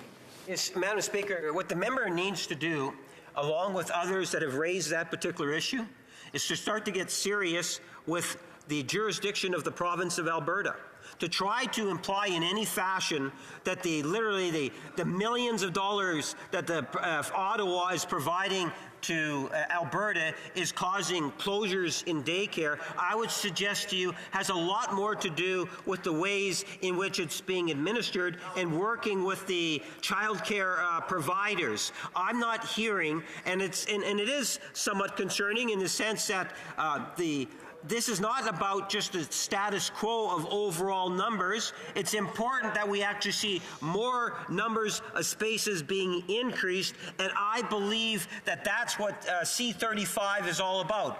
Good quality childcare and increasing the availability of spots. Now, working and looking at what the certain provinces, in particular the province of Alberta, is doing is something that's worthwhile, and maybe a standing committee can look at that. Okay. We have to have the same time of questions as answers. Questions et commentaires, l'honorable. Questions and comments. The Honourable Member for Laurentides-Labelle. Thank you, Madam Speaker. I appreciated the comments made by my colleague, especially since, indeed, it's the childcare center model has existed for 25 years in Quebec. Now, obviously, what I would like to know is, with regard to the richness of that program, with regard to the beneficial aspect of this program for the country, and I would like to hear what my colleague has to say about why the Conservatives don't want to go forward with this. It's very hard to understand. It is very much concerning, and that's why I tried to highlight my comments about the wording when the Conservatives say all the time, we're going to fix the budget.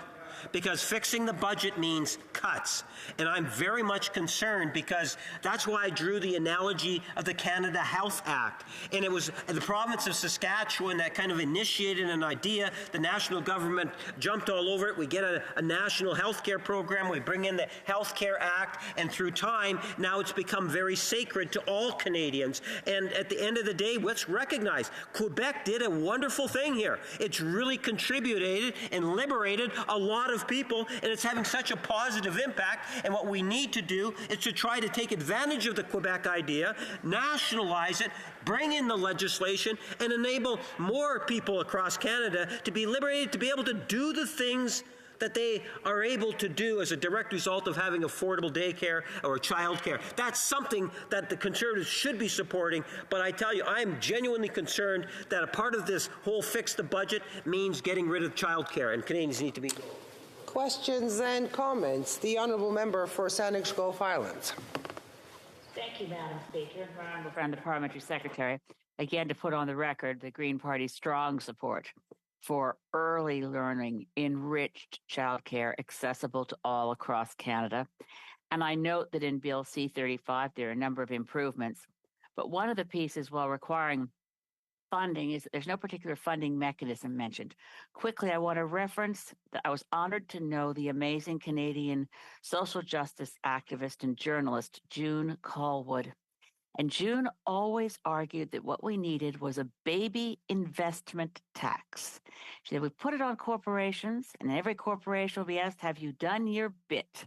The baby investment tax. Are we there investing in our toddlers, our children? It's the strongest investment we could make. Is the Government of Canada considering mechanisms to ensure strong, sustainable funding directed to early childhood education? No? The Honourable Parliamentary Secretary. Yes, thank you, Madam Speaker. I think this is really the second major investment that the government has put into children of Canada. The first one was the Canada Child Benefit, which literally lifted hundreds of thousands of children out of poverty by making substantial reforms. Today, making childcare more affordable. This is the first time, I must admit, that I heard the idea that the member, the leader of the Green Party, has put on the table, and I look forward to, no doubt, having more discussion on that particular issue. I don't know too much about it. As I say, this is actually the first time that I heard about it. Okay, questions and comments. L'honorable député de Rosemont-la-Petite-Patrie. The Honourable Member for Rosemont-la-Petite-Patrie. Thank you, Madam Speaker. I'd like to thank my colleague for his speech. Obviously, as Quebecers, we know how important it is to have public and accessible childcare. It's not just a feminist and progressive policy, but it's just good economic policy as well, because it allows women to return to the labour market. Pierre Fortin, economist, said that in the first days of this program in the late 90s, some 70,000 women were able to go back to work because they didn't have to stay home. So this is a feminist, social, and economically good policy. And the member is so correct in regards to, we often talk about, the social benefits, and I can't underestimate the impact it has on the economy itself when you literally free up opportunities for wider participation in the workforce. That it contributes immensely to the Canadian economy, thereby raising standards of living for all of us, Madam Speaker. So not only, as I say, is there a social benefit to it, there is also a very healthy and strong economic benefit to it. And that's why it has been so proven to be so successful in the province of Quebec, and ultimately I believe will be equally as successful nationwide as a direct result. For Kitchener-Conestoga. I'll come to you. Thank you, Madam Speaker. The last question was much the same, but I would love to hear more of an explanation. In Kitchener-Conestoga, I've talked to many parents who the affordability of having childcare and accessibility is very important. And at the same time, we're short. There's a labor shortage right now. So I was hoping that the member can expand on how this is not only a good social program to have early learning and childcare that's affordable and accessible, but how it's also going to help get more people back to work and not have to make that decision of staying home or getting back into the workforce. The Honourable Parliamentary Secretary. Absolutely. Madam Speaker, and let me give maybe a bit of a generalized hypothetical situation where you have many women that will go into post-secondary education, whether it's at a technical vocational facility or a university, and whether it's during or shortly after they find themselves in a situation where they're having a child. And having child care can be a challenge in terms of affordability. By making child care more affordable, it then enables that individual to actually often practice what it is that they've studied or get into the workforce. And there's so many jobs that are out there that could be filled, and that's why I say it creates opportunities in many, many different ways. And that's just one very small example of the type of impact that it can have in a real, tangible way. Well, member for Yorkton Melville. Thank you, Madam Speaker. So I have a question for the member, because what I'm hearing is a misrepresentation of what you are hearing from this side of the House that I know Canadians are hearing clearly.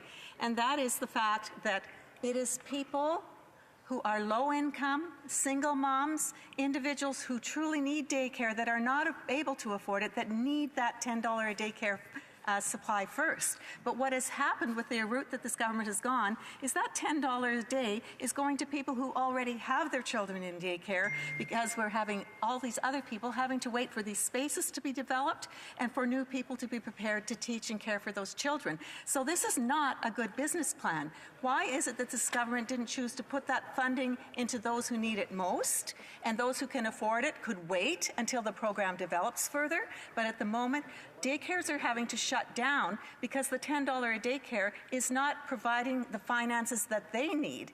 And so we don't have children who need care. We have parents who are poor that can't get the care, and we don't have enough spaces. So what we're saying on this side of the floor, and he's welcome to respond, is that the model is not being provided in the most beneficial way to Canadians and the most efficient for the tax dollars that are going into this program. Parliamentary Secretary. Well, Madam Speaker, I completely disagree with the member. What it tells me is that the Conservative Party does not understand what it is actually taking place in terms of the agreement between Ottawa and the different jurisdictions. Ottawa and the different jurisdictions have agreements in place that help facilitate not only those spaces that are currently there, but to also provide additional incentive to expand the overall number of spaces. So if you do not support Bill C-35, if the Conservative Party, and they're all over the map on this. Pre-election, they were going to rip it up. Who knows what they're really going to do? And we have to move on. Reprise du débat. Resume to the honourable member for Winnipeg South Centre. Thanks very much, Madam Speaker. I'll be sharing my time with the member for Surrey Centre. I appreciate the opportunity to rise in the House, as always, on behalf of my constituents in Winnipeg South Centre. It's timely that I have the opportunity, Madam Speaker, to talk about this bill because just last week during our constituency week, I visited a early learning centre in my riding, Splash Early Learning Centre, and it was a wonderful opportunity for me to get a tour of the facility. I noted that there were some really interesting, innovative things that they were doing, and I'll come back to that later on in my remarks.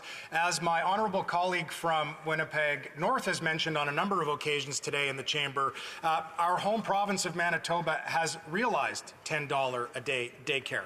And this is part of the $30 billion investment over a 5-year period, Madam Speaker, which is going to help benefit families, kids, and ultimately educators throughout our public education and private systems across the country as a result of this investment. Madam Speaker, as I sift through my notes here, a system that helps to ensure families across Canada access high quality, affordable, and inclusive early learning and childcare is critical, no matter where they live. As has been said many times in this chamber, Madam Speaker, childcare is not a luxury, it is a necessity. Parents should have the opportunity to build both a family and a career. And children deserve the best possible start in life. Madam Speaker, as you know, I spent a good chunk of my career as a teacher and as a principal, and there was no doubt in my experiences working with young people and families that when they had access to early childcare and early learning opportunities, we saw the benefits of that later on in their educational journeys. Bill C-35, that which we are debating at the moment, Madam Speaker, would reinforce the Government of Canada's long-term commitment to early learning and childcare. It would do so by articulating the federal goal, vision, and principles for a Canada-wide system. Bill C-35, Madam Speaker, would also enshrine our commitment to sustained and ongoing funding for provinces, territories, and Indigenous peoples. In addition, Bill C-35 would enhance accountability through regular reporting to Parliament on progress towards an early learning and childcare system. Finally, Madam Speaker, Bill C-35 would establish in law the National Advisory Council on Early Learning and Childcare. I will say that I think one of the most important and critical components of this bill, Madam Speaker, are those last pieces that I referenced. In particular, that is the necessity that Parliament report back on the progress that's been made in regards to these agreements across the country, and that there's a National Advisory Council. I think it's critical that the input of experts from across Canada is taken into consideration. Madame le Président, l'apprentissage et la... Madam Speaker, early child care and early learning is an essential need. The ELC system is going to stimulate growth and prosperity, and it will increase the participation of parents in the labor market. It will guarantee that no parent will ever have to choose between going back to work and staying at home to look after their children. To meet these objectives, mechanisms need to be implemented that will ensure a smooth functioning of this ELC system. And one of these mechanisms is definitely the National Advisory Council on Early Learning for Childhood. This council will play a significant role in providing third-party expert advice, thereby complementing federal expertise in this area. The council will serve as a consultation forum on the various issues and the challenges that the ELC system must meet. The council will represent the sector of early learning and childhood care, and will ensure cultural, geographic, and linguistic diversity. I'm very pleased, Madam Speaker, that my colleagues from the Bloc Québécois and from the other parties from Quebec are here, because I think they have put in place an exceptional model, as my colleague from Winnipeg North mentioned a few minutes ago. We can learn many lessons from the Quebec model, where we saw that over the past decades has been very successful. Recognize that there are ongoing challenges, like there are at the beginning of any program. Of course, $10 a day daycare is a critical component. The cost is essential to ensuring that families can access this much needed service. However, at the same time, we do need to continue to focus, and I acknowledge that, some of the other challenges that face our system. This would include making sure that we have enough early childhood educators, that they are well paid, that there are incentives like benefit packages that come along with the work so that they don't get scooped up into the system to go on to be, for example, educational assistants. This means working with our colleges and universities, and I'm really pleased to know that when I speak with early childhood educators and those post-secondary institutions and families on the ground in my riding of Manitoba, Winnipeg South Centre in Manitoba, that we are seeing that that is starting to take place. But there is no doubt, Madam Speaker, that there is room to grow. I think one of the really interesting opportunities that is presented in terms of the partnerships that can arise through early childhood learning centers and other community infrastructure was displayed to me last week. As I mentioned, I went to Splash Early Learning Center. And what was really interesting, Madam Speaker, I think it's perhaps something that we should be talking about across party lines across the country, is that in this particular instance, what happened is that there was a church in my riding, Madam Speaker, and the church was starting to see that the congregation was diminishing over time for a variety of different reasons. So what the church decided was that they were going to invest upfront and renovate a substantial portion of the space that they occupied, and then in turn, after the renovation was made, they were going to rent this out to the Early Childhood Education Center. And this is exactly what happened. So what we have now is that it has provided the faith-based community, in this particular example, it is a church in my riding, with the ability to generate more revenue, which it was losing through other means, while at the same time, Madam Speaker, making sure that we could contribute to the well-being of young people in our riding by creating the spaces that they need in order to experience quality childcare. I'm not sure I completely understand some of the arguments I've heard, Madam Speaker, from colleagues of mine across the way. I come from a profession, as I've mentioned before, in education. This included working, Madam Speaker, for a number of years in the northwest part of Winnipeg. This is a part of the city with large numbers of newcomers to Canada, with large Indigenous populations, large numbers of members of our community, Madam Speaker, who are typically disenfranchised and who suffer as a result of a variety of different barriers and obstacles, both historical and present, challenges in terms of accessing systems. I think it's truly inspirational. I think it's truly beneficial. I think when we look back, Madam Speaker, into the future at the investments that the Government of Canada will be making and that the laws that we'll be passing in relation to early childhood education in this country, Madam Speaker, are going to be looked upon as some of the most important, some of the most beneficial that we have made in our history. As I mentioned, Madam Speaker, it is very obvious when we see students, by the time they get to middle school and high school, where I spent most of my time as an educator, the benefits of having access to early childhood childhood education. Now, Madam Speaker, it is not only the benefit to the children that is of the utmost importance in the context of this conversation, but it is also what it does to the workforce.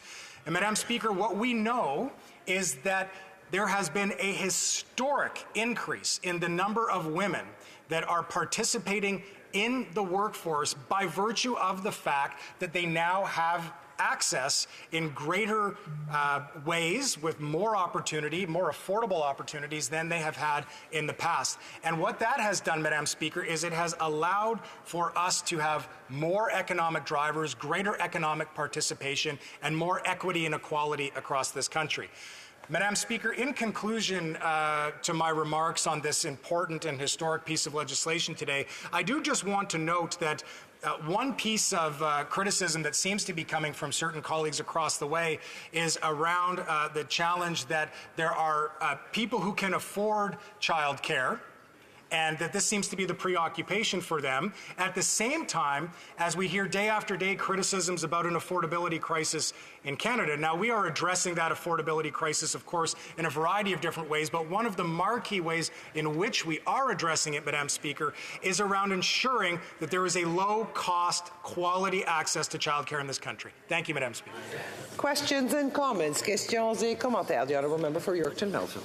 Madam Speaker, and I'm just going to make a comment and extend the question on the member's last statement about making access available. That is the whole issue here, is that the spaces that already existed that are now $10 a day were already filled, and individuals who truly need that care for the children are not able to get them because the spaces are not available yet. So the access is available for people who can afford the care, because they're already in the system. There are people who truly need that space, and we want those people to be involved in the workforce because they are people that are probably a singular income.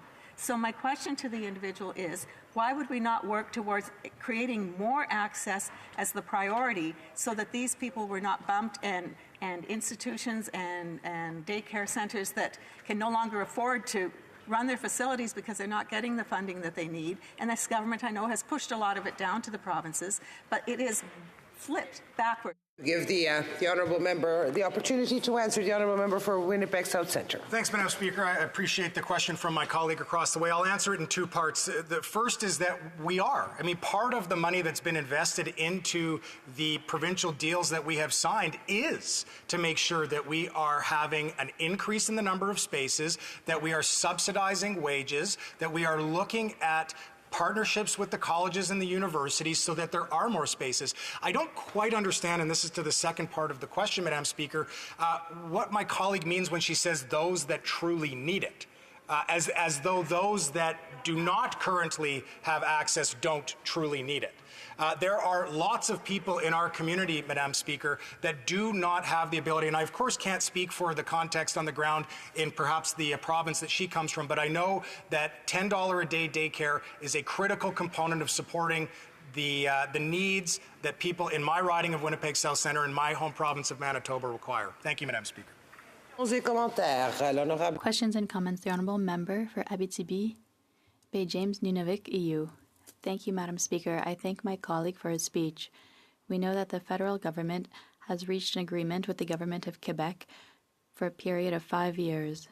With that announcement between the two governments, it's implied that the federal government will continue to assist Quebec while respecting Quebec's jurisdiction. So my question is the following.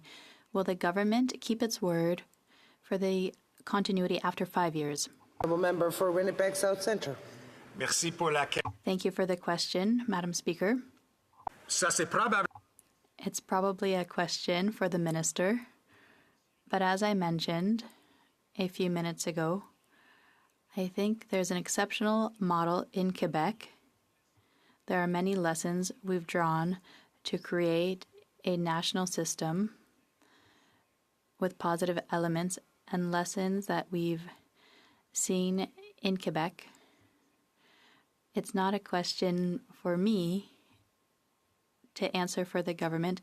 It's probably a question better asked to the Minister. Thank you to my colleague. For U.S. Mr. Burnaby. Thank you very much, Madam Speaker. I thank my colleague for his speech. It's vitally important, childcare. We've seen, of course, the Quebec model. British Columbia has also done an amazing job. The BC NDP government has provided and really worked on building a childcare network across British Columbia. Now, what perturbs me about this discussion around this bill is the Conservatives blocking the bill, refusing to let it go through. And the Conservatives are very, very clear about what they want to do. They have a 4-point program.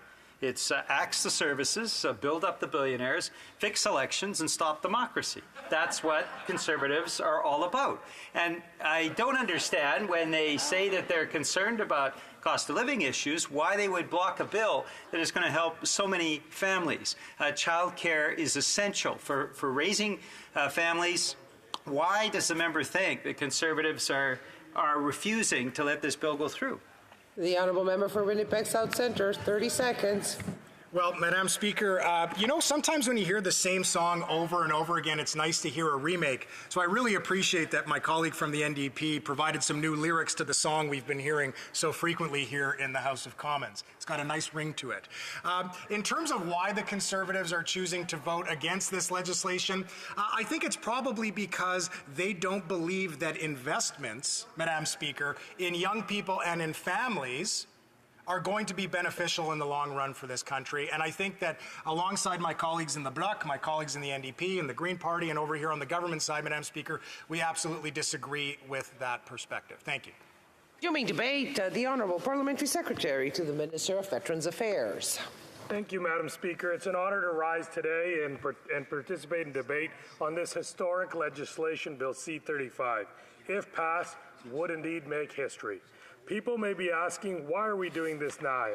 Why is the Government of Canada embarking on this ambitious plan to build a Canada-wide childcare system? There is no doubt that there are many other important issues to take on, and let me tell you, Madam Speaker, that we'll be better able to handle them if we make sure that women can fully participate in the workforce. Indeed, the United Nations Sustainable Development Goal number 5 on gender equality states that it's not only a fundamental human right, but a necessary foundation for a peaceful, prosperous, and sustainable world. But we can't have gender equality if women are prevented from participating in the workforce. Let me share the story of a woman, a mother of 7- and 9-year-old. She thanked us for the child care agreement. She said it wasn't going to impact her because her children were too old, but that she hopes the next women won't have to make the same choices she did. She was in the lower income spouse in her family. She was in a lower income household. She was the spouse in her family, and putting her children into childcare would have been more than her take-home pay after taxes at the end of each month. And so she stayed at home with the kids, and she's been working out of the workforce. She's been out of the workforce for over a decade. And she said, it's okay. But she also said, I just imagine what could have been had I not had to make the decision, because for me, it really wasn't a choice. It was something that I had to do for my family's finances. That is why we're doing this, Madam Speaker. As that women's story illustrates, affordable childcare means mothers can enter, return, or remain in the labor market if they wish to do so. They can also go further in education or open up businesses. But why now? Well, in September 1970, more than 50 years ago, the Royal Commission on the Status of Women recommended early learning and childcare legislation, and I quote, "We recommend that the federal government immediately take steps to enter into agreement with the provinces leading to the adoption of a national daycare act under which federal funds would be made available on a cost-sharing basis for the building and running of daycare centers meeting specific minimum standards, and to make similar arrangements for the Yukon and Northwest Territories." So why now at long last? The pandemic moved things along, so to speak. As the Deputy Prime Minister said in her April 2021 budget speech, COVID brutally exposed something women have long known. Without childcare, parents, usually mothers, can't work. The closing of our schools and daycares during the height of the pandemic drove women's participation into the labor force down to its lowest level in more than 2 decades. This is part of the disproportionate impact that COVID-19 has had on women. The crisis has been described as a she-cession. The Government of Canada does not want the legacy of the pandemic to be one of rolling back the clock on women's participation in the workforce, nor one of backtracking on the social and political gains of women and allies that have fought so hard to secure. There is a broad consensus from all parts of society that the time is now. Private sector, social sector, and labor leaders agree that childcare is a vital part of our social infrastructure and one that was weakened by the pandemic. That is why we committed to this program in the 2020 Speech to the Throne. That is why in Budget 2021, the Deputy Prime Minister spoke of the smart feminist economic policy and pledged up to $30 billion over 5 years to build this childcare system across Canada. And that is why we have Bill C-35 before us today.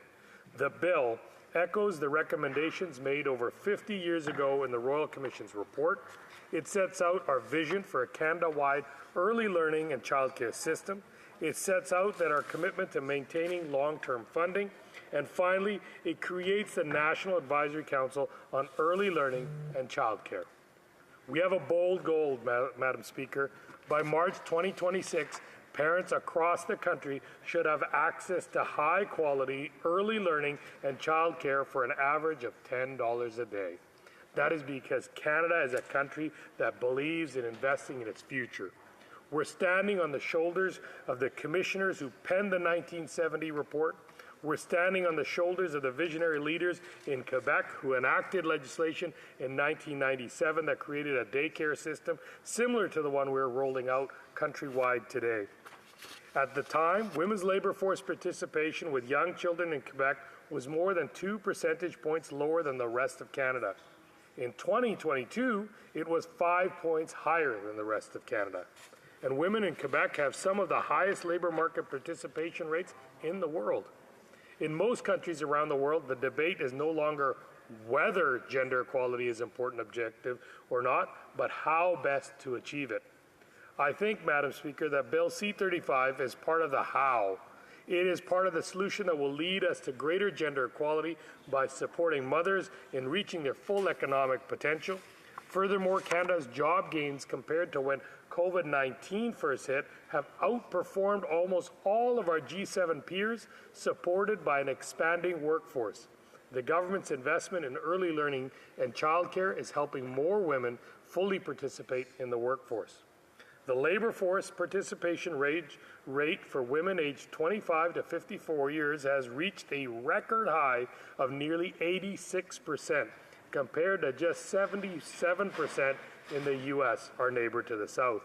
At the same time, a record high of 80% of Canadians aged 15 to 64 years are now participating in the workforce, reflecting broad-based gains in employment opportunities across demographic groups. Making full use of the skills and talents of Canadians is a key driver of a stronger economy, helps to address labor market shortages, and increases the rate at which the economy can grow without generating inflationary pressures. These are encouraging signs, Madam Speaker. Now we just need to pass this proposed bill so that Canada-wide early learning and childcare system can become entrenched in Canadian law and a part of our social safety net. Something to make us all proud. Thank you, Madam Speaker. Questions and comments. Questions et commentaires. The honourable member for Peterborough Court. Thank you, Madam Speaker. Thank you to my colleague for his intervention. And there is absolutely no doubt, without a doubt, access to childcare is the #1 issue in supporting mothers getting back to work or choosing to work outside of the home. It's without a doubt. And there's no issue about that. A couple of things I want to correct on the record. This bill is already in effect. It's already happening. These agreements have already been signed. What we're arguing and debating today in the House is 2 amendments that were put through at the Senate that Conservatives supported, but the Liberals did not, and now we're here.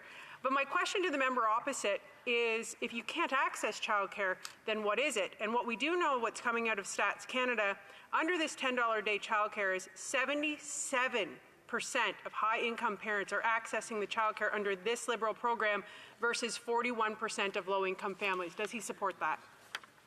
The Honourable Parliamentary Secretary.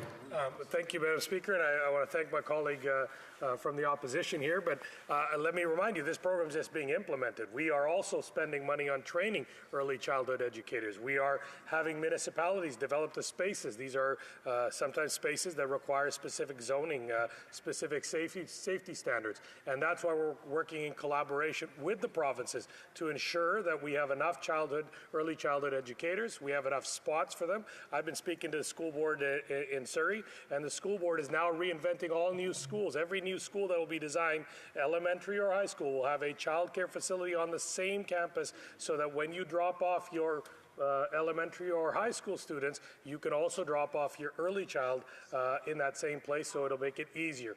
These are the type of investments we're doing. We're working with the provinces. We're working with school boards. Unlike some of the other members that wish to vote against this, we will make this happen, and we'll have early childhood for every child in Canada. Questions and comments? The Honourable Member for Saint Jean. Thank you. Thank you to my colleague for his speech. I'll give him the time to put his earpiece on. So I'd like to echo my colleague for Abitibi EU. She talked about Quebec and respecting its jurisdiction. She mentioned that despite the fact that in the bill there isn't a recognition of Quebec's distinctiveness or an obligation for the government to give the right of withdrawal with full compensation, there's a 5-year agreement between the two governments. But since it's not part of the bill, I don't see it as being something that's necessarily ongoing, the right of withdrawal with full compensation. And it sends the message that in 5 years, the government could decide to start imposing conditions.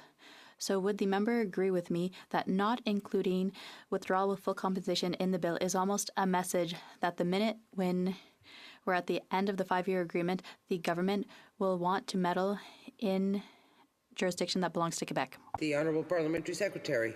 Well, thank you for the question. I think, if anything, this amendment will, this bill will protect francophones across this country so that we can have accessible childcare in culturally and linguistically appropriate measures.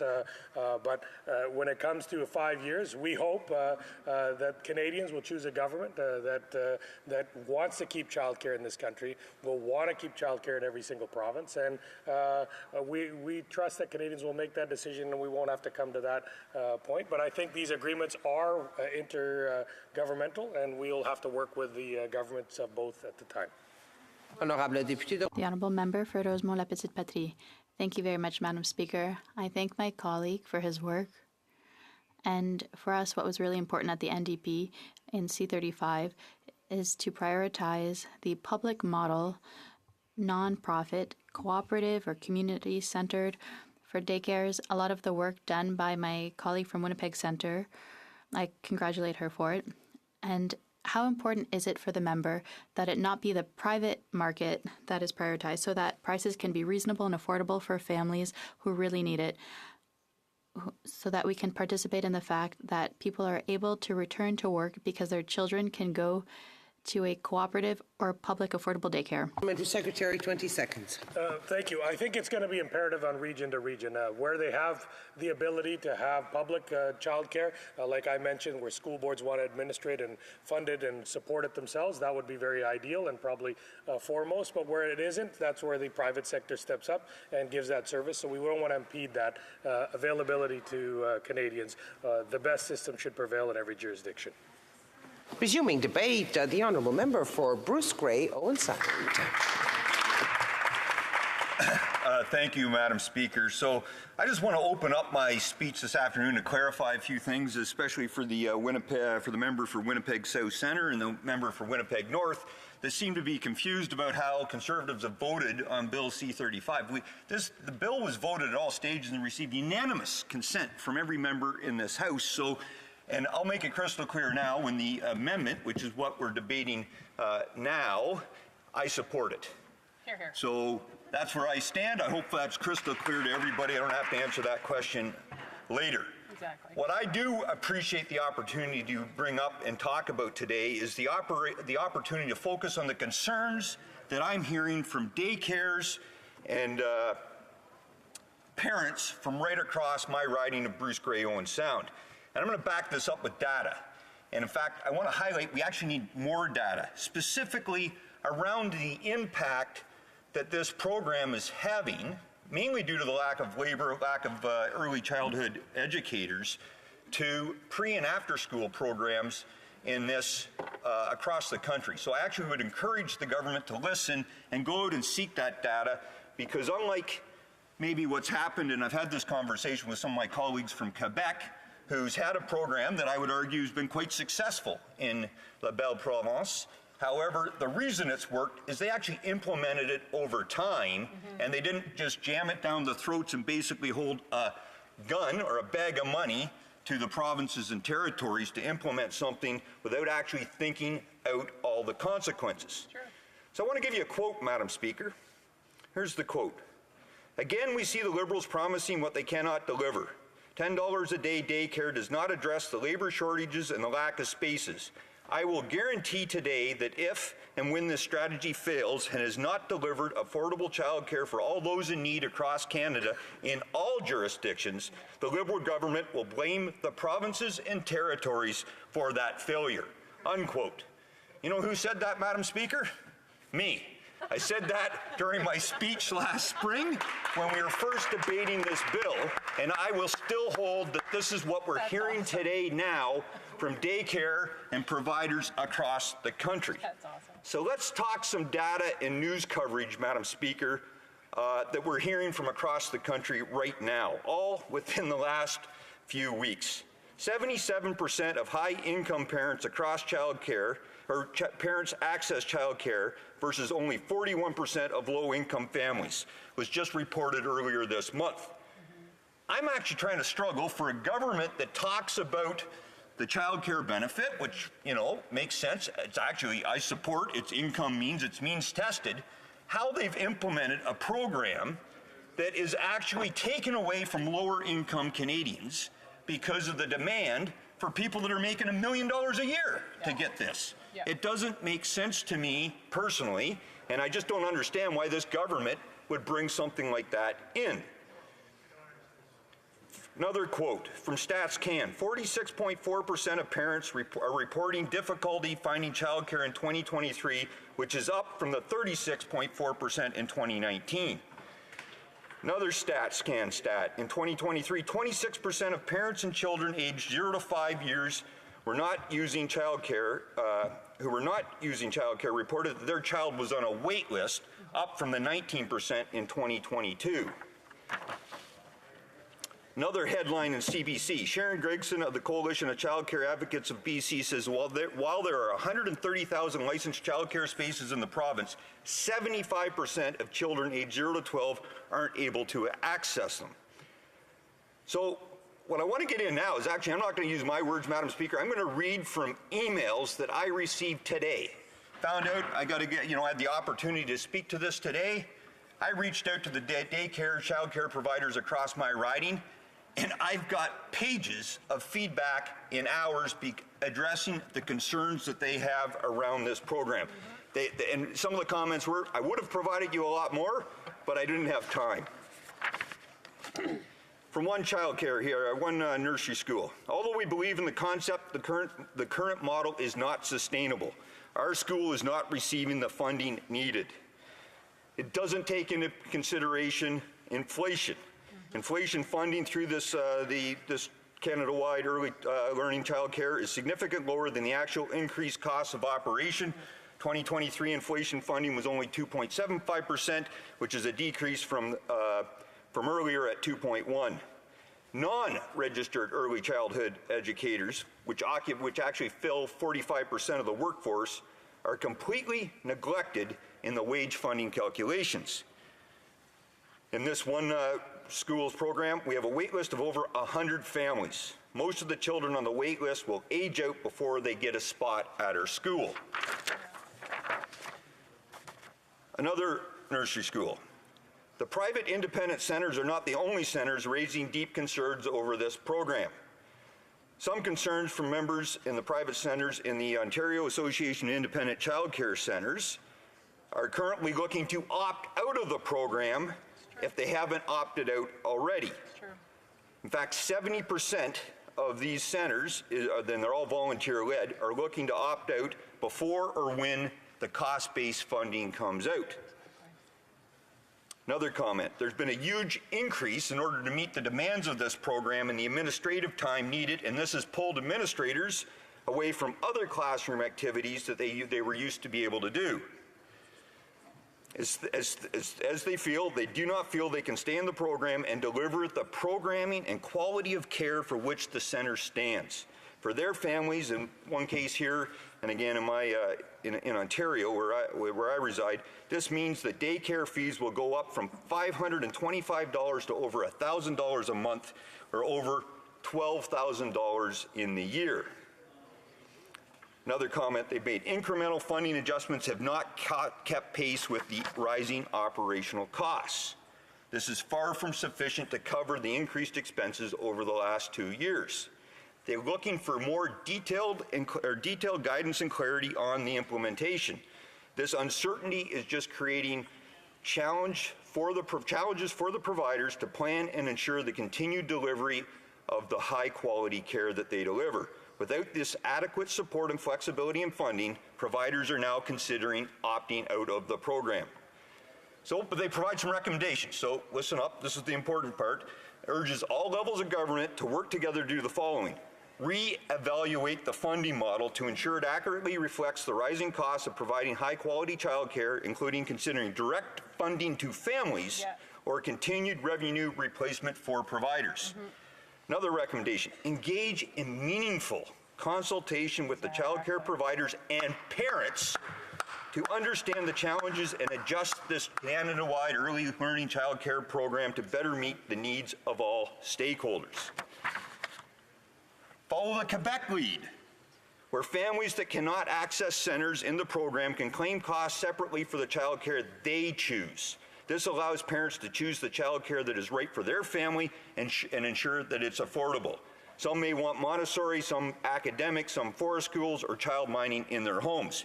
Parents should have the choice. From the Y, right? They're urging additional recruitment of newcomers into the early childhood education system by prioritizing early childhood education as an in-demand profession and recognize their home country credentials. And as well, they should increase investments into these accelerated early childhood educator assistant training programs, in addition to increasing compensation levels for assistants working in the sectors. I recognize part of this is at the provincial level to implement, but the feedback we're getting from the provinces and territories, the government hasn't funded appropriately. Specifically, the Y in my riding, Madam Speaker, they're short 10 full-time child care educators for their toddler and preschool programs to achieve capacity. This translates into potentially that they could have another 59 new children from their substantial wait lists. I'm going to get into the wait list data here shortly. And but they can only then increase their capacity for the school-age programs, and I'm going to get into this later, Madam Speaker. They can only do that if they have the necessary educators. Yet another child care and family education center. The increases we are experiencing in utilities, food, rents, and supplies have been staggering. The funding we receive does not cover our costs. It's not hard to see why our educators are leaving the sector. This program is surviving on the backs of the low-paid, hard-working educators. The additional paperwork, reporting, reconciling is adding so much work to our administrative team who are already struggling with so many other requirements. We cannot and will not be able to meet the demand for childcare. Parents are struggling to find a space to benefit from the Canada-wide early learning childcare reduced rates. They currently operate the one program over 527 licensed childcare spaces across their locations that includes toddlers, preschoolers, and school age. Their wait list was sitting at 790 for their program as of February 15th, and they would guarantee that this number would actually be higher if they counted the wait list today. There's not one day that goes by that they're not faced with challenges with the current program. This system should be funded appropriately and equitably if it's to succeed. Parents are faced with the reality that without childcare they cannot go to work. Parents are angry and frustrated and at this system that they didn't have proper say into. From Grey County, one of my counties, both counties provided some good feedback here on some statistics. The average monthly number of children aged 0 to 6 years receiving the reduction is 1,231. So some good news. There are 1,231 kids that are getting some benefit in my one county. However, as of December 31st of this past year, 1,835 children are reported to be on the wait list. Child care operators, again, continue to report ongoing issues recruiting and retaining qualified staff, limiting the ability of some of these programs to operate at full license capacity. Again, concerns over the wage floor and the delay in the implementation of the funding model. Specifically, though, I'd asked them to follow up, and this is what I hinted at earlier in my speech, Madam Speaker, about the impact that the program is having on the pre or before and after school programs. And they're basically operating at a lower number than their licensed capacity. In Grey County alone, there's 730 licensed spaces for children 6 to 12 in the before and after school programs. However, as of December 31st, there's over 166 children reported to be on the wait lists.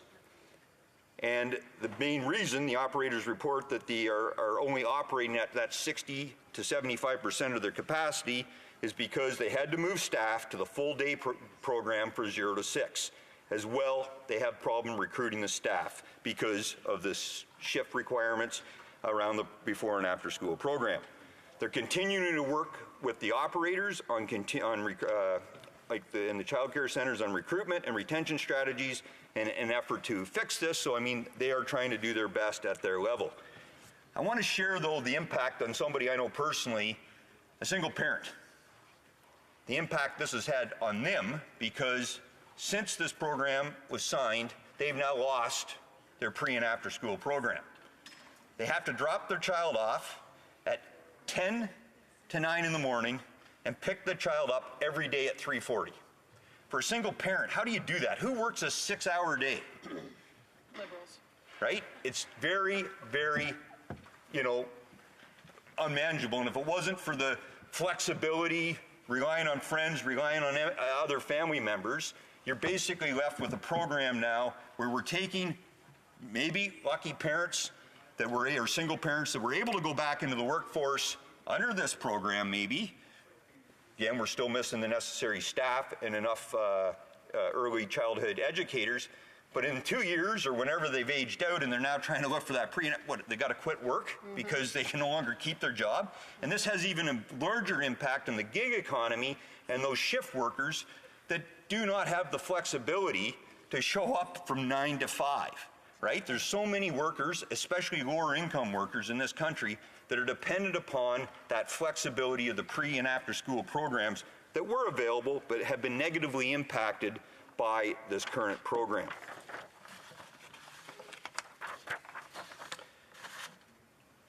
So from another one of my, from Bruce County, I have the pleasure of representing most of Grey County, or all but one municipality, a very important part for Blue Mountains that my colleague from Simcoe Grey represents, and the top half of Bruce County. But what Bruce County's talked about, and some of it's positive, right? Affordable childcare, and fully agree. I think everybody in this whole house has fully agreed. We've made these statements a number of times here in the chamber. Affordable childcare is a critical component to addressing inflationary cost of living concerns, economic growth, workforce participation, and declining economic conditions that have disproportionately impacted women. However, child care providers have expressed concern about their financial viability. Additional operating funding is also required to maintain these spaces and ensure child care operators have sustained, predictable, and adequate support to continue in the program. Full funding is required. Workforce challenges remain a barrier to expanding early years and child care access. To ensure the success of the early childhood program, workforce challenges must be resolved quickly with increased compensation and benefits to reflect the education skill sets and value of these early childhood educators. Some specific data out of Bruce County. They need the expansion in order to meet the demand of just the access and inclusion framework of 645 new child care spaces requires another 100 to 130 additional ECEs in the sector to accommodate the child-to-staff ratios. There are currently 1,243 children on the Bruce County centralized waitlist who required licensed daycare. Some good news here, Bruce County is co-leading a Bruce Gray registered early childhood educator recruitment and retention working group that includes membership and support from the local colleges, boards of education, workplace engagement services, and corporate communications to develop and implement local ECE recruitment and retention strategies. To support the need for this, they've actually partnered with Fanshawe College to offer a part-time early childhood education program, which is being offered locally in our region. That's going to, and there's this school year alone, there's 32 students participating in that program. Let's do the math. 32 new early childhood educators.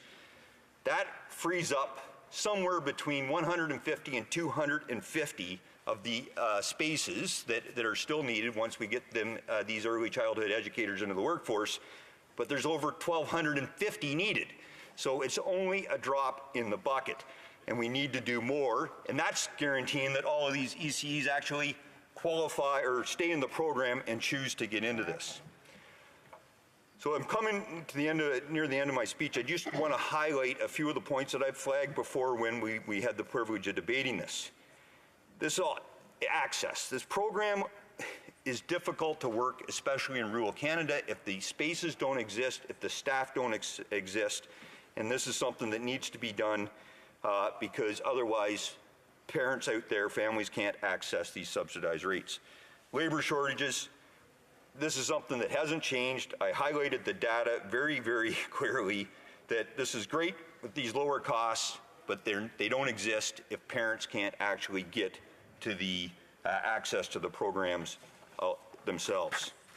And the rising operating costs. I highlighted this. We knew it was coming even last year, that the funding that's currently set out through the federal government to the provinces and territories does not cover the expenses of many of the organizations that are being asked to deliver this. So in conclusion, Madam Speaker, affordable quality childcare is critical, but if you can't access it, it doesn't exist.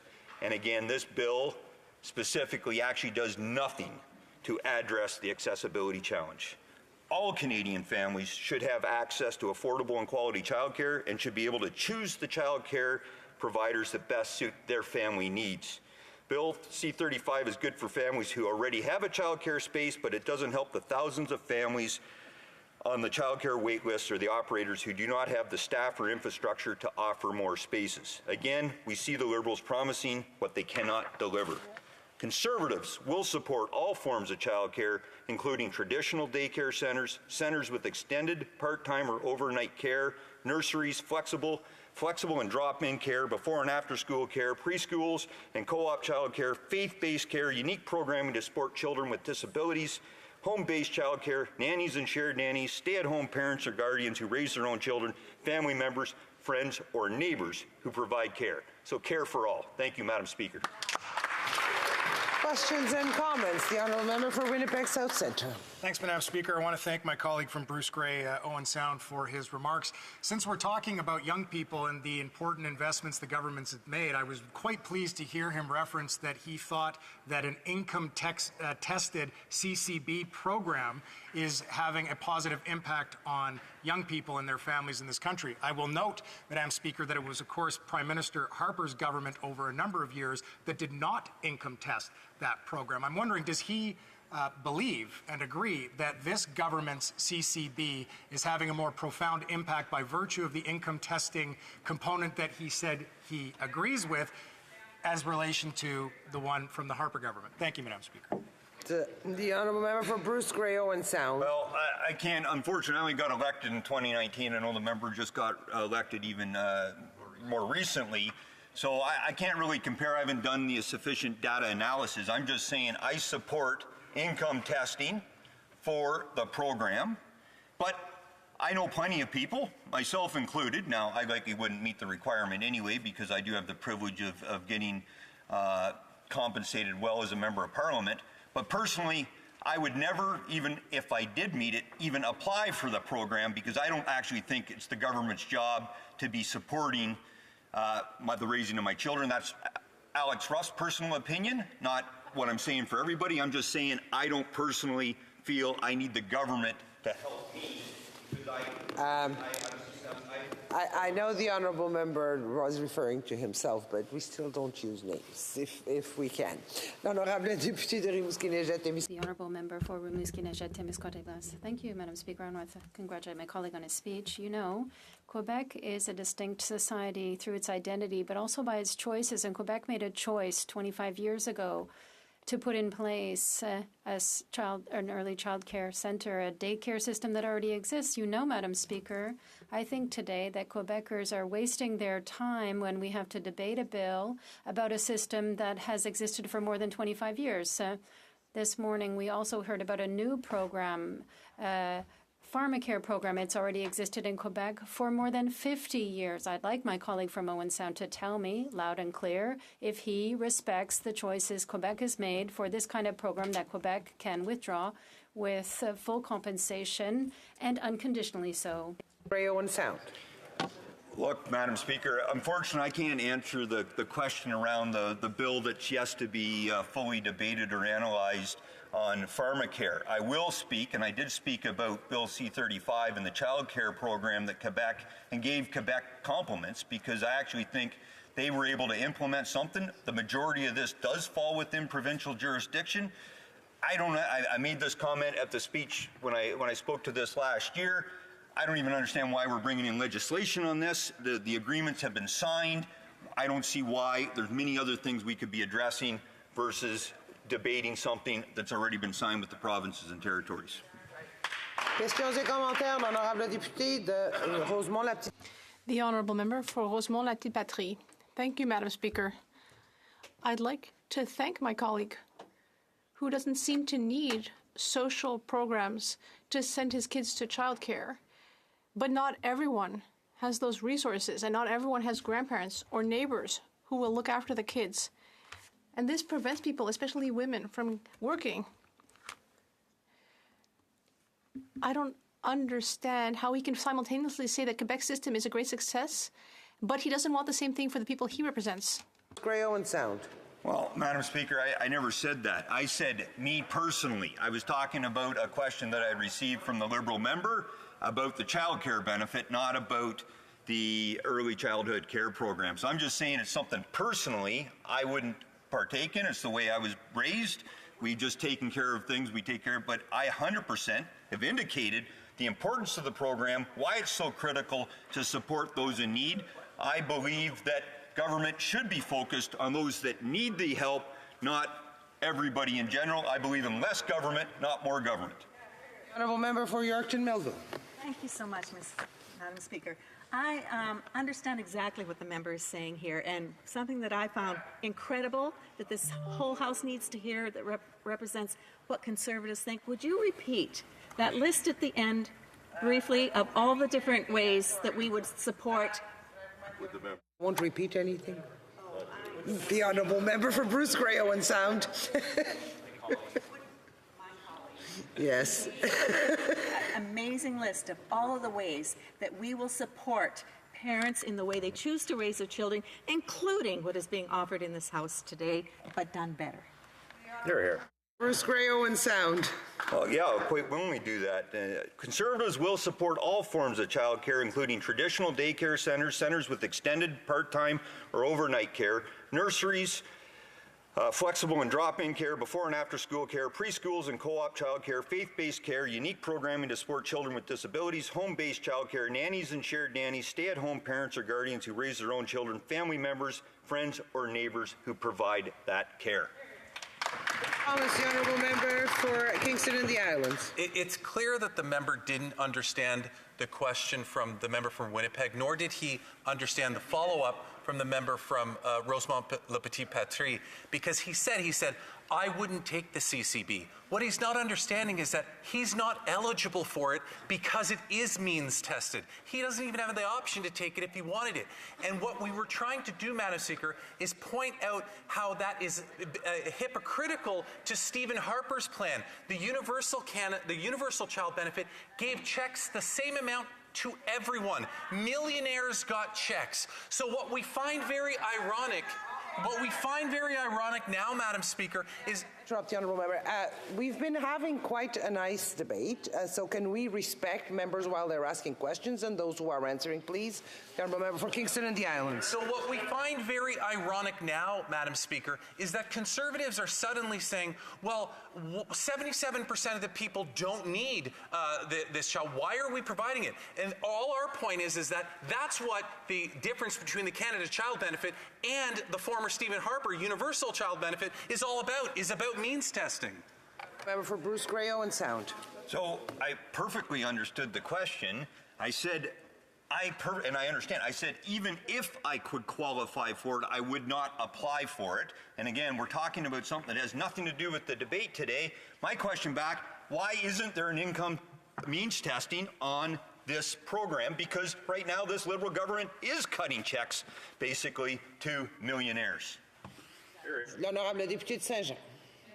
The Honourable Member for Saint-Jean. I'd like to thank my colleague for his speech. Like my colleague for Rimouski, Nejet, Témiscouata, Les Basques, I'd like to hear from him about the issue of withdrawing with full compensation, but a slightly different angle. Earlier, he said that Quebec's success was due to the fact that no other government told Quebec how to implement its child care program, and that it was able to do things its own way. And we totally agree. We don't want another government to tell us what to do. So I'd like to know why the Conservatives voted against the Bloc's amendments at committee, which would include that right to withdraw with full compensation for Quebec in the bill. For Bruce Grey, Owen Sound. I wish I could answer. I really take pride in trying to answer all questions. I have no idea of the logic or the rationale. It isn't something that I'm familiar with. I will follow up with the member to try to get an answer. By talking to my colleagues that were part of that committee, but I wasn't aware. But the bottom line is to highlight what I did bring up in my speech. It wasn't even just about the fact that it wasn't because another level of government was telling Quebec what to do, but Quebec actually took their time to implement it properly. They didn't force it down anybody's throat. They took the time necessary to consider the impact, build the labor force for it, and do everything needed to actually implement a successful program. Last question from the Honourable Member for Peterborough Court. Thank you so much, Madam Speaker, and thank you to my honourable colleague for his intervention today. What I really loved what he did in his speech today is he provided honest, real feedback from both operators and families from his riding and their recommendations, one of which was meaningful consultation, which this Liberal NDP government has failed to do. And we've seen that repeatedly today in the House, that they are only preferencing public and not-for-profit childcare centres. So I would love to hear again from him on his feedback and recommendations that people on the ground and frontline families and operators are asking for. The Honourable Member for Bruce Grey, Owen Sound, 30 seconds. Well, it's hard for me to answer a question from somebody that knows even more about this than I do. But my point is, Canada's we're a large, diverse country. Part of the reasons I got into politics was I was tired of seeing decisions coming out of Ottawa that work great for our major urban centres and don't work for every part of this great country, whether it's at the provincial level, but even mainly between the rural and urban divide. I think consultation needs to occur at all levels with the parents, with everybody, to come up with meaningful programs that work for everybody, not just for certain demographics. And we have to resume debate. The Honourable Member for Kingston and the Islands. Thank you, Madam Speaker. And just to circle back on my intervention with the member from Bruce Grey, Owen Sound, I still don't think that he quite gets it, because in truth, Madam Speaker, he said, even if I could, I wouldn't apply for it. But the point is you don't apply for it. You actually, when you fill out your income tax, one of the spouses or one of the parents is going to declare the dependence of children. Then based on the income, a certain amount will be given based on that means testing. So it's not a program that you can opt in or opt out. It's a program that is about making sure that those who need it get it, and those that don't. And what we were trying to say in our exchanges earlier from this side was that this was... The Honourable Member for Peterborough Kawartha on a point of order. Thank you, Madam Speaker. Relevance as we're talking about Bill C-35 and the member opposite is talking The Honourable about Member is trying to conclude on a point that was raised before, and he has some leeway on what he does say in his time for his speech. The Honourable Member for Kingston and the Islands. It certainly is relevant when I'm referencing back to actual debate that took place in this House less than 10 minutes ago. And so my point is, Madam Speaker, is that when we talk about the Canada Child Benefit, which is means tested, which people only get when they meet certain thresholds, versus the program that the former Stephen Harper government had, which was basically to give everybody the exact same amount of money, regardless of one's income, just based on whether or not they had a child, is something that's not means tested. And in fact, it's a program that is geared towards giving checks to millionaires, which is exactly what happened. But I am really happy to talk about this particular piece of legislation today, Madam Speaker. And before I do that, I just wanted to very briefly, Madam Speaker, say that it is with extreme sorrow that I learned today of the passing of Grace Eves. Grace was an incredible member of my community in Kingston and the Islands. She was extremely supportive of me throughout the years. Even in my early days of running for City Council, Grace was my treasurer and helped with my campaigns. And it was really hard for me to learn today, even though I had visited her in palliative care last week, to learn that she had passed away. And my deepest condolences go out to her husband, William, and her family. Madam Speaker, Bill C-35, and there has been criticism that I've heard from Conservatives, is about entrenching this framework. And I'm happy to talk about why I think that's important. I think it's important to entrench this into law because I feel as though if a future government, whenever that may be, might make the decision to change course with respect to a policy like this, they're going to have to go through a legislative process in order to undo it. And I think that that's really important because I think that this is something that we have been talking about in this country for decades, about bringing in child care that can be benefited from Canadians as a whole. And I think that those benefits are extremely important because this is not just about investing in children, although it is extremely important to have early education and early learning opportunities for children. It's not just about empowering more people, and in particular more women, to get into the workforce, those in particular, those that want to, but are being held back because they're making a conscious decision about the cost of childcare versus the additional income. But this is also about growing our economy, Madam Speaker, because we know that a successful economy is one that is continually growing. We know that we have problems like a lot of developed countries do with labor shortages, and this provides an opportunity to empower people who want to get into the workforce to be able to do that because they're not burdened by a significant offset in terms of childcare while doing that, but also to grow our economy and to see economic growth by participation in the labor force, and in particular filling those spots that quite often need to be filled.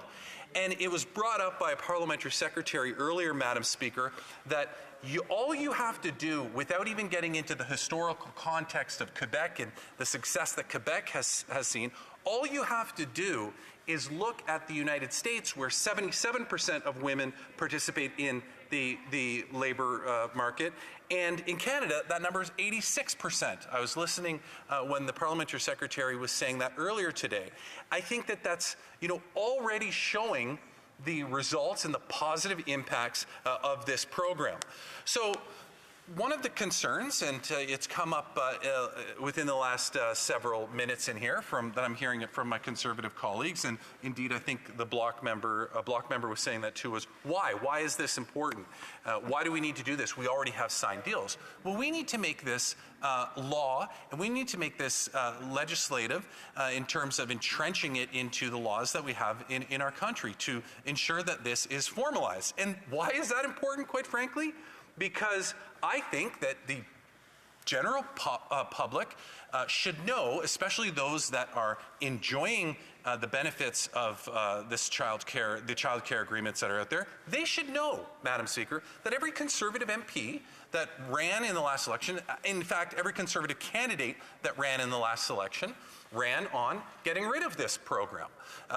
Aaron O'Toole made it very clear that if he was elected, he would be scrapping these agreements that had been made with the provinces.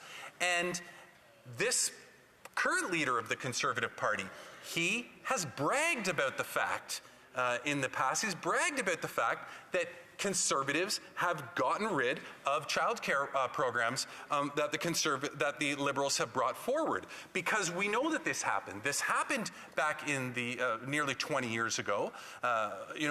Ken Dryden, we've talked about this earlier today, was literally at the door with the agreements, ready to work with provinces. And because of an unfortunate scenario where the NDP sided with the Conservatives to take down the Liberal government at the time, which resulted in a Conservative government being elected, Stephen Harper did exactly that. He got rid of those programs. And this is something that, quite frankly, the Leader of the Opposition, the member from Carleton, has bragged about. So I think that Canadians are right to be concerned about why it is, or about what the intentions are of the Conservative Party. And that's why entrenching this into legislation by making this law is so critically important, so that we can ensure that these agreements, that this relationship, that this collaboration between the federal government and the provincial governments is sustained. And if a future government decides they would like to do away with it, they would have to go through a pretty lengthy process to be able to do that, which would include debate in this House and include votes and so on. But having said all of that, Madam Speaker, I don't think we really have to worry about that, because I actually don't think that Conservatives, despite the rhetoric, well, I know, and they will point this out, as the member from Bruce Grey Owen sounded earlier, they will point out that they're not against it, which is good to hear. But it's unfortunate that every single time that they stand up to talk about it, they talk about it as though it's one of the worst pieces of legislation that could have ever existed.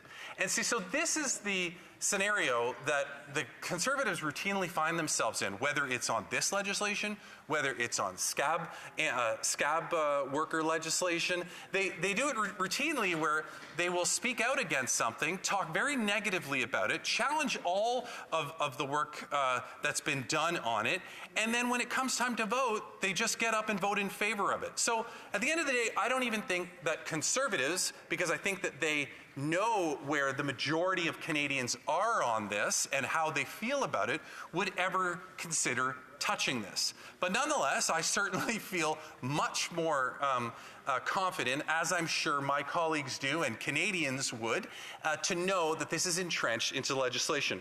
So that's why this is important. When the member from Bruce Grey Owen Sounds asks that question, when the member from the Bloc asks, why are we even talking about this when we have these agreements in place?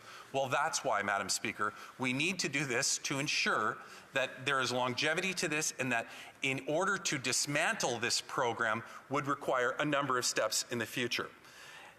Madam Speaker, if we want to look at the success of this program, and I've said this many times when we've discussed this in the House before, all we need to do is look to Quebec and look to the Quebec model that happened several decades ago. Once again, and I have stood up in this House many times as a proud Ontario Member of Parliament, but whether it's, on this issue or the environment or other socially progressive issues, Quebec certainly has led the way. And we can learn a lot from what Quebec did a number of decades ago with childcare.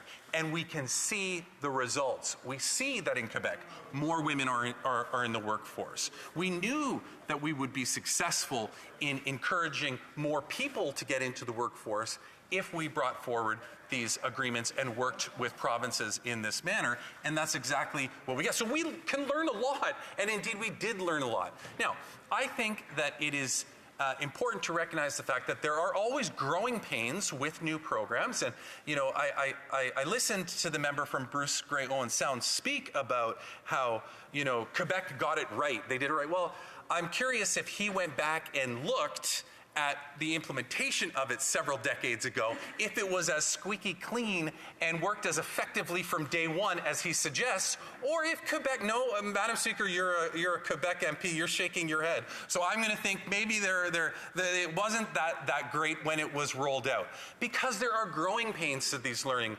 processes. So I understand if the Conservative angle right now, Madam Speaker, is to try to highlight these growing pains as the challenges that will end the entire program, but I have a lot more faith in our ability to deliver on this. I have a lot more faith in Canadians' ability to ensure that this program lasts in perpetuity because of what we've seen in Quebec. And because we've seen the success in Quebec, notwithstanding the fact that they may have had growing pains as well in the beginning. And so, Madam Speaker, that is what I find to be so critical when we're looking at this, is looking at the success of Quebec and other jurisdictions throughout the world that have taken on challenges like this. And so I go back to, you know, one of the points that I made earlier, and that is specifically with this, with respect to $10 a day childcare. And the issue of whether or not childcare should be means tested, as was suggested by Conservatives. We have a program in place to means test in terms of helping families to raise their children. That's called the Canada Child Benefit.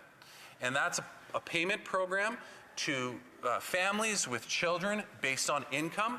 I don't receive it. The member from Bruce Grey Owen Sounds doesn't receive it, as he indicated, nor would we if we tried to apply for it, because it's just something that is not, it is just something that we wouldn't get given our level of income. But what's important is that rather than the Conservative plan of the Universal Child Care Benefit, which just gave the same amount to every single family based on number of children, this is a program that means tests. So the more, the lower your income, the more you're going to get from society through the government to help raise your children. And as a Liberal, we see a value in that. We see a value in society playing a role in helping to raise children. We see a benefit to collectively coming together to make that happen, and in particular to support those that need it the most. So that's where the means testing part comes in with respect to the Canada Child Benefit, Madam Speaker. When we talk about this particular program and $10 a day childcare, this is about making a universal standard across the entire country that absolutely everybody can benefit from.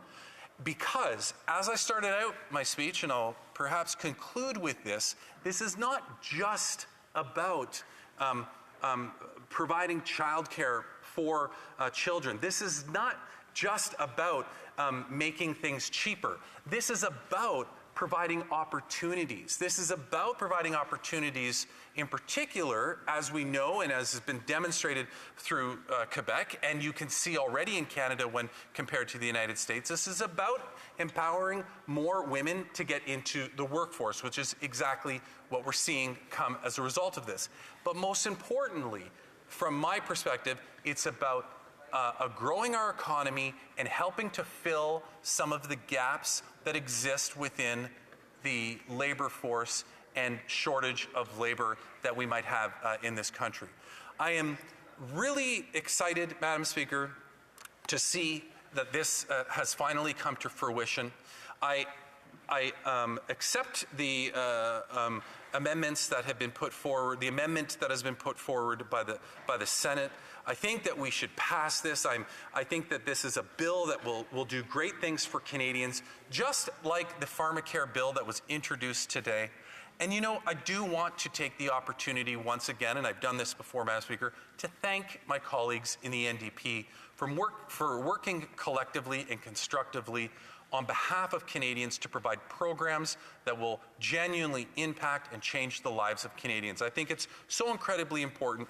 I think that it is, I think that I'll be the first to say that because of the NDP, we have really been pushed forward in terms of our social and progressive agendas, and they should take a lot of the credit from this, as I know that they like to do, and that they are doing. It is great. Yes, there you go. There you go. The NDP deserves credit in this. They deserve the credit of being one of the adults working in this room on behalf of Canadians. Thank you, Madam Speaker. Questions and comments. The Honourable Member for Peterborough Court. Thank you, Madam Speaker. And to the member opposite from Kingston and the Islands, I think one of the key pieces of this discussion and solving the problems that exist is listening to constituents. And today, we had a constituent of his here in Ottawa, and Carrie Kehoe was a victim. She was viciously sexually assaulted as a child. And her attacker is out in medium security, and he had a parole hearing last year, and he was recommended for escorted day passes, but the parole declined him. And a victim advocate determined that Carrie's rights were violated. And she sought help from that MP, her MP from Kingston and the Islands, and he refused to meet with her. So why would we believe anything that he has to say, that he would even listen to the constituents who have genuine concerns about this program when he refuses to meet with people with something as serious as this? The Honourable Member for Kingston and the Islands. Not on the topic of this, but I'm happy to answer that, Madam Speaker. Carrie Kehoe is a very close individual that I know very well. My wife is very close with her, and as a matter of fact, my wife was at that parole board hearing. Carrie will always receive support from myself and my family. The Honourable Member will stop because the Honourable Member knows she cannot use that language in the House. The Honourable Member for Témiscouata-les-Basques. Thank you, Madam Speaker. I thank the member for his speech, and I think there's something historic. It's the first time I hear the member say the word Quebec that many times. Hypocrisy is the colleague saying we take inspiration from Quebec, which is a leader in daycares, but when it's time to negotiate other programs that are in Quebec's jurisdiction, like the dental care program, the pharmacare program that they're bragging about putting in place, well then Quebec is no longer a leader. We're going to tell Quebec what to do. We will impose conditions. We'll have it bow down to accept our money. Madam Speaker, the more Quebec is free, the better it is. Quebec didn't wait for the federal government to put in place its daycare system. So I'd like for the member to explain the following. The question is simple. What can a Canadian do better than a Quebecer that a Quebecer can't do?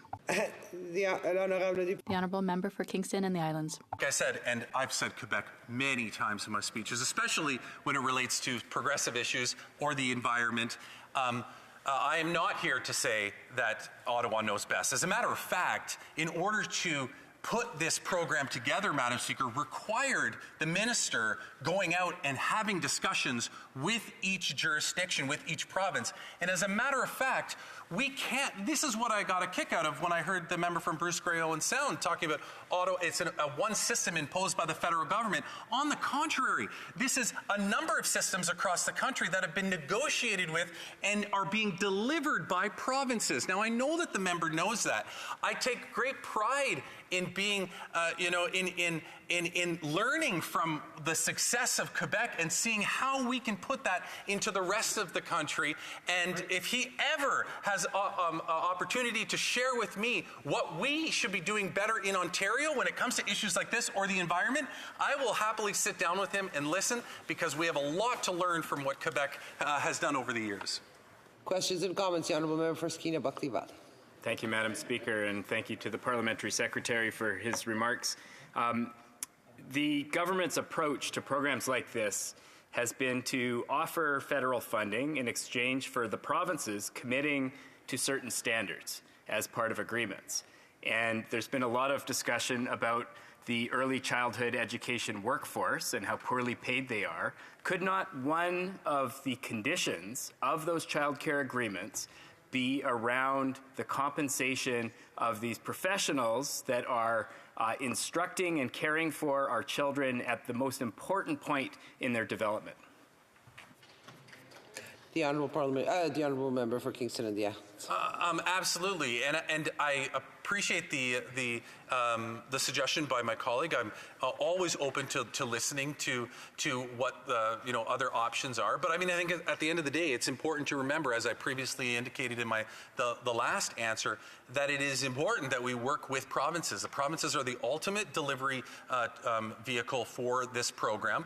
They're going to roll it out in ways that work within their provinces and presumably across different ways within the jurisdiction that they represent. Questions and comments? The honourable member for Yorkton Melville.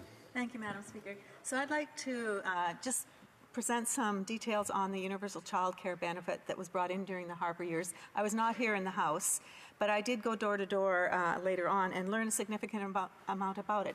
I think the means test issue here is backwards, because the reason that funding went out to everyone in Canada, because it was the most efficient way to do it. And I'd go to the door and people would say, you know what, I don't get to keep that. That's not fair. And I said, oh, really? Do you own your home? How many cars do you have? Blah, blah, blah, blah, blah. You know what? Take that money, pop it in a savings account, and you're going to have to give it back in taxes. But here was the kicker. If all of a sudden someone shut down the oil field and jobs were lost, and all of a sudden you had to somehow make up that money was already there for that family, whereas now, with the way that it's done, people have to wait a whole tax cycle to find out if they will then qualify for it. And when the means test needs to be presented is when there are people who are that low income that need those spaces and they are not prioritized. And that's what should be happening here, as one of the issues that we're saying could be better with this program is to mean test the entry into it. The honourable member for Kingston and the Islands. So is the member saying that Conservatives would want to change that back? Yep. Because what she's saying, and if I understood her correctly, what she's saying is the fact that they got the money, they were basically taxed on it, so they might need to give it back. But then in that case, wouldn't she apply the exact same logic to the price on pollution and the carbon rebate? Because that's not means tested. That's given the exact same amount to everybody. So if her logic is correct about the universal child care benefit, she has to apply the same logic to the carbon rebate. Makes sense. Questions and comments? Questions et commentaires? The Honourable Parliamentary Secretary to the Government House Leader. Yes, thank you. Madam Speaker, I'm wondering if the Deputy House Leader would be able to give his perspective on where the Conservative Party is actually on the child care issue. I know in the last federal election, you had members that were saying that they would rip up the agreements that we were putting into place. And then they kind of waffle. They're really critical inside the chamber. I think at one point they might even have voted in favor. I have no idea in terms of where they actually are on the issue of C-35. Can he provide his thoughts on where he thinks they might be? The honourable member for Kingston and the Islands. If he doesn't know, it's because he's probably confused at the fact that they're always doing that on so many issues. They did it on SCAB legislation. They were extremely critical of that. But then when it came time to vote for it, just quietly, they all stood up in favor. We were actually really surprised when we were sitting here. And the exact same thing about this particular piece of legislation, Madam Speaker. We hear, and the member from Peterborough is the one that keeps standing up and criticizing the government, routinely hammering away at the fact that this is a horrible program. Every Conservative that gets up does the exact same thing. But then what do they do when it comes time to vote? They vote in favor of it. So just recap that. They ran on a platform to get rid of it. The Conservative leader has bragged about about the fact that they have killed child care agreements in the past. And then they get in here and they're extremely critical about it, which would all lead to suggest they're against it. But then at the last moment, they vote in favor of it. I think that Canadians can reflect on that and understand and appreciate what they would actually do if they were in government. Can't trust them. Questions and comments? Questions et commentaires?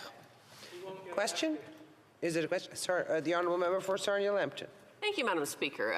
Just to clarify, if people have been listening to the debates, Conservatives have consistently said that we support childcare, and our leader is on the record as saying he is going to honour those agreements with provinces and territories. So I don't appreciate the efforts of the members opposite to spread misinformation and disinformation.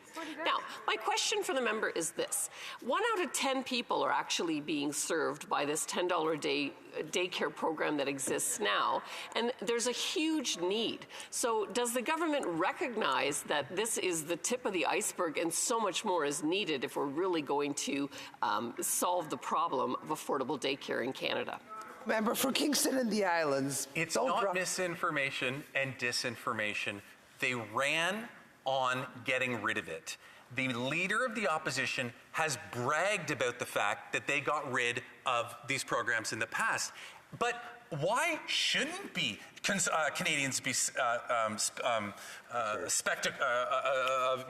skeptical of this? Thank you. Why shouldn't they be skeptical of it when they also ran on a price on pollution and now are suddenly against it? That's right. Resuming debate, the honourable member for Sarnia-Lambton. Thank you, Madam Speaker. I'm pleased to rise today and speak once more about Bill C-35, an act respecting early learning and childcare in Canada with respect to the amendments that were provided by the Senate. First, let me reiterate the Conservative Party's support for childcare and for supporting women entering or re-entering the workforce as they balance their family lives. We want to see Canadians have equal access to childcare in the forms that fit their family. This goes far beyond the Liberals' $10 a day daycare spots to include traditional daycare centres, centres with extended, part-time or overnight care, nurseries, flexible and drop-in care, before and after-school care, preschools and co-op childcare, faith-based care, unique programming to support children with disabilities, home-based care, nannies and shared nannies, au pairs, stay-at-home parents, or guardians who raise their own children, as well as family members, friends, or neighbors who provide care. This is what it means to make up and support community. And our children and our grandchildren are some of the most vulnerable members in our communities. They all deserve high-quality care in the chosen style of their caretakers. But my Liberal colleagues have been clear that they don't want to amend the bill overall to include choice for parents. This is unhelpful for a variety of reasons. So many Canadian parents are not in positions to send their children to traditional-style daycare during conventional work hours. First responders, medical personnel, military members, truck drivers, and a whole host of others must work through the nights, weekends, and holidays when many traditional daycares are closed and thus require specialized care. Do they not deserve flexible options that suit their needs, especially when so many of their jobs are community-focused? Anyone working unconventional shifts to provide for themselves and their families is just as deserving of high-quality, affordable childcare as those who work Monday to Friday, 9 to 5. I have personal experience in this realm. I raised my 2 daughters while traveling extensively for work as a chemical engineer. I've previously in this House discussed the challenges of securing childcare for them while working around my busy travel schedule, especially when factoring in the realities of travel, delays, changed timelines, flights canceled altogether. Families absolutely need options that work for their individual needs. When Conservatives form government, we will honour the provincial and territorial agreements and ensure parents have the choice and flexibility they deserve to remove the Liberal ideological shackles if they so desire. With regard to the Senate amendment of Bill C-35, the bill already contained references to the official language minority communities, or OLMCs, when it was sent to the Senate. However, the bill did not originally include any reference to them until the Conservative amendments were made during the clause-by-clause review done at HUMA Committee, and we introduced these safeguards.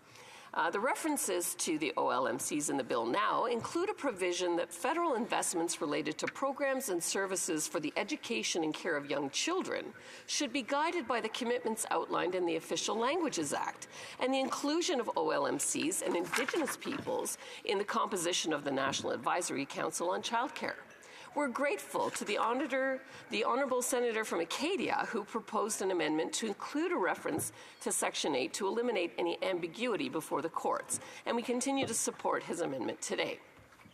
The amendment adds the words official language minority communities to the first sentence of Section 8, after including early learning and childcare programs and services for Indigenous peoples, and divides Section 8 into 2 paragraphs. The first paragraph outlines the government's financial commitment, while the second specifies the mechanisms through which the federal government will provide funding. To allay any remaining hesitancy, under no circumstances is the intention to create a new direct negotiation mechanism between the federal government and the OLMCs. The amendment text is very clear on this matter. Furthermore, adding a mention of OLMCs after the word including doesn't in any way diminish the rights of any other minority or Indigenous peoples. Section 3 of the bill explicitly states that it doesn't infringe upon the rights of Indigenous peoples as recognized and affirmed by Section 35 of the Constitution Act of 1982.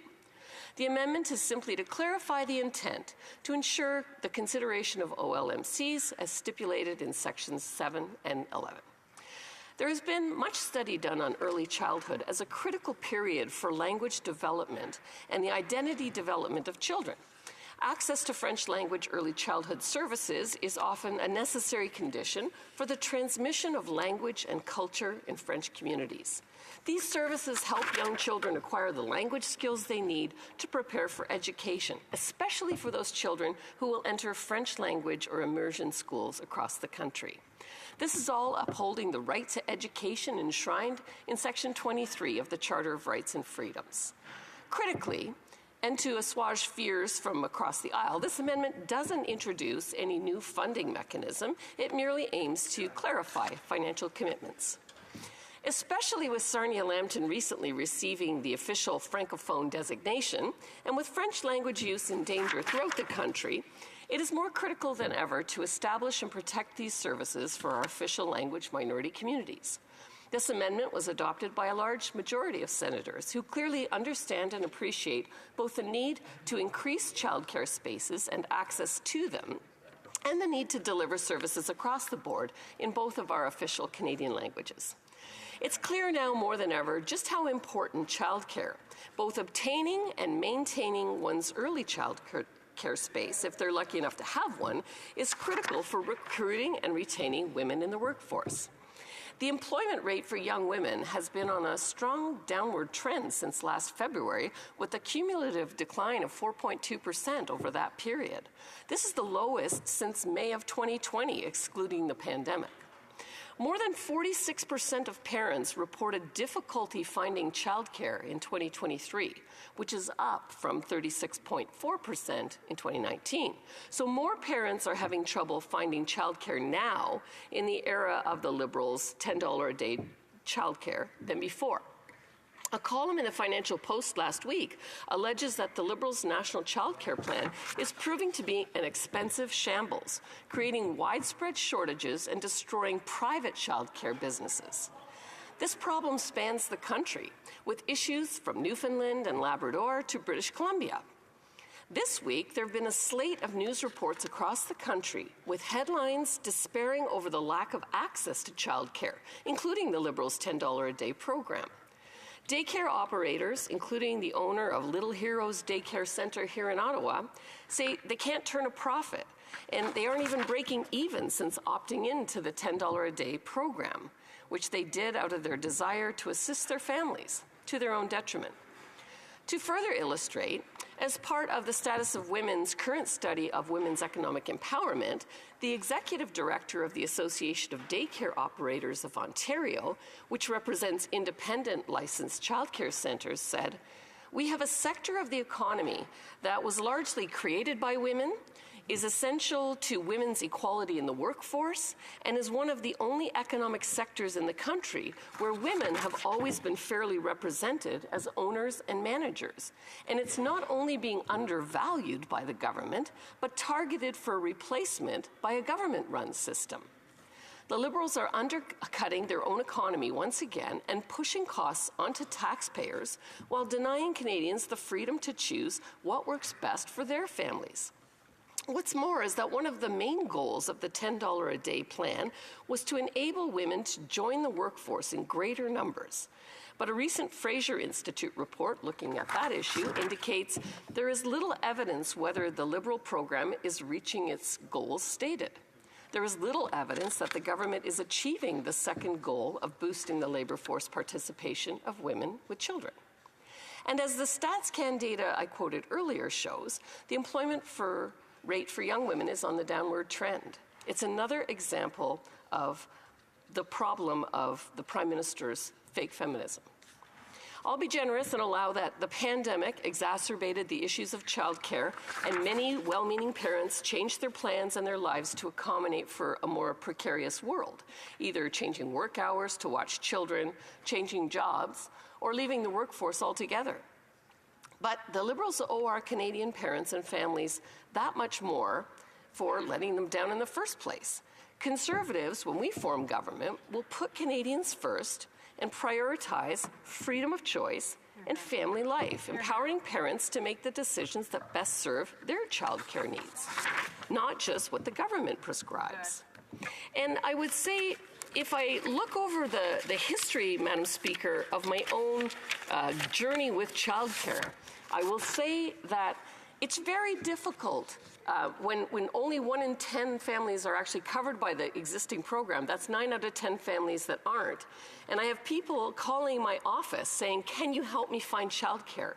It's almost impossible.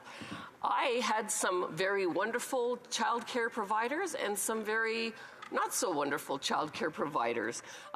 Miss Betty was a school teacher that was off with her own kids, and she was probably a better mother than I'll ever be.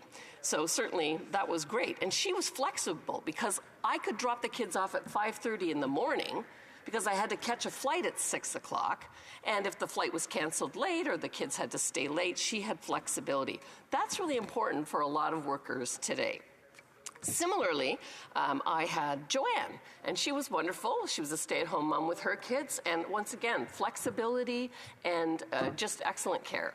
But she moved, and I was left then in a cycle of trying to find childcare, and started with Sarah, who was a mom at the preschool that my kids went to, but once my kids were eating cat food on her stairs, well, had to find another one. Then there was the student smoking weed and hanging out with her boyfriend. That one went away.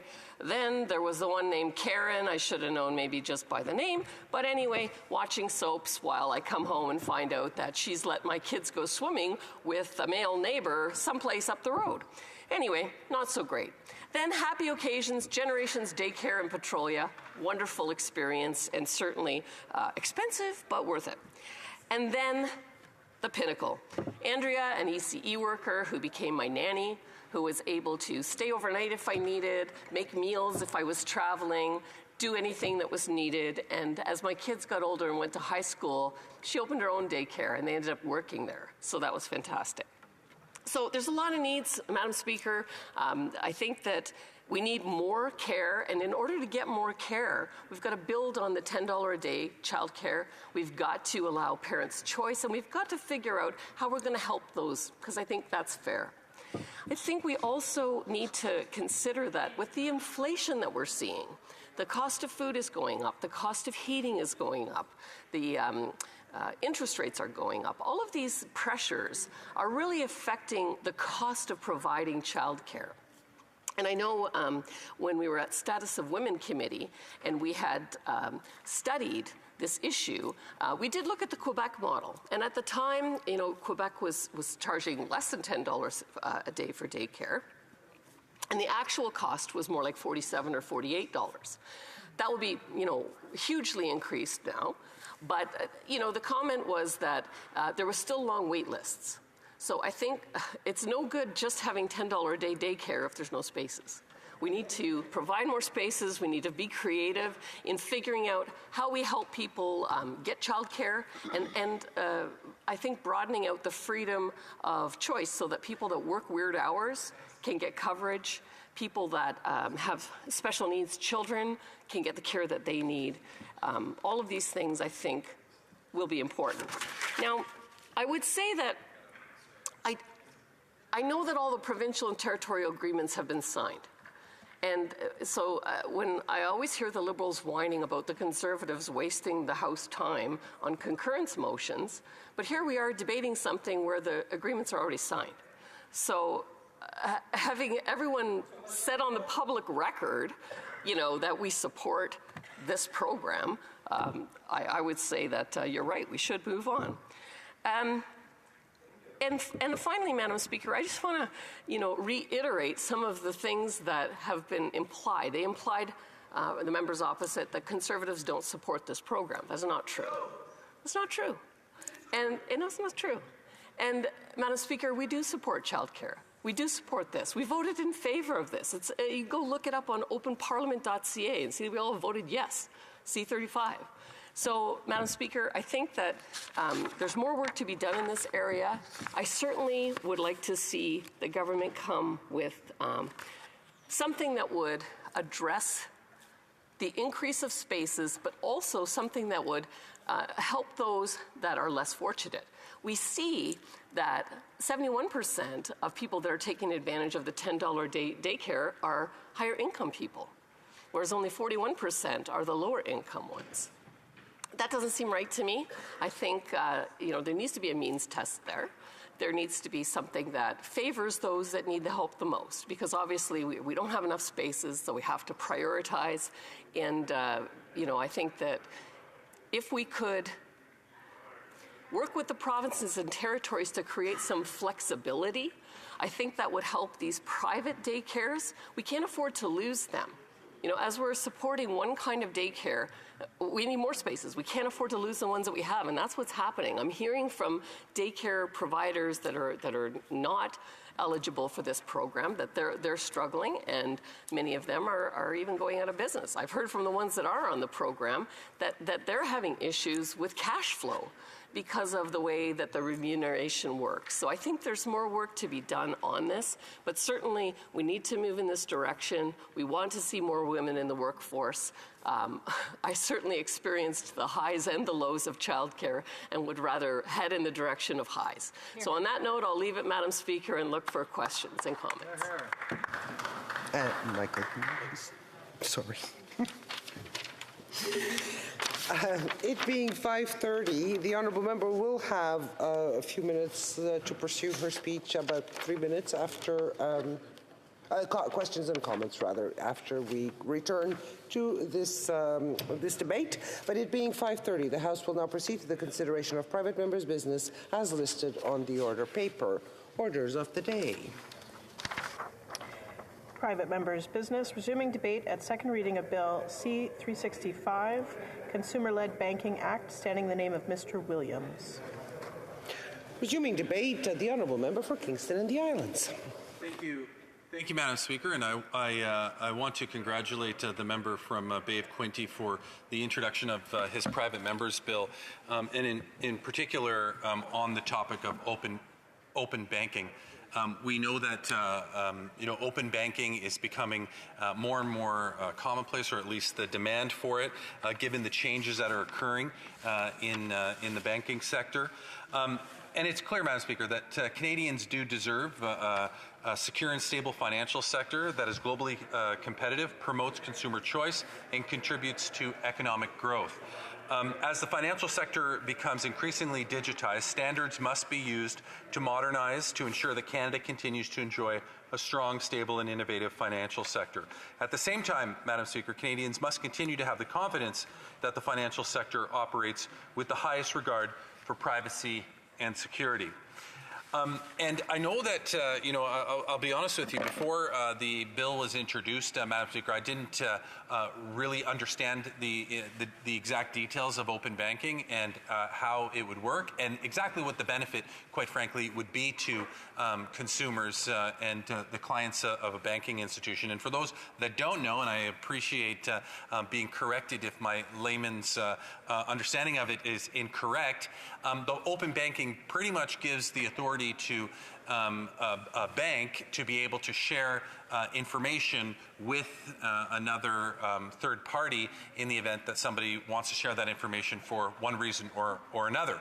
An example might be, Madam Speaker, as it was explained to me, open banking might be utilized in the sense of when I go to apply for a mortgage or somebody goes to apply for a mortgage, they might want to prove some of the data that would be in their statement, their banking information, such as paying rent, for example, and having the opportunity to have the bank share that data with a mortgage lender that I'm applying with or that somebody's applying with would obviously be to the benefit of being able to provide credibility, to provide information as it relates to stability in terms of one's ability to pay and so on.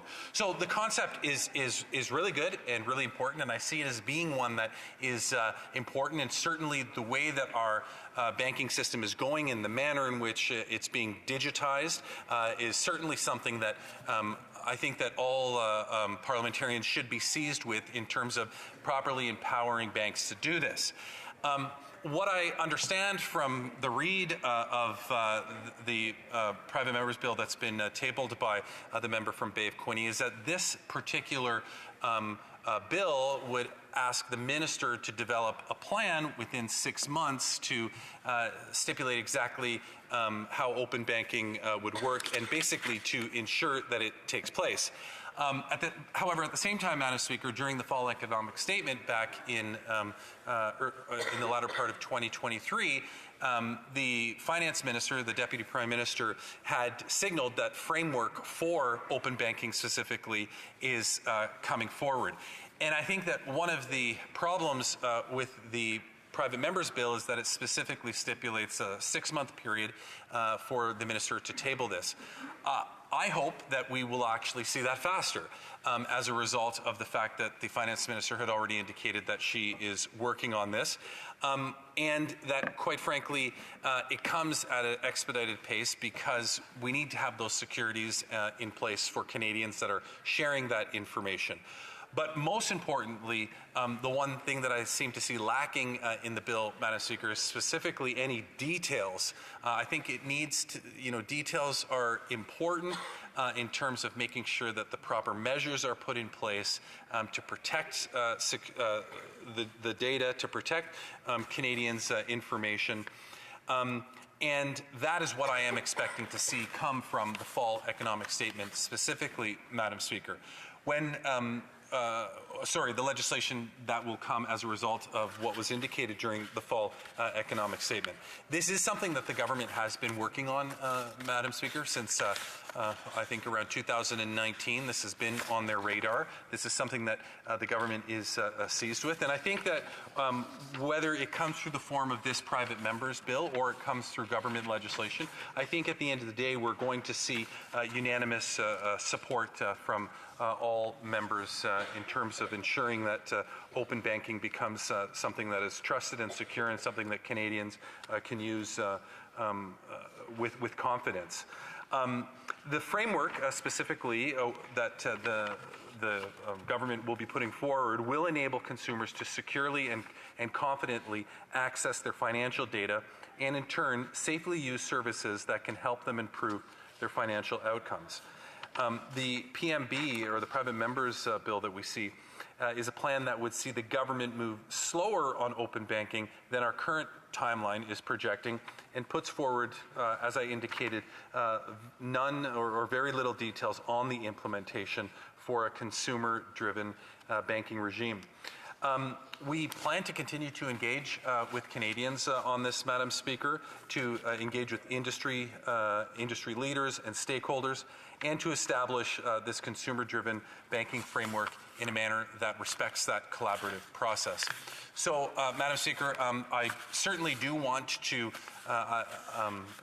congratulate the member on the introduction of this. It's a timely issue. It's an issue and a matter of a subject that certainly is something that the government has been working on. It's something that we plan to bring forward due to the fact that the bill lacks details with respect to how the implementation would occur and how those safeguards would look.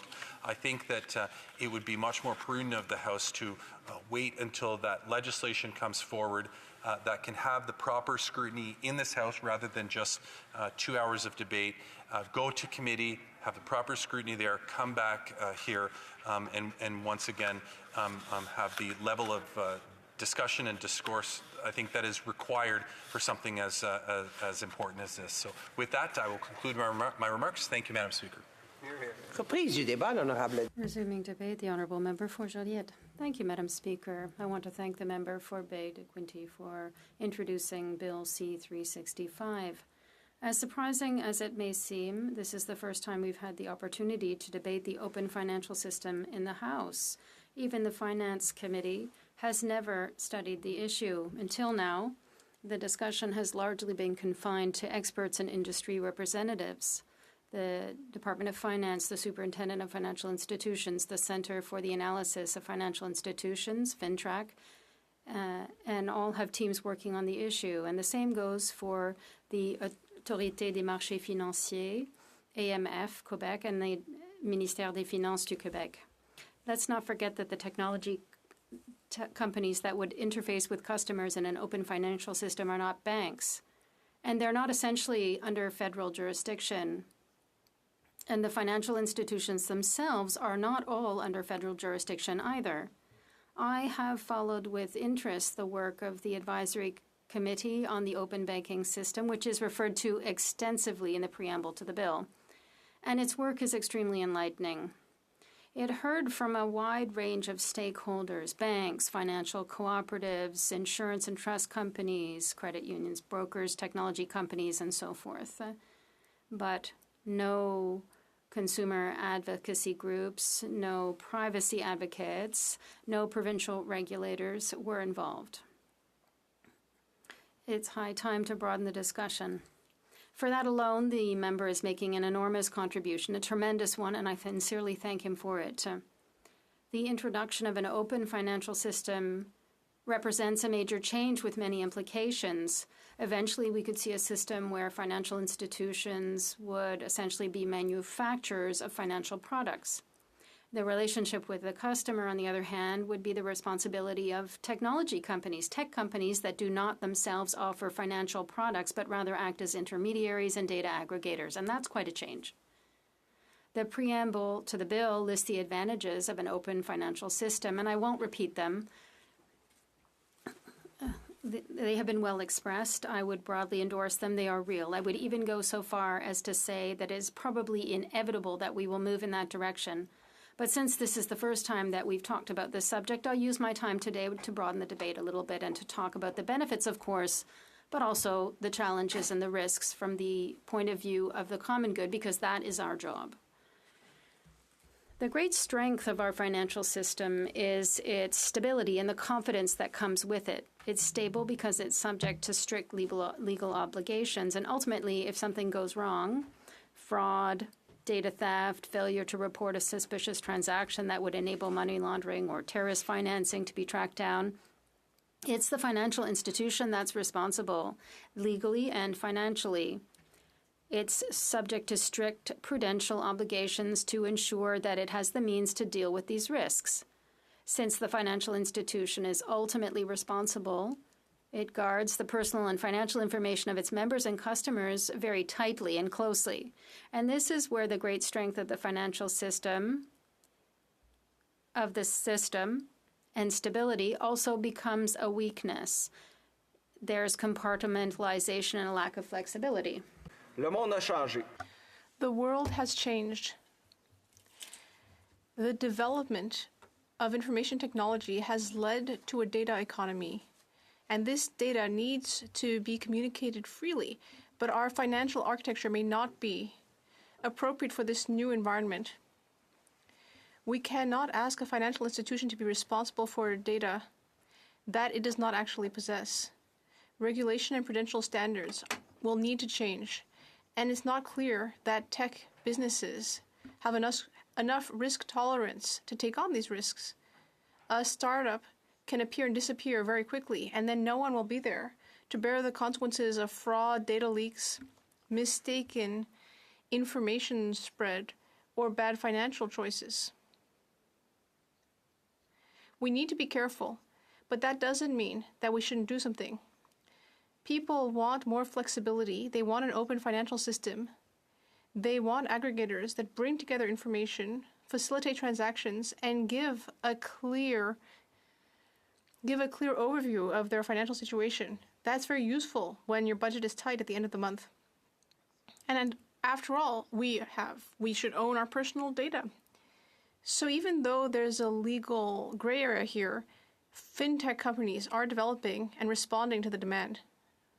But currently, they are not part of a well-regulated financial sector. They're in a gray area.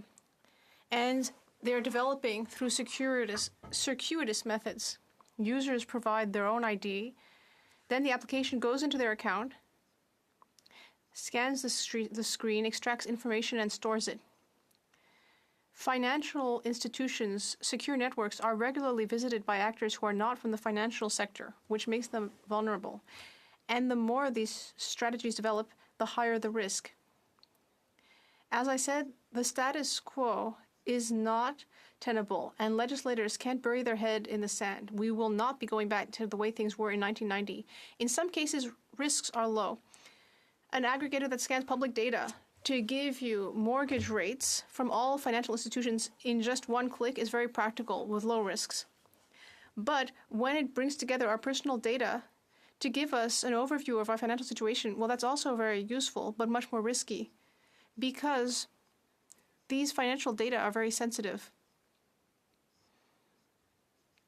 And if the application is used to make transactions, to buy things, there's an even higher level of risk. The risk of fraud, specifically. And what about the principle of knowing your client? That's the very basis of our legislation against money laundering and terrorist financing. But how can a financial institution apply this principle when the client is an app?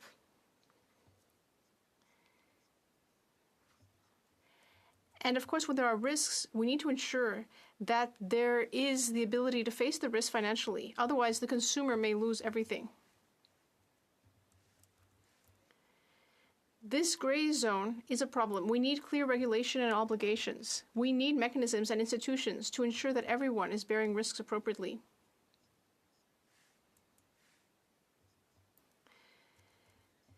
Now, the Advisory Committee on Open Banking has recognized all these difficulties, but it also believes that we need to move quickly to avoid having the sector's development harmed and to continue having a gray area which is ultimately not serving anyone well and which is leaving Canada behind. That's why it proposes creating clear regulation, but with a minimalist framework in order to be able to move more quickly. Then industry actors would be responsible for finding their own ways of resolving technical issues, which is basically self-regulation.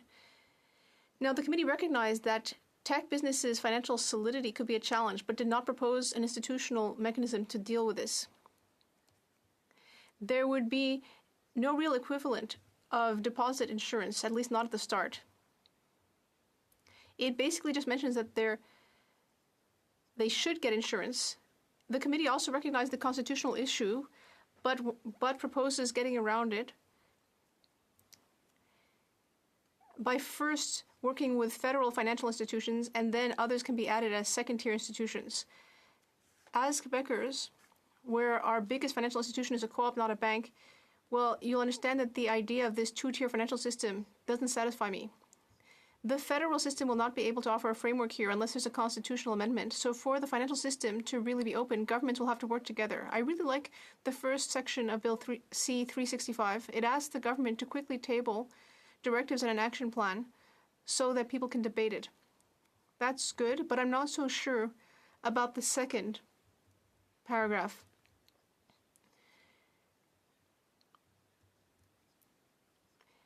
To set a date for tabling legislation without being sure that we're ready and have resolved problems, I think it's a bit reckless. I think we should think about what Emperor Augustus said. Make haste, but slowly. We should inspire ourselves from that quote. Let's start working on this right away. The status quo is not tenable, but let's take the time to do things right. I'd like to thank the member for having given me another lovely quote. We debate the honourable member for Hamilton Centre. Thank you for... Oh, I'm sorry. My apologies. I have to read something before we pursue. Message du Sénat. Message du Sénat. Message from the Senate. It is my honor to inform the House that the Senate has sent a message that it has adopted the following bill, C-62. Criminal Code, Medical Assistance in Dying, number 2. Resuming debate, the honourable member for Hamilton Centre. Thank you very much. Thank you very much. I do appreciate the capacity crowd that's here tonight on this riveting PMB. This is indeed a very important moment in Canadian history, and I'll say for you personally, Madam Chair, this is a full circle moment for me because it allows for me the opportunity to revisit the first time in which my words ever entered into the Hansard. They would have been September 27th, 2016, when as a city councillor, I would have been providing testimony to OGO. They had a special committee on postal banking. And the reason why I bring that up is because the honourable member from the Bay of Quinte, who I rather enjoy, does a phenomenal job of talking about all the vicissitudes of capitalism, all the symptoms and all the ills, and all the ways in which regulatory capture and cartels and monopolies shape our Canadian economy. And yet sometimes, well, most of the time, in fact, all the time, Conservatives just really seem to miss the target. And while it's true we'll be, likely supporting this, I don't think that it actually speaks to the issue. I don't think it actually speaks to the issue of the way in which the cartel banking system has captured the Canadian economy. And I'll tell you why. Because I come to my politics through observation, Madam Speaker, and back in 2014, when I was running to be a city councillor in Hamilton, my campaign office was right across the street from a payday loan company. And at the end of every month, about a week to go in a month, I'd watch people start to enter into payday loan centers. And it's at that time when I got to understand that most of the people who were entering into those predatory, economically violent, and dare I say, extortionary businesses, many of them were already on a fixed income. Many of them were already on social assistance. Many of them were hardworking people who just didn't have enough money due to their legislated poverty to make it to the end of the month. So they would visit these predatory loan companies. And in the process of trying to better understand the fullness of this economic violence on people, I came to understand that the Canadian Union of Postal Employees had presented what I think is a very sound, fair banking policy. They were talking about postal banking. And why I bring this up on this PMB is because the honourable member from the Bay of Quinte, well, yes, I mean, it's an obvious thing that every consumer should have the right to have data sovereignty over their own information, and that shouldn't be held, hostage or shouldn't be held in some kind of extortionary measure by a cartel bank so that they can't transition seamlessly to another. That's a basic tenet, I think, of a fair economy, and one that I think everybody should support.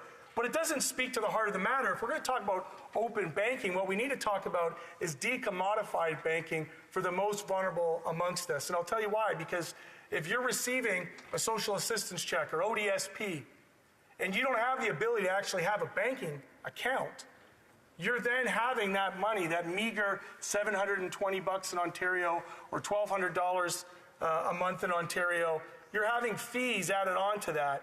And when we talk about predatory violence, you know, I look to the work of ACORN, which does incredible work on this in fair banking, and they've identified quite rightly that the way in which Easy Financial and Money Mart and Cash Money charge interest on loans is that for less than a $1,500 loan that's supposed to be paid back in 2 weeks, and we know if you're on a fixed income and you don't have the money at the end of October, you're not going to have it at December, or you probably won't have it for the months to come, that the annual interest rates actually compound to somewhere between 400 and 600%.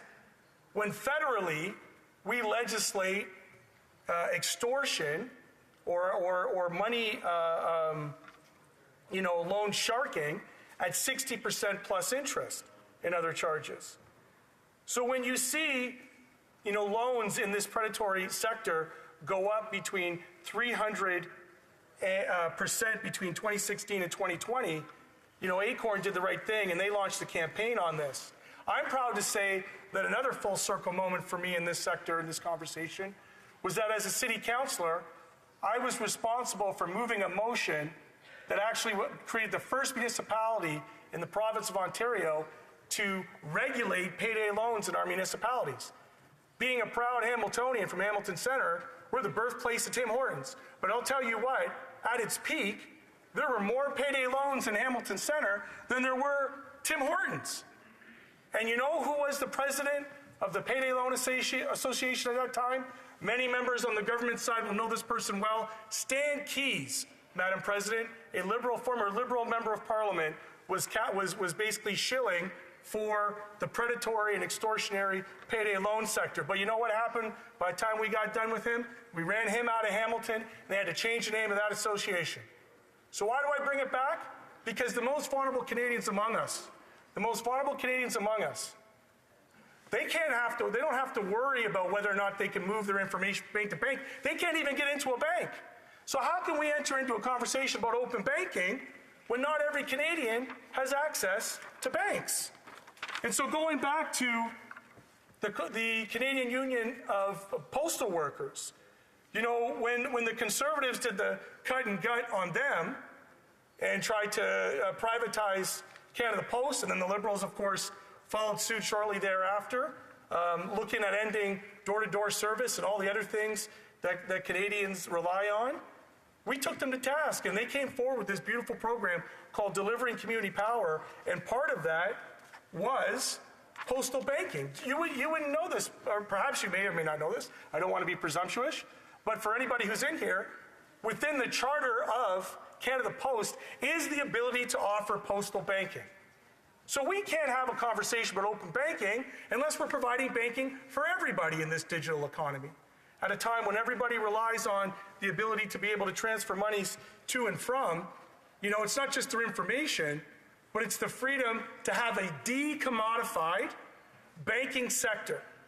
And what I mean by decommodified, it's that the cartels that we've allowed to create in this country have resulted, and this is where I'll give credit to the member from Bay Quinte, because he understands this point well. I've heard him talk about it. The cartel here has created a scenario in an economy where we pay the highest interest rates on credit cards. We pay the highest amounts of service fees. Do you know when I was a small business owner, that I went in and I was doing a cash deposit, and I saw this $5 fee, and it said CD fee. And I said to them, what the heck is this? It was a cash deposit fee. Can you imagine that a bank was charging me a $5 a month fee to simply deposit cash into a bank? That is preposterous. And we need to rein this in, which is why this is a positive first step. But any steps absent of taking control of our banking sector from the regulatory capture of the 5 major bank cartels in this country, it falls short. And so we have an opportunity within the Constitution of Canada Post. We have infrastructure, right? I referenced Tim Hortons and how ubiquitous that is in Canada. Well, guess what? Across the country, dotting the country, there are small postal offices ready to deliver postal banking in the north, near Indigenous, First Nations, Métis, and Inuit communities. They are already there, and all we have to do is just give them the opportunity. We just have to give them the opportunity, Madam Speaker, to provide basic banking services to people, so that if you're on a fixed income and you're receiving your monthly social assistance, be it Ontario Works or ODSP, that rather than it be extorted by the payday loan sector, right, that you can have it go into your local post office to be able to go in and take that money out and try to keep up in an economy that's leaving far too many behind. So I say this in close, Madam Speaker. It is laudable that my friend from the Bay of Quinte, who I consider to be a learned member of Parliament and somebody who understands the harms caused by capitalism, I would challenge him, though, to go further than just tinkering around the edges of an open banking system, and let's go all the way. Let's go all the way and open up banking for Canadians from coast to coast to coast, regardless of how much money they have and regardless of where they live. Thank you very much, Madam Speaker. Resuming debate, the honourable member for Northumberland, Peterborough South. Thank you, and I'll just start my speech with a couple of important messages I'd like to pass out there. One is, of course, we saw recently the passing of Dale Cramp, who was an amazing member of Parliament and a personal mentor to myself, and so I give my best to his family going forward. Like I said, a legend of a man, and he really contributed to his family, to his community, and to this place as well. And I'd also like to give a shout out to Dan. Oh, I can't say his name, not yet. To the member from Elmwood, Transcona. No, is that right? Transcona. Yes, exactly. Of course, he's announced his resignation from this place, and he was a treat and a treasure to work with on Finance Committee. Always well prepared and always dedicated to the people of his riding. So, with that, I will start my talk on open banking. Open banking is an area where Canada should be focused. Canada has, as I've stated numerous times, has a productivity crisis. We are set to be one of the lowest productivity countries in the world. In fact, we're on a trajectory, if this continues on this path, where we won't even be considered an advanced economy anymore because we have such low levels of productivity relative to the United States and other countries. Open banking gives us is low-hanging fruit. It's a relatively easy fix for this government to lift up our productivity, and I'll unpack what I mean by that. But first off, I want to talk specifically about the member from Bay of Quinte's private members bill, which will force the government to do a couple of things. One, within 6 months to implement open banking, and secondly, to make public a report that was produced by for the Finance Department. These are absolutely critical steps to pushing this along. But so what is open banking or consumer-led banking? Let's start there. So that is the ability for clients to own their own data and to move their own data to the financial institutions that they choose. Currently, we have a system of transferring of data within financial institutions that is not much above an abacus. And it actually involves the transfer of paper, the physically of bringing documents and transferring your data over to other financial institutions. What this does is it creates barriers for people to transfer their financial data from one institution to another. And so I'm sure, as most Canadians out there, on my online banking, I have a number of payees. I have a number of information that is saved on there. It would take me literally hours and hours and hours to rebuild that data and put that data onto another financial institution. And so what that does, it creates a barrier so Canadians don't shop for the best rates. Ultimately, the answer, and I would disagree with my colleague who just spoke prior. We have a little bit different, although I respect him, we have different perspectives, but we want to get to the same place. And it's my heartfelt belief, and I believe most conservatives, that that competition is the way to bring fairness to the banking system. It's ultimately by having a level playing field where we have small players, big players, medium-sized players, all competing for Canadians' businesses, where we will have success. And so what open banking does is it structures that playing field. And well, I would disagree with the member that we don't need direct government intervention. What we do need is government to set in place the legislative framework for institutions to be able to compete fairly. And so in the failing of doing that, what you actually have is you have a cumbersome system where Canadians can't transfer their financial data, which means that if you get that bill from whatever major bank and you see that your fees were $35 or $50 for a fee, and you think that that's unfair, in an open banking system, you'd be able to, with a couple clicks of the mouse, be able to then compete and make those banks work for your business as opposed to you working for them. Everywhere that open banking has been tried, it's been tremendously successful and in a number of fronts. One is affordability. As I said, it will naturally, competition is the magic elixir, is that magic pill that will fix many ails in the economy. It makes businesses compete for your business, lower costs, improve services to deliver better value. And so in an open banking system, everywhere it's been tried, it has driven down the costs for consumers. Canadians pay billions and billions of dollars every year to financial institutions. And for that, they are relatively to their competitors across the world are not, in my opinion, getting best value. And in order to increase that value, to get that better value, we need to enable competition. And right now, as I said, the cumbersome system of data transfer is preventing that competition from occurring. The other thing that happens is I actually believe it could be great for our banks and great for our financial institutions because it makes them stronger. It makes them compete. And ultimately, we want Canadian businesses, large, medium, and small, to succeed not only here in Canada, but across the world. And if they are put in an arena here in our country where they become stronger and better able to compete globally by having strong domestic competition, they are then strengthened and are able to bring some of that great Canadian know-how, some of that great Canadian entrepreneurship across the world. The other area where it will help our economy is with respect to entrepreneurship.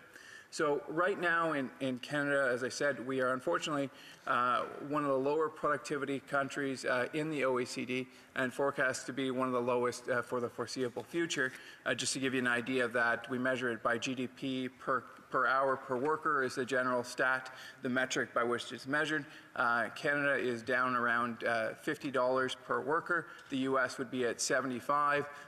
Countries like Switzerland would be up over $100 per hour per worker. So we have a substantial problem. One of the issues that we have is, of course, competition, what I've talked about, but also growing our new and small businesses, our innovators, to take that next level.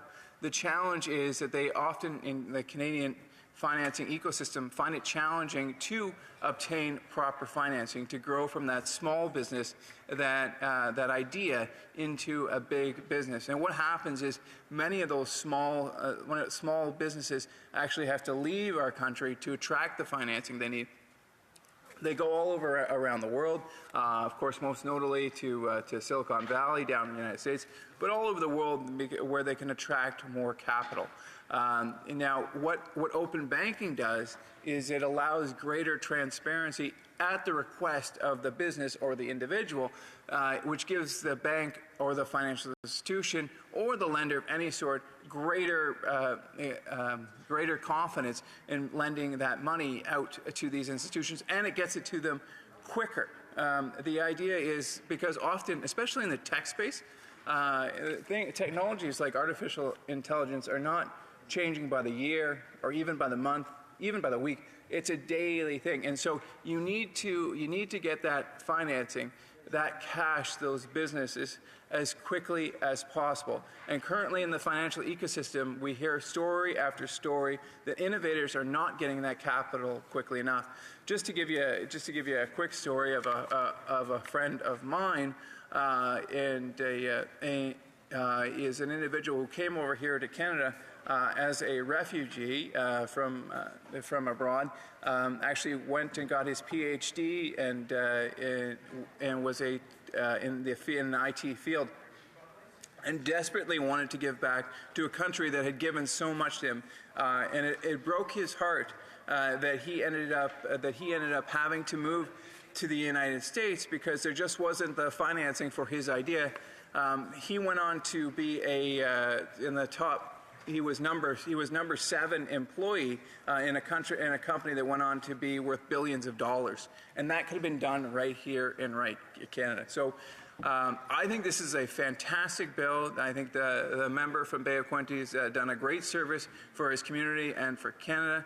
I believe that we should have unanimous support, get this bill through as quickly as possible so that we can increase the competitiveness in the Canadian economy and to improve the affordability in the Canadian financial sector. We owe it to Canadians to get this done and get it done quick. Continuing debate with the Honourable Parliamentary Secretary to the Minister of Tourism and the Minister responsible for the Economic Development Agency of Canada for the region of Quebec. Thank you very much, Mr. Speaker. I am pleased to have the opportunity today to take part in the debate on Bill C-365, an act respecting the implementation of a consumer-led banking system for Canadians. 365 would require the Minister of Finance to table in each House of Parliament within 30 days of the bill's passage a plan to implement an open banking system in Canada and a bill to implement an open banking system in Canada within 6 months. I could stop there because that's a plan that would see the government move slower on open banking than the government already is. The Minister of Finance has already announced that Budget 2024 will include legislation for the implementation of consumer-driven banking. Instead, I'll take a moment to underline the importance of this file and why we should reject a private member's bill that imposes a lax deadline and no details on the implementation of a consumer-driven banking regime. Consumer-driven banking, also known as open banking or consumer-driven finance, refers to systems that allow people and businesses to securely transfer their financial data to different financial services providers, such as apps that use data to provide automated budgeting and savings advice. Individuals can access services that allow them to build their credit by proving they have paid rent on time, for example. It is expected that consumer-driven banking would empower Canadians to securely access and share their financial data, ensure that Canadians are not subject to fees when accessing and sharing their data, protect Canadians and the financial system from risky practices like screen scraping, ensure parties at fault are liable for any damages or data breaches, and allow Canadians to safely access innovative products and services that can help them improve their financial outcomes. The issue now is that without consumer-driven banking, Canadians by default currently share their banking credentials with entities other than their bank in order to access data-driven financial services, while there are no rules around the practice. This can be worrisome for many Canadians. Personally, this makes me feel uneasy. Like many other Canadians, I'm concerned that this unsecure, unregulated practice called screen scraping leaves us open to security, privacy, and liability risks in the event of data breaches or losses. That's why giving Canadians control over their own financial data is so important.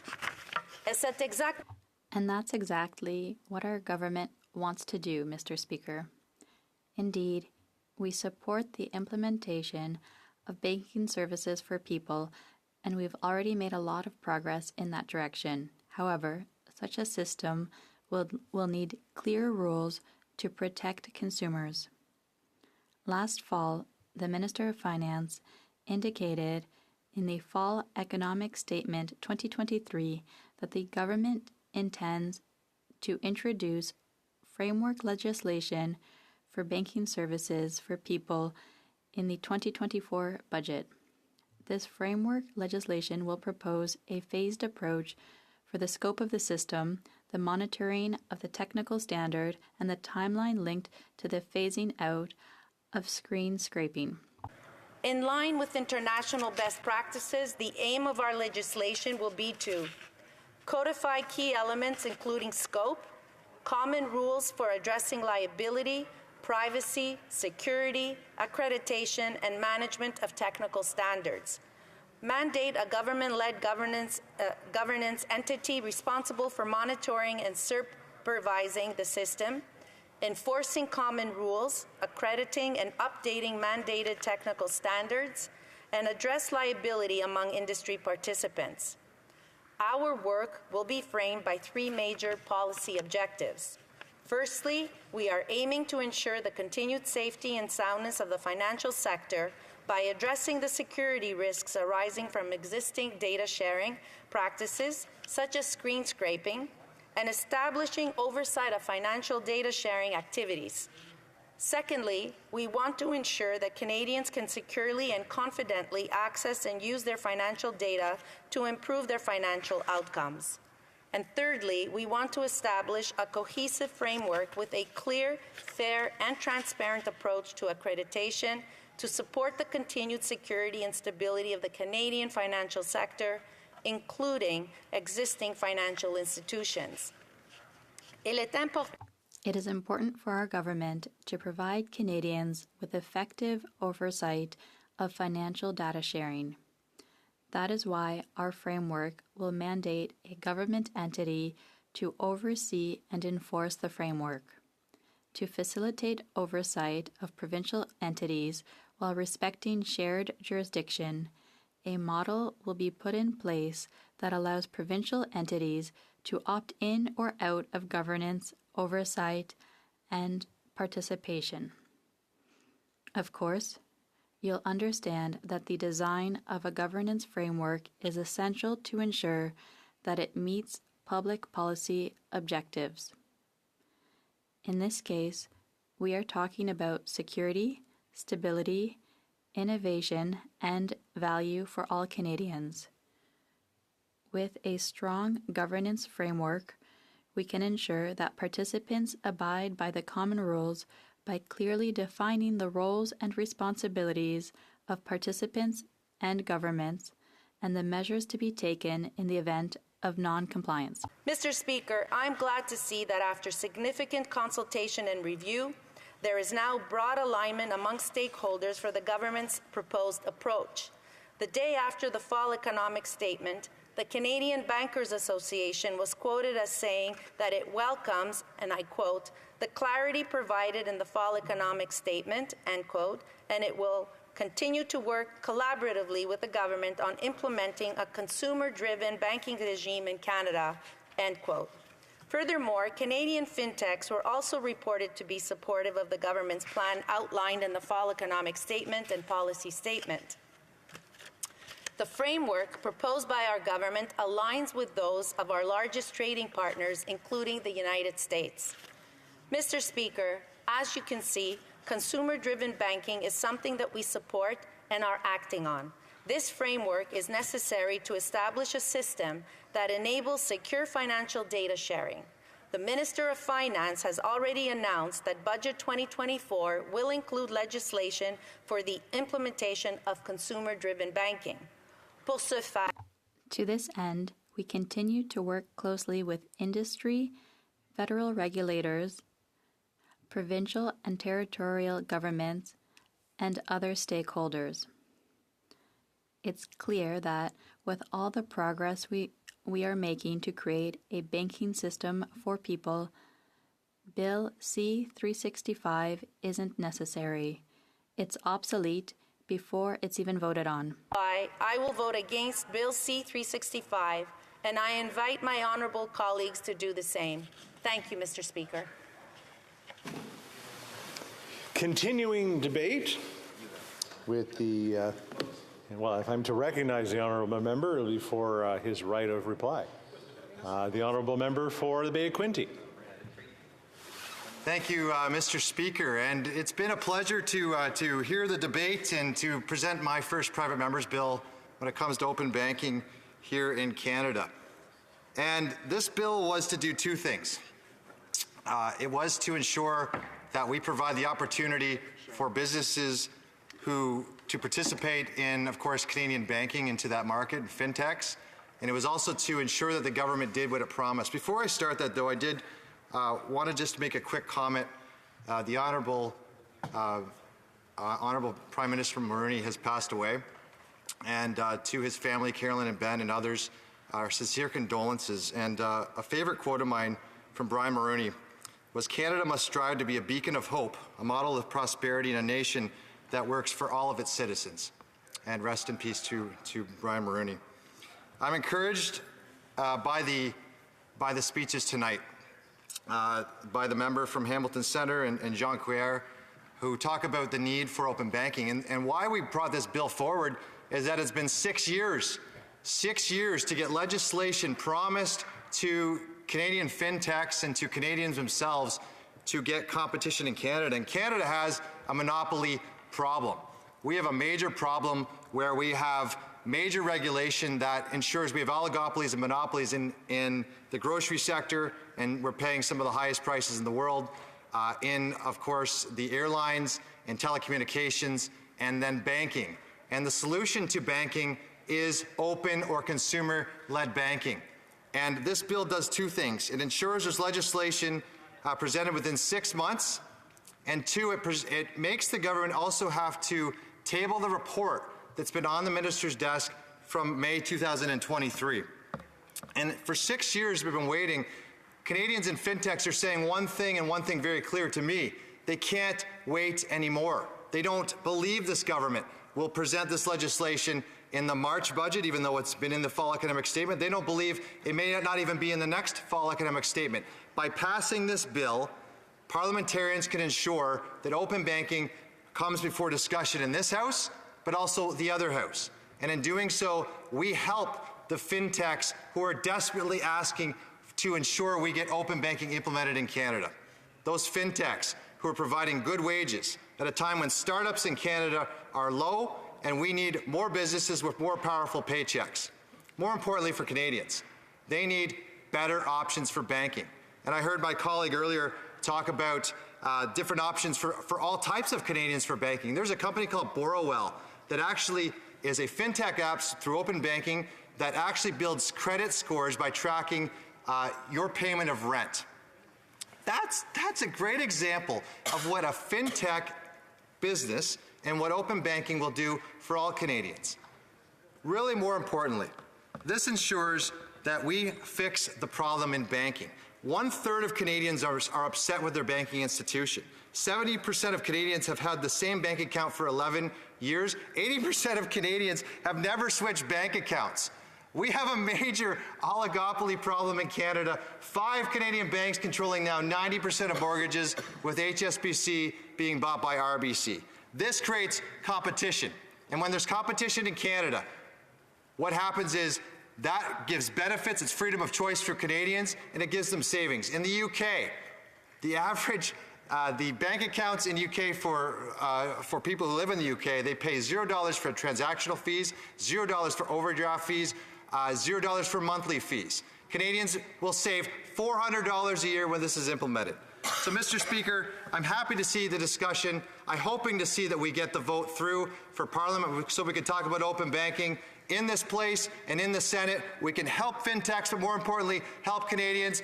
Mr. Speaker, let's bring open banking, consumer-led banking, and let's bring it home. Thank you very much. The question is as follows.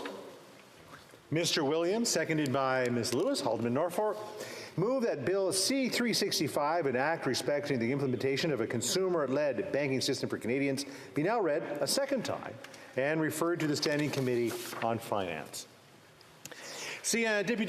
If a member participating in person wishes that the motion be carried or carried on division, or if a member of a recognized party participating in person wishes to request a recorded division, I would invite them to rise and indicate it to the chair. The Honourable Member for Bay of Quinte. We request a recorded division. So pursuant to Standing Order 93, the division stands deferred until Wednesday, March 20th, 2024, at the expiry of the time provided for oral questions. Orders of the day. Orders of the day, resuming consideration of a motion respecting Senate amendments to Bill C-35, Canada Early Learning and Childcare Act. And when we left it, the honourable member for Sarnia Lambton was in her her 10 minutes of questions and comments. So, the honourable member for Perth Wellington. I'm sorry. Thank you, Mr. Speaker. It is obviously with great regret that this House has learned the passing of Canada's 18th Prime Minister, the Right Honourable Martin Brian Mulroney. Obviously, all members join us in wishing the Mulroney family our deepest sympathy at this time as they deal with the loss of this great statesman who has done so much for our country. I join all Canadians and offer our condolences, and out of respect, I would like to seek unanimous consent for the following motion. That notwithstanding any standing order, special order, or usual practice of the House, the motion respecting Senate amendments to Bill C-35, an act respecting early learning and child care in Canada, be deemed adopted, and that this House do now adjourn. All those opposed to the honourable member moving the motion will please say nay. Agreed. The House has heard the terms of the motion. All those opposed to the motion will please say nay. The motion is carried. Our condolences, of course, to the Right Honourable Brian Mulroney and, of course, their family. And we will, since there's a bit of a surprise for our Sergeant-at-Arms, let's get them to pick up the mace, and we'll call it even for the evening.